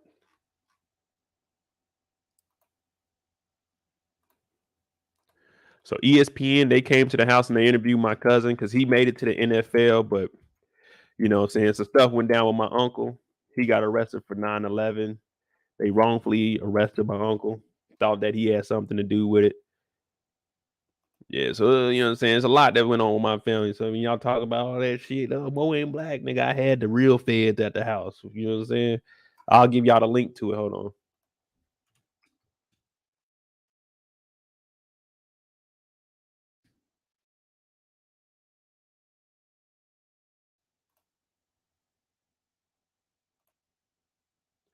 Yeah, so ESPN came to the house, you know what I'm saying? They did a little interview on my cousin, you know what I'm saying, at the crib Dola.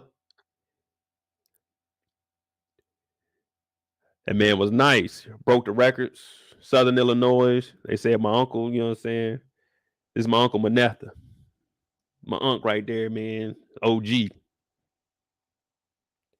what I'm saying? They said he knew that they said he allegedly knew the 20th hijacker. They just went to the same mosque together. That nigga didn't know him like that. But yeah. So then my cousin, you know what I'm saying? He's breaking all the records. Watch this shit though. Hold on, let me see something. You know what I'm saying? I was on TV a little bit. Let me see something. Well, I wasn't on TV. My picture was on TV.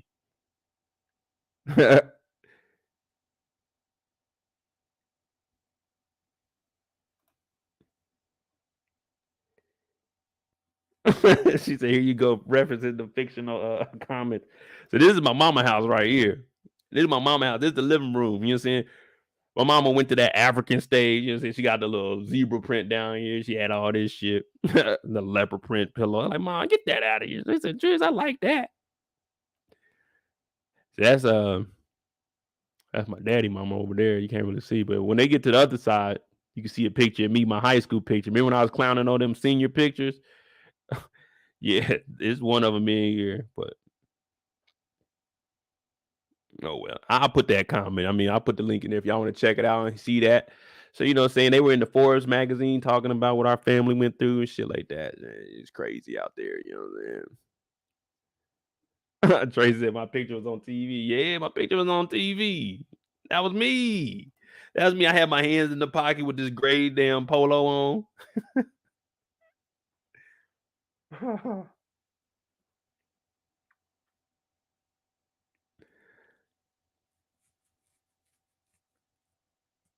Shelly said, "You made it, Mo." Yeah, I made it, and I failed. I fumbled the moment, man. I fumbled the moment. I was supposed to get on there, run into the middle of the interview. You know what I'm talking about? I was supposed to be in the middle of the interview, acting a damn fool. That's what I should have did. Ran out there. But anyway, my cousin he went undrafted. He went undrafted and he went to the New York Giants. And then if you watch the interview, he the Giants, after my uncle got arrested for 9/11, well, being an alleged, you know, saying someone that knew something, my cousin, the New York Giants, they released him and they didn't give no reason for it. Like, it was all some bullshit. So my uncle sat in prison for a fucking while. There go the link to the ESPN, you know what I'm saying, video.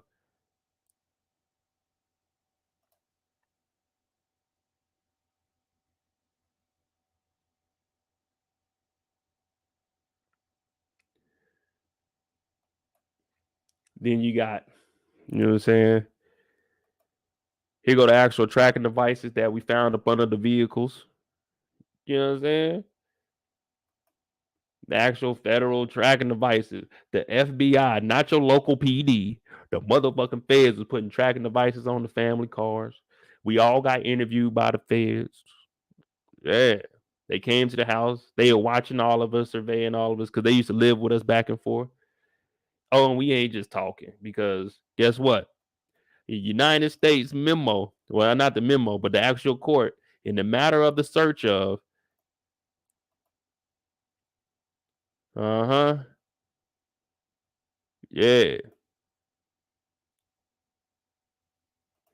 an FBI electronic tracking device. So not your local PD. Not your local PD. We had the feds on the family. I'm talking about, I'm fucking, what is this? 2002, no, 2001. So I was a junior. Yeah, I was going into my sophomore year. So all this shit was going on. You talk about mental health.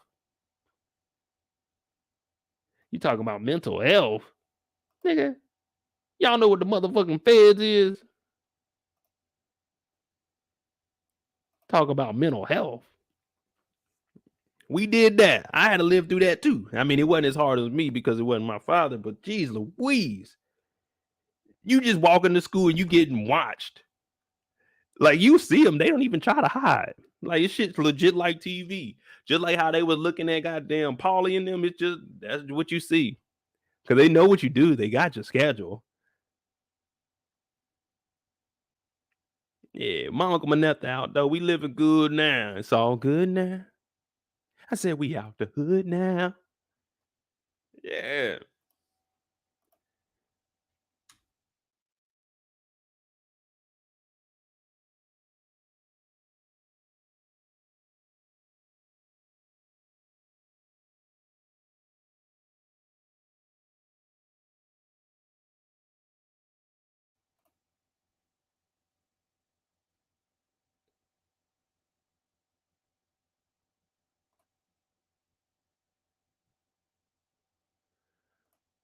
And here you go, Erica. He was in if you're still in here, he was in Affection of a Tiger by Khalid Abdul Qadir. This is basically the story of his life, what he was going through doing all of this. Once his dad got arrested, and how he was living in Oklahoma, and niggas was threatening him. He couldn't go back to school because they found out that his dad was, his dad was arrested for this shit. So yeah, so he made a film about it. He got second place in the BET networks, the little Project Create. So yeah, he doing big things. And of course, it's all family years. So whatever he dropped, I'll be breaking down. So, not to mention, even through all of that, his pops getting locked up, his brother getting dropped by the NFL. You know what I'm saying? We got The Unexpected, we got Sapiens. This is he actually wrote this. Disarm. This here, this is the biggest thing in America where somebody individually worked with the police station. So they brought out all the Kansas City PD. They went downtown to like the Veterans Memorial. I think it was the World War II memorial, but they brought out the whole police department. They did a lot of stuff with it. So my cousin, he working his ass off. And my brother's the one in DC, my little brother I be telling y'all about. He's a videographer, so he got out the military, and he's about to be the one shooting all the documentaries and everything. So it's a lot of work going on behind the scene. We just all got to put in work, but we all tie it together. He does the directing. My brother shoots it. And when it hits the screen, I talk about it. It's all a family business.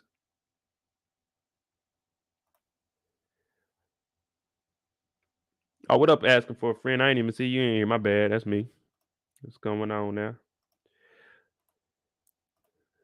Steven said, I'm starting a podcast. It's going to be pretty wild. I need you there. I'm going to send you clips this week. All right, bro. Yeah. I don't mind helping anybody. I jump on anything. Just let me know what we got to talk about. You know what I'm saying? And how you want me to be. If you want me to just be a regular nigga, I'll be a regular nigga on there. I can turn it on and off. Yeah, you know what I'm saying? You need me to be intellectual, I could do that. You want me to joke around, I can do that. You know what I'm saying? Whatever you need, bro, I got you, bro. I have a Japanese mom and a black dad, and both families experienced racism and were racist towards each other until like 2014. Yeah, man, it's crazy. You know what I'm saying? You see the interracial family, but it is what it is. You know what I'm saying? Y'all ain't got nothing else. Damn, we almost at phone. We be on this thing rocking out. Be on this thing rocking out. Well, this was a free night, so I didn't really expect much, but I'm glad y'all joined in with me. You know what I'm saying? Glad y'all joined in and locked in with your boy. We might have a free night tomorrow. Pretty much the same thing. Whatever y'all want to talk about. Y'all might get lucky, get a ran out of me. You know what I'm saying? Y'all might get the serious me. I might be on here tomorrow, scarfed up, sweater on, glasses on. I might even go buy me a pipe. You know what I'm saying? One of them pipes and just smoke me a little bit. Back in my day. You know what I'm saying? But y'all be asking, like, man, I got almost everything. We got Netflix. Of course, we got YouTube, Hulu, Peacock, Prime, HBO, Disney. We be having everything over here. We watching it. We be watching it. Oh, Shelly Shell. Yeah, we watched that. We watched that. That was in one of my most recent watch on Netflix. I like it. I like the individual stories. That old lady was the craziest one where she was buried. Oh, let me not tell y'all. You know what I'm saying? Watch it. Watch it on Netflix, y'all. Worst roommate ever. I think that's what we could do. I could probably do some stuff. That's interesting. Hopefully, I mean, I probably can't use the sound. I might be able to turn it down a little bit and just have it playing in the background. And then we could just talk about shows like that where we on these free nights. We'll see. We'll see. But the moment I get hit with a strike, we done. We are done. But yeah, I'm gonna go ahead and get out of here, y'all. I gotta get ready. I'm gonna try to do a live tomorrow for y'all for free. I mean, not for free, but a free live.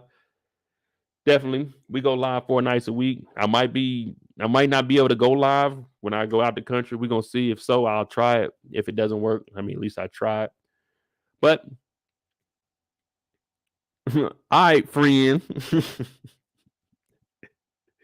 Stay on that friend zone, gentlemen. But you know what I'm saying? We don't ask for donations over here, but they are deeply appreciated. Cash App is at the bottom of the screen, MoedotJ. If you're new to the channel and you like this kind of content where it's open discussion, please hit that subscribe button. All I ask for is a like over here. So hit the like and the subscribe button before you get out of here. I'll probably go live tomorrow. You get daily rants uploaded from me. When I get back, I'll be back to uploading daily videos and breakdowns of different scenes. But as of right now, thank y'all for rocking with me. Y'all be safe. Remember, tomorrow's Wednesday. Work hard. So Thursday and Friday, you can chill. Calling in black and white. 6-0 series is decent. I watched that, Steven. It was pretty good. I like how they did it, you know, as a kid and then working his way on up. So that was cool how they did that. All right, Erica. See you tomorrow. All right, y'all. Y'all be safe now.